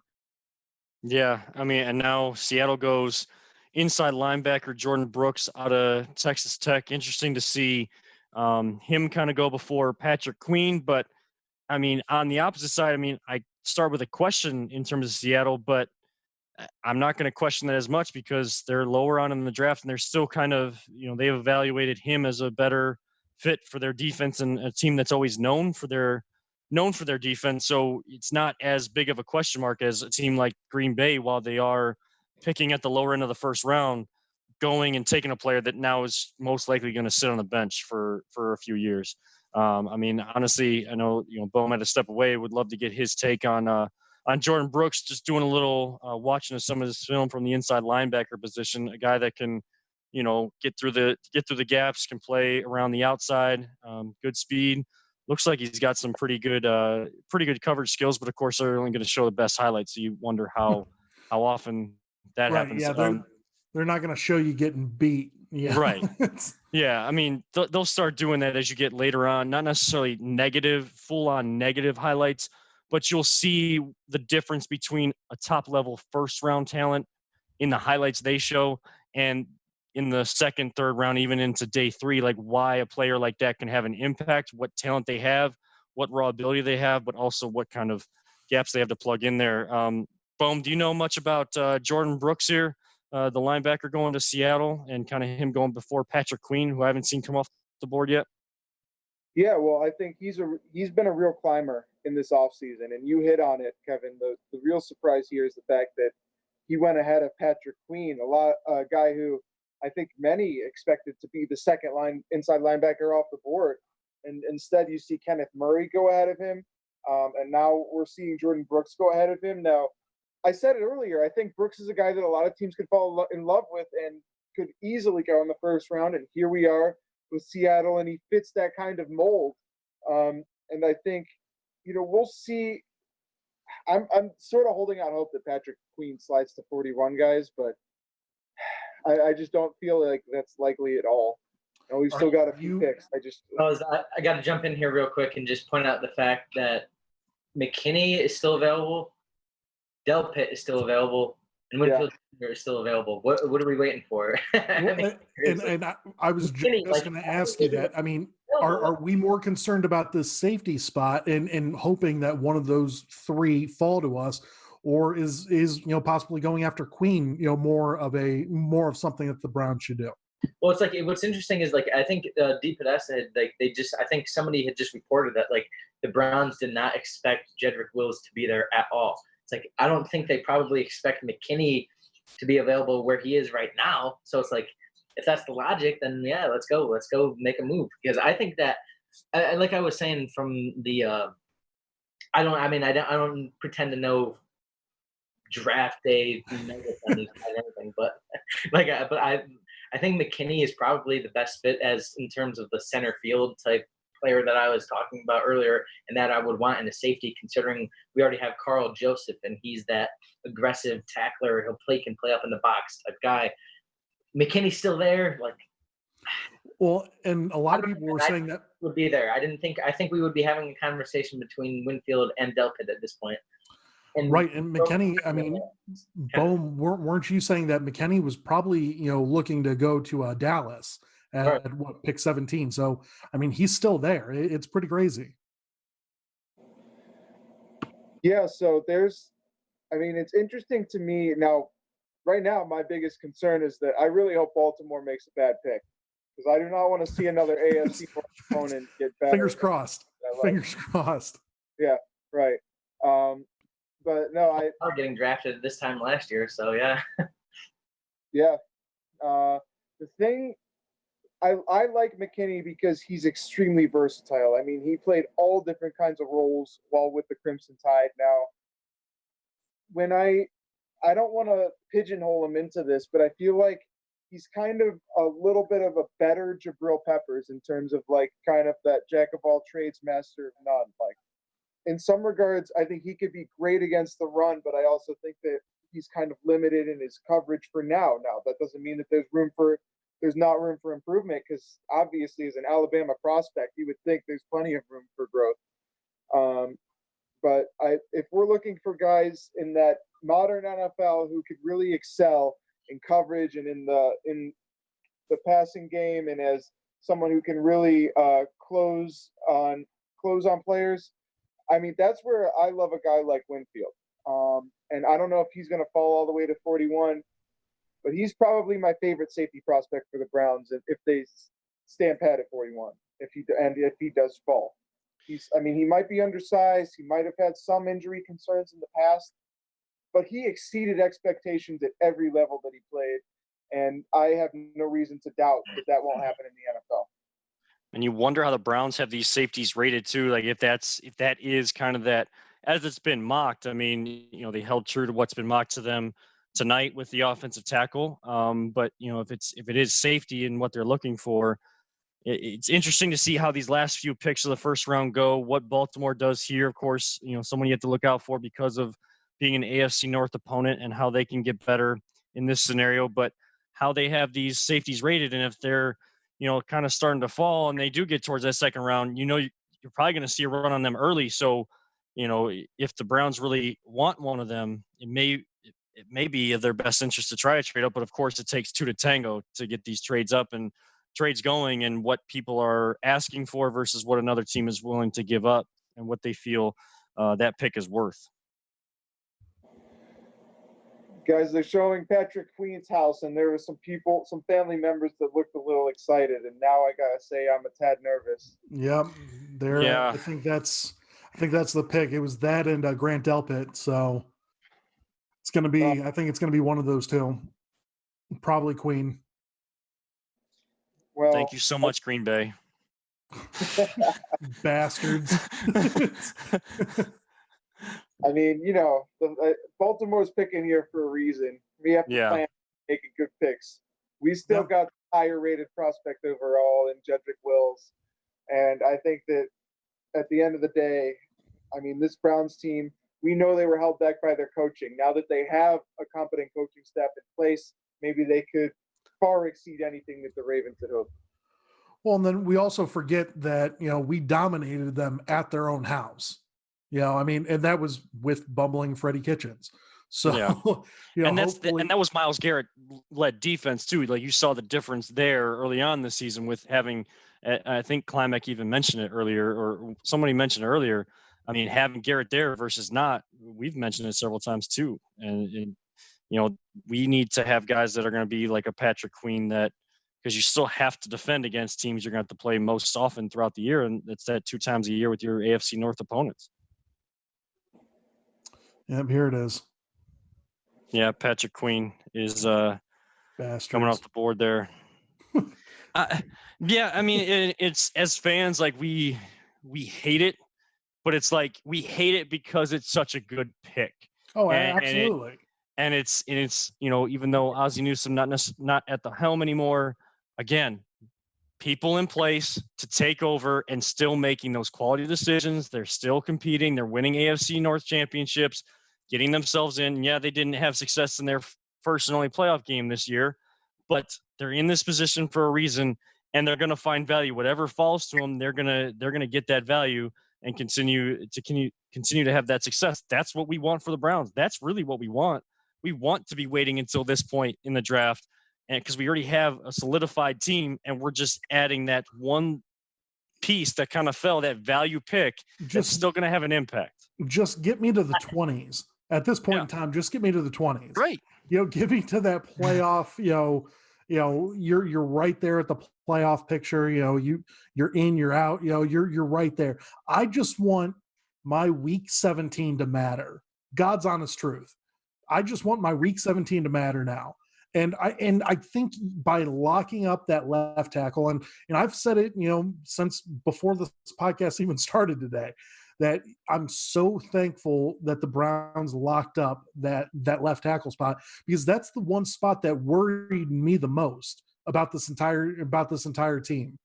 And the Browns locking that up, I really truly believe that Kevin Stefanski is going to have a field day with this offense. I mean, just what he did last year with Kirk Cousins at the helm. Baker's better than Kirk. I mean, he has more talent than Kirk, but it's just all about putting him in the right system. And I think that that's exactly what we have right now. Yeah, I mean, and Jordan, I mean, Paulus just kind of touched on Baker, someone we really haven't talked about except for getting that protection for him. What is the biggest step, and what you saw at him last year and from his rookie year? What is that biggest step he has to take to get back to that rookie year Baker, that Oklahoma Baker this year, to have that success, and especially under Kevin Stefanski? Well, I mean, I think it just, I mean, not to just say it's super simple, but I mean, at the same time it is, right? I mean, just cut down on the turnovers. I mean, that's the main thing. The turnovers, I mean, they kill you. I mean, how many times last year were like, I can just think of games like the Titans game in the first game of the season when they had 3 interceptions in the second half. And I mean, if you're going to throw 3 interceptions in a half, there's no recovering from that. Like, there just isn't. In 2 quarters, you have 3 turnovers like that. I think that's the simple answer. I think the complicated answer lies somewhere kind of just in his technique, really. I think in footwork, I think was a big problem last year. I think that the coaching staff that came in last year, there'd be Kitchens. I don't really know who was involved. It was Lindley. Like, I don't really know who was involved with it. But when Alex Van Pelt and Stefanski and new staff came in, they were pretty adamant on the big thing that they noticed right away was that they could change the footwork. They could make his footwork better. And I think that comes down to, I don't know, and in particular, Alex Van Pelt spoke on his footwork from the shotgun in particular. I think they said that he was going into his stance with the wrong foot forward.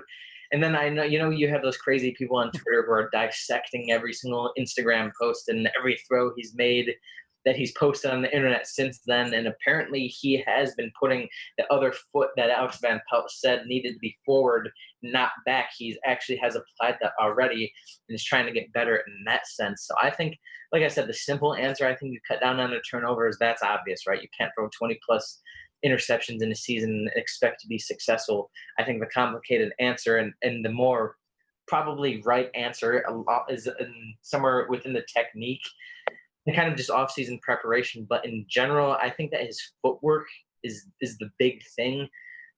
When you talk about like from the shotgun, obviously we talked about, I mean, NFL offenses are very college-centric now, and the fact that we see a lot of spread offensive sets, and you're going to be lining up in the shotgun a lot. So I think that that's a huge factor going into this year. But if you're talking about Baker and just, I mean, look, too, like it's no secret he was under pressure all of last year.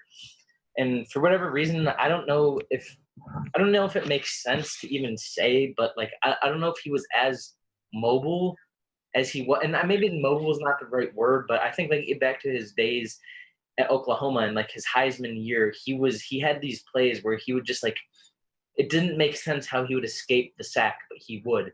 And then he'd throw the ball 50 yards down the field on a dime, and just like, whoa, like that's the guy you drafted number 1 overall, right?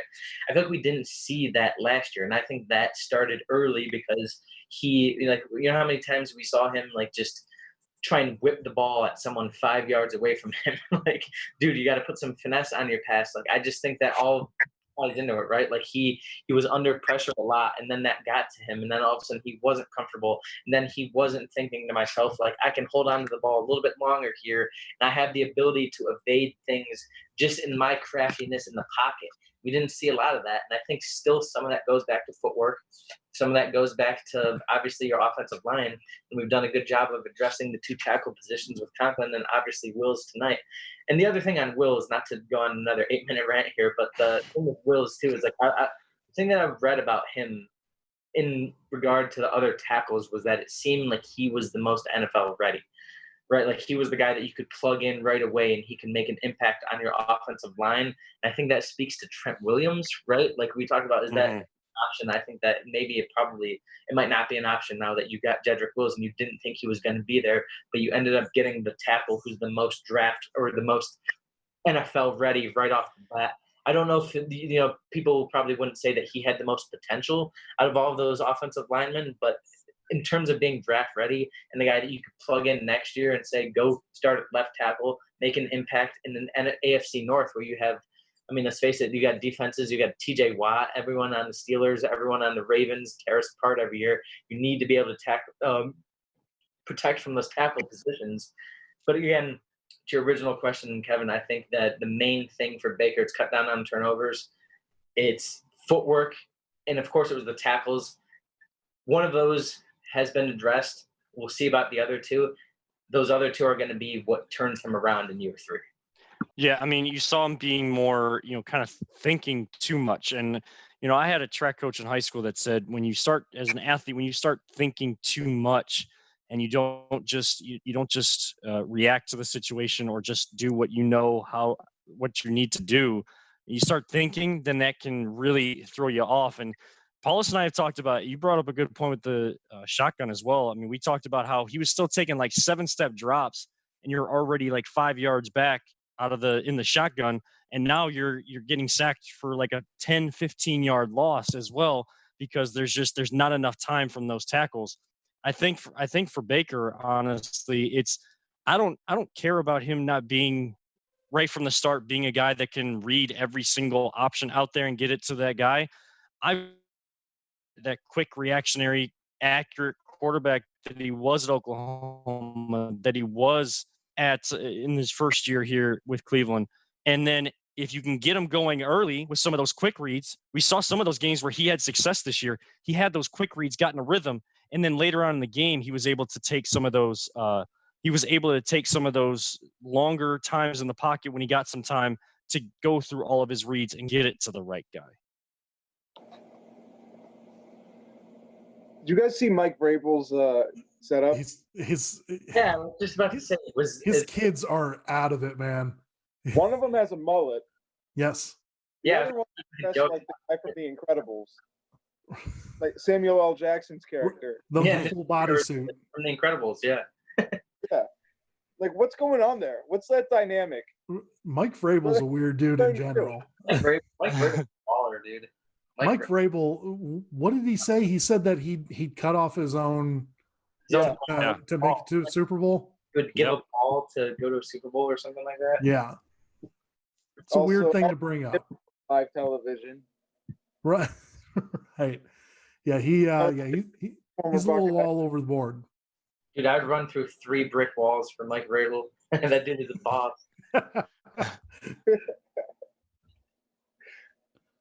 Yeah, I'm a huge fan of Mike Vrabel, guys. I wonder why, bum. Is it that Ohio State connection? Just a guess. No, I mean, he's got some Super Bowl rings. He's a pretty good player too. Yeah, he's definitely was.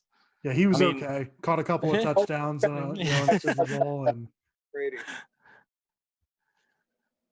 All right, so it looks like we're kind of getting into our last commercial break before these last couple picks roll off. Who knows? Maybe they'll try to stretch it out with one more commercial break as well. But Miami kind of coming up here.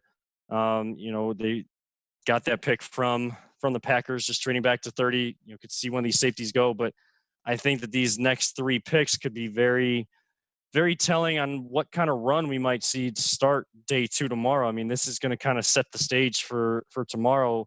Not only just ending today's first round. Yeah, it's going to be coming up. Yeah, it's going to be coming up here. Just a couple picks left. I really still think that I'm with Jordan. I think that you got to make a run for it. I think they should go up, try and get one of these safeties, and just make sure to lock them up. Just because you need them.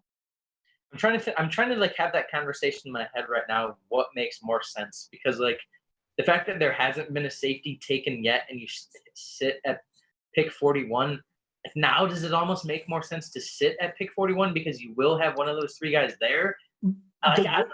The way that I'm looking at it, though, is with that we're having right now. But I don't know. It's interesting to look at it from that perspective as well. The way that I'm looking at it, though, is if you were to go and trade up and draft someone, within these last couple of spots, you get that extra year, for the rookie contract. So, I mean, that's something that I don't know, like that's something that they should take into consideration as well. That's why everyone was so everyone lauded Baltimore, trading up into the first round to get Lamar, because then you get that extra year out of him. They can just exercise that 5th year option and end up paying him. I can't even remember how much it is, like $10 million or something crazy, something crazy cheap, for that. Now, obviously, he just won the MVP this past year, so they're going to end up paying big bucks for him. But I don't know. Like I kind of feel like if you were to trade back in to get either Kansas City or Minnesota's pick, I think that would be a slam dunk, and just get that safety, or get that linebacker. Probably the safety now that Queen's off the board. That is, I guess, from that perspective, I like it from the fact that, like, say you address safety tonight, it's like, okay, let's check that off the list, right? Like, let's move on to the next thing now. Now you start looking at linebacker in rounds 3 and 4. And I do like it from that perspective, and obviously from the aggressive standpoint that I've been preaching all night. Like, I don't know. That's the thing, though. It's like you got to look at, because apparently it came out now that Jedrick Wills was the top tackle for the Browns on their draft board. So obviously you go up and get him. Like, obviously they know that safety was a need going into the draft. So it's like, which one of those guys was at the top of your board? Yeah. Was it Kinney? And if it was, like, what are we waiting on now? You know what I mean? Like, yeah, I mean, I don't think that you can go wrong with any of the safeties that are left. I mean, McKinney, Winfield, I think, Kuiper's draft board just, got shown right there, and he has McKinney 15th, and Winfield 24th. I mean, you're getting into that point where it's like, that's going to be a steal if you can get them. And if they match your system, I mean, you don't want to just go out to get somebody just because they're there, because Mel Kiper says that they're available. You want them to fit their system. So maybe they think, a safety down the line, fits better, but I don't know. Personally, like, just go and get the guy right now. Yeah, because if you wait on this, let's say that the safeties are all there, then you're gonna see more movement towards the beginning of the day tomorrow than the end, like we saw today, because those safeties and some top tier first round talent has now dropped. That's where you start to see some of those trades, and you start to see a run on a position like that when some of those top tier guys they're still so bunched together and still available all together instead of being spread out. I got to jump back in here on this Mike Vrabel picture. So if you guys go to Twitter right now and look at this picture, if you look closely, there's a guy taking a dump in the background. Shut up. I kid you not. There's a guy on the toilet in the back. Like, I'll DM you guys this picture right now. All right, yeah. I was gonna say, like, yeah, where are you seeing this at?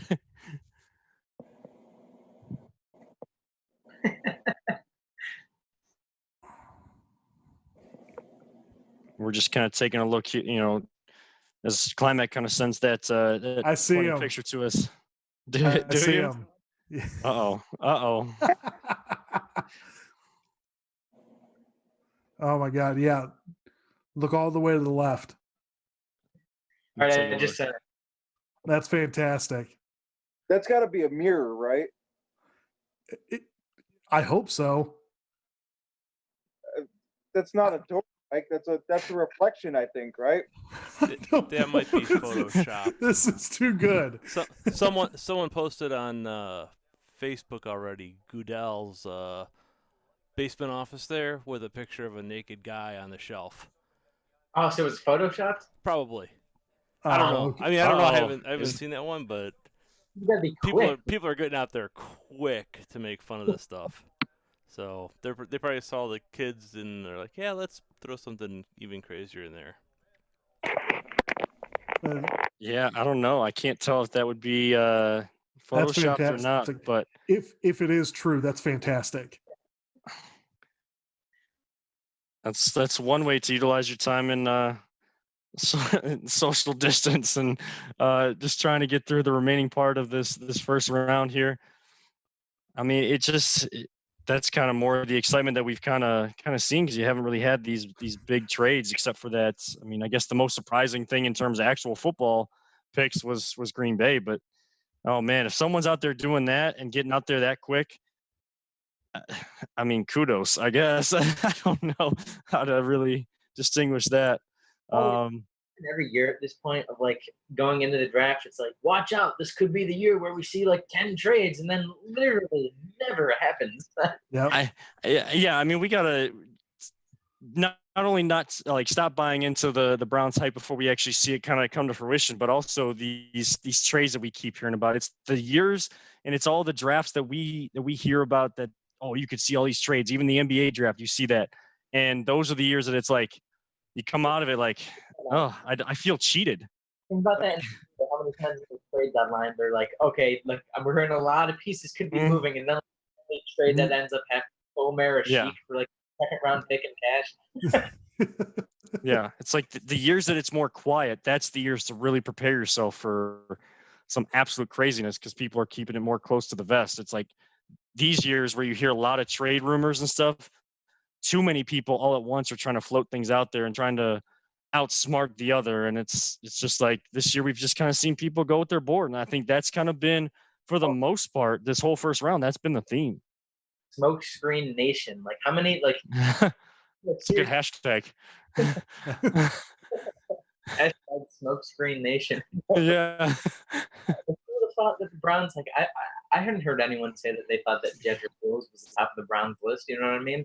And then it turned so it's like you just never know with these things. It's all speculation. It's all like all these mock drafts. Like nobody knows. Like you just don't know. And it's funny how we sit here and speculate for months, and then when this day, okay, so everything we just talked about as a possibility for 4 months just went out the window in one pick like that. You know what I mean?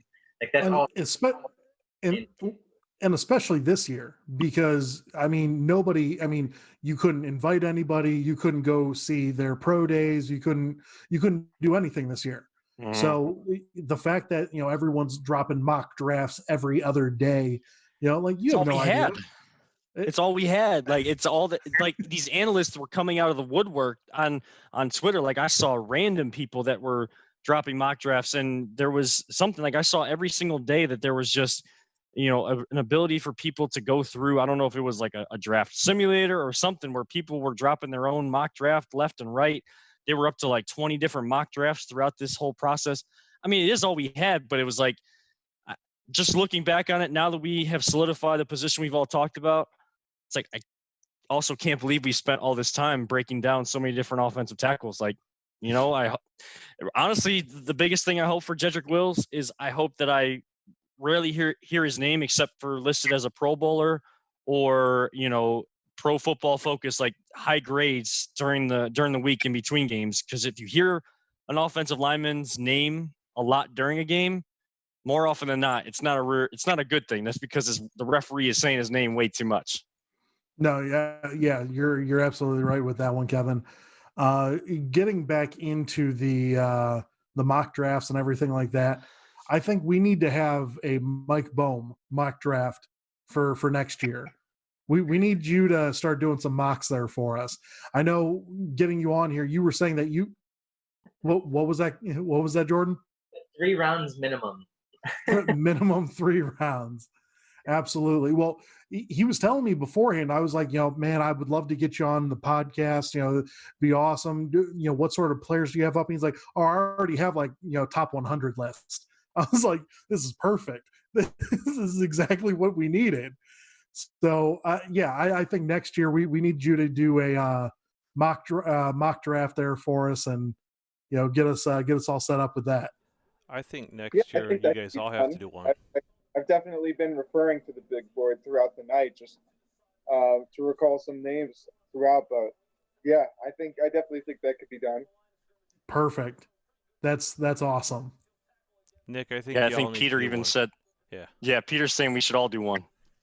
Well, I don't know. Mine would just be like a lot of random ass positions. It'd be like, oh, I saw this punter. He's great. Yeah. He looks like the next Scottish Hammer, top 5 pick. Someone commented earlier about the leaving it on auto pick in the fantasy draft. That would be my board. Yeah, that's just probably the auto would be my pick. I'd be board. like, I know the top 3 people, and yeah, just He's already picked a defense. Give him another defense. Why not? Yeah. I mean, if I wanted to get to halfway to Bohm's level right now, and I wanted to do a mock draft, I'd have to start researching like before first round started today for next year's possible talent coming out. Like, you know how Mel Kiper has his big board come out at the end of the 3 days when he's eating his pumpkin pie with all of his with all the whipped cream on there. I got to start that. I should have started that process a month ago for next year. Yeah, the too soon process. Head start. Just start with Ohio State, and you'll probably find. Justin Fields, number 1. I mean, you got Justin Fields, Chris Olave, at least 2 guys on the offensive line. Haven't even gotten to the defense. Sean Wade. The list goes on, but no, seriously, if you want to knock out some easy names, just right off the rip, start with the Buckeyes. You'll come before you know it. You'll already have prospects down. Bohm's way too early mock draft is going to be 16 Buckeyes, 16 other in the first round. Guaranteed no Wolverines. Yeah, right. Well, I mean, Cesar Ruiz went in the first round this year. Trying to think of like potential first rounders on Michigan next year, but Jim Harbaugh gosh, guys, he holds them back so badly. I mean, like everyone who looks so promising coming in comes out so under. Yeah. Hey, totally fine with it. The last one, well, it would have been Bush from last year. So that would have been the only player that he's like produced. So. Oh man, this shot of Andy Reid is just great. That they have the angle on Andy Reid is just amazing right now. How many Hawaiian shirts do you think he has in his closet? Oh my God. Triple digits? At least 100. Is that the Tommy Bahama collection? Is he shopping with he goes high end. He goes high end. I don't know if there's anything above Tommy Bahama, but he's at least at Tommy Bahama level. Why can't I even think of the guy's name that was our like president or GM that was just Tommy Bahama? Yeah, Holmgren. Yeah, Mike Holmgren is he shopping with Mike Holmgren? Should Kansas City Chiefs fans be concerned getting on the 10 o'clock clock in, 3 o'clock clock out? Bricks that the Browns gave him for 3 years to sit around and do nothing. So he's got the money. Absolutely. Starting to supply his NFL buddies with his collection. Like the wife's telling him, there is way too many Tommy Bahamas in his closet. Get rid of these. Oh yeah. I guess when you win a Super Bowl, when you finally win a Super Bowl, that's the mood you got through the off season. Honestly, he can do whatever the hell he wants now. He just solidified himself as a Hall of Fame coach. So I think he doesn't give a damn what we think. And why don't they have Booger McFarland at his house on some sort of like the moving stanchion that he had at the Monday Night Football games? Trying so hard not to fall asleep. He was like, his eyes were like twitching. He's already in REM. For those people still watching on YouTube, this is the high quality analysis you get from us here at the Voice of the Land and all of our friends here on our live stream podcast. So if you're listening at a later time, this is what happens at the end of the first round when it's been socially distant the whole time. That's right. Pick 32. We are reaching right now to get this. Pick is in, boys. Right. The pick is in. There we go. I mean, I guess it's interesting to see if any of these safeties come off or if they're all going to be available to start day 2 tomorrow. Honestly, I don't see why they don't go running back here. I mean, that would make the most sense, I would think. I mean, this is where I saw Jonathan Taylor was with the Chiefs. That was where I saw him mocked. We haven't seen a running back come off the board yet here. So I think a running back at this pick makes a ton of sense. And that leaves all the safeties on the board for the second round. Browns will probably get close to their pick of the litter. But here for Kansas City, guys, you'd have to imagine, I mean, an offense that was already beyond loaded last year. Now you throw in a first-round running back into the mix, whether it be a Jonathan Taylor, J.K. Dobbins, DeAndre Swift, or even like a Clyde Edwards-Helaire. I think all of those guys are in play here because they could all bring something unique, and all of them, I think Patrick Mahomes could maximize their capabilities. Absolutely. Yeah. I mean, whoever is the best receiving threat out of the backfield would have a field day with that offense. I mean, they are obviously loaded, to the brim with talent on that offensive side. And you would think that they might want to go defense here because that defense was pretty poor for at least the first half of the year. They turned it on towards the end, but I mean, just no running backs off the board. It just makes too much sense not to go running back here. Right, and to just put the ice cream on top of this, or the icing on top of a already great cake that they won the Super Bowl with. I mean, that's the advantage of picking at this spot. Defense, like you said, wasn't that great last year, but it was definitely better than it has been in the past. And all they needed was a average to slightly above average defensive performance through the playoffs, because we knew that offense was going to be able to produce. They didn't need to be the most dominant defense, but they needed to show out a little bit more. I think that they definitely improved defensively, but they still have a lot left to admire if they're going to continue this kind of run here. Edwards-Helaire here from LSU, the guy I was talking about earlier. He might be the best running back in this draft. I think from a potential standpoint, he probably is the best. If you're just talking about how his attributes translate to the pros, yeah, I would say so for Edwards-Helaire. Yeah. If they get their running back, I mean, that's a good pick for them right there. I don't know, is Damian Williams, right? Every time I think of that name, yeah. So I think it was Joe Buck on the broadcast during the Super Bowl. I think he's like, they call him Playoff Damian. It's like, no, they don't. Calls him that? His mom? Up him, put a Playoff Damian like that.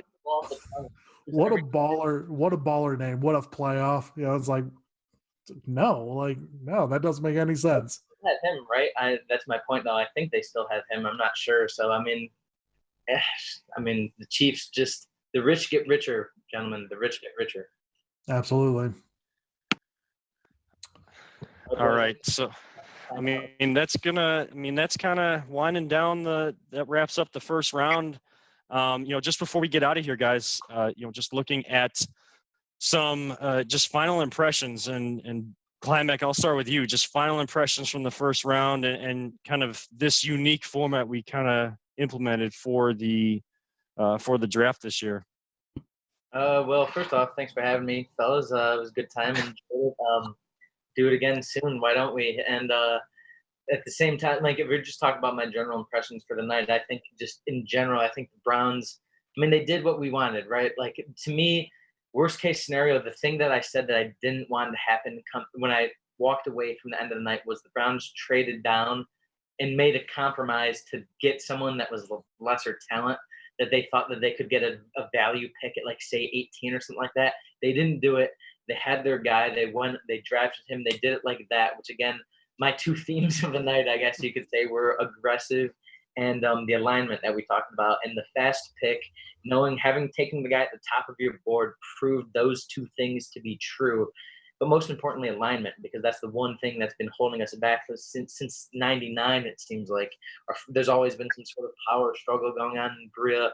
So it's a nice, refreshing air to kind of see the alignment tonight and know that everyone is like, Jedrick Wills, he's there. We need to pick him. The Browns made that pick, so I couldn't be happier with that.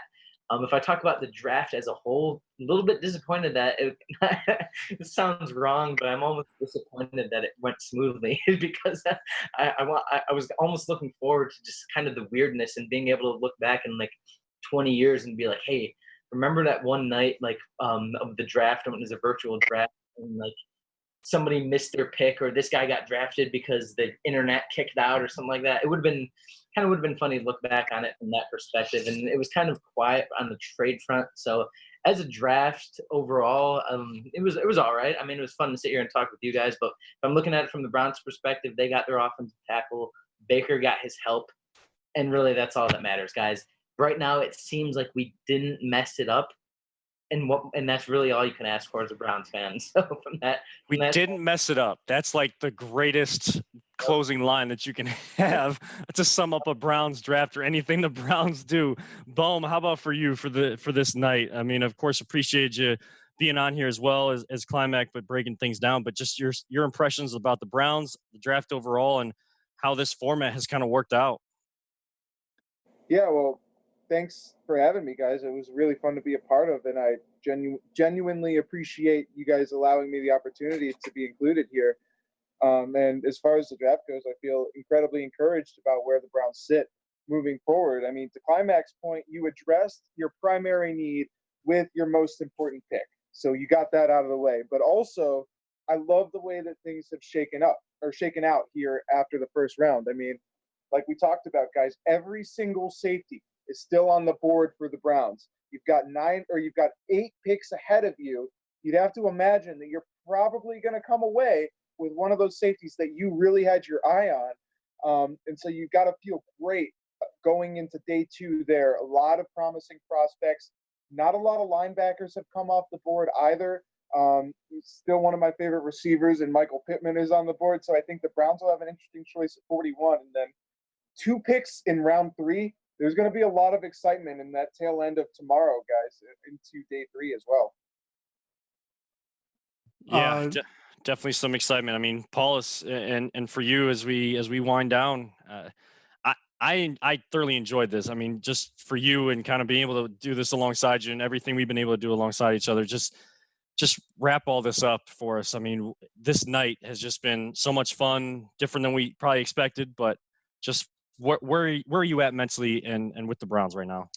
Well, just to say thank you to everyone that joined us, especially you guys for sticking around to the very end there for us. It's been fantastic.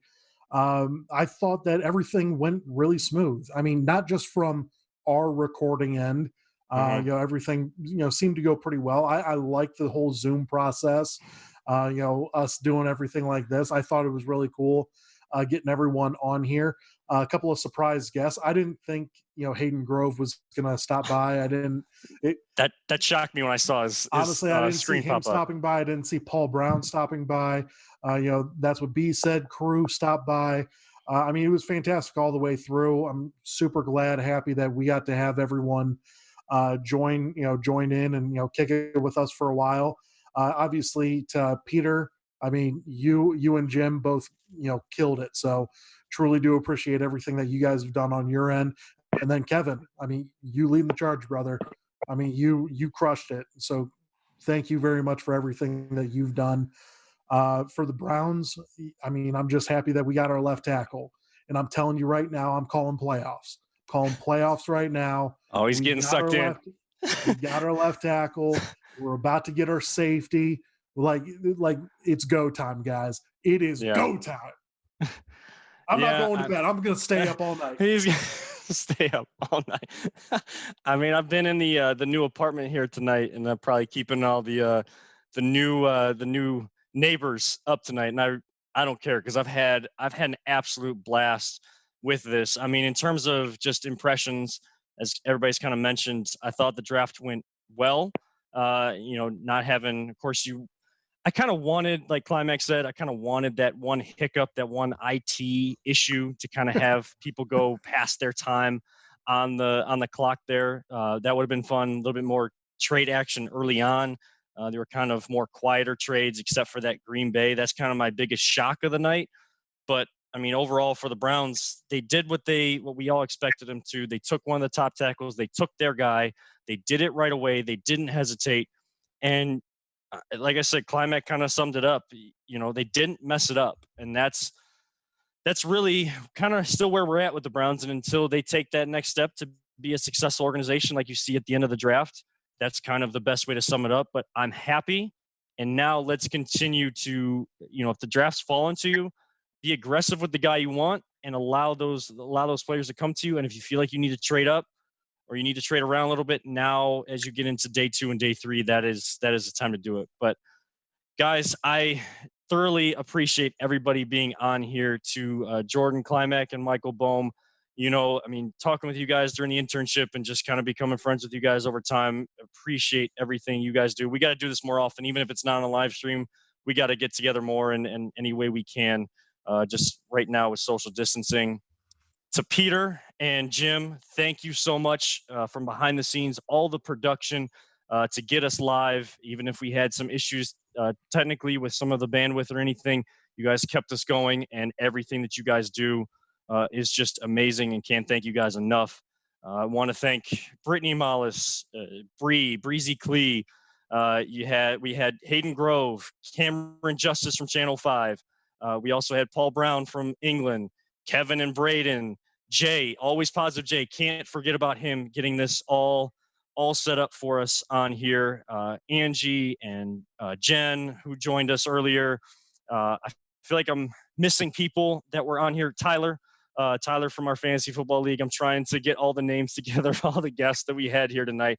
If I left you out, it's not of any ill intention towards you. It is just a long night, and the memory has faded into this late evening, early morning here. But to you, Paulus, my brother, I can't do any of this without you. We are on a journey towards what we're after. All four of us that are on right now, we're going after it. We're all. I can't express how good Climac you are, and Bohm, how good you are at what you guys do, and how much you guys can analyze and break these things down. And I've had such a pleasure talking to you guys over this last half of the draft. It's just us four, and can't thank you guys enough. But for everybody watching, for all of us here at the Voice of Land podcast, thank you so much for tuning in. For Nick Paulus, Jordan Klimek, Michael Bohm, Jim Wagner, Peter Tellep, and myself, Kevin Arnold, as we say at the end of every podcast, to all you sports fans, don't let anyone ever tell you it's just a game. And to all that tuned in and all that listened to us, we love you all 3,000. Thank you. Good night, and enjoy the next 2 days of the draft. We'll see you on Saturday for our reaction to day 1 and day 2. See ya.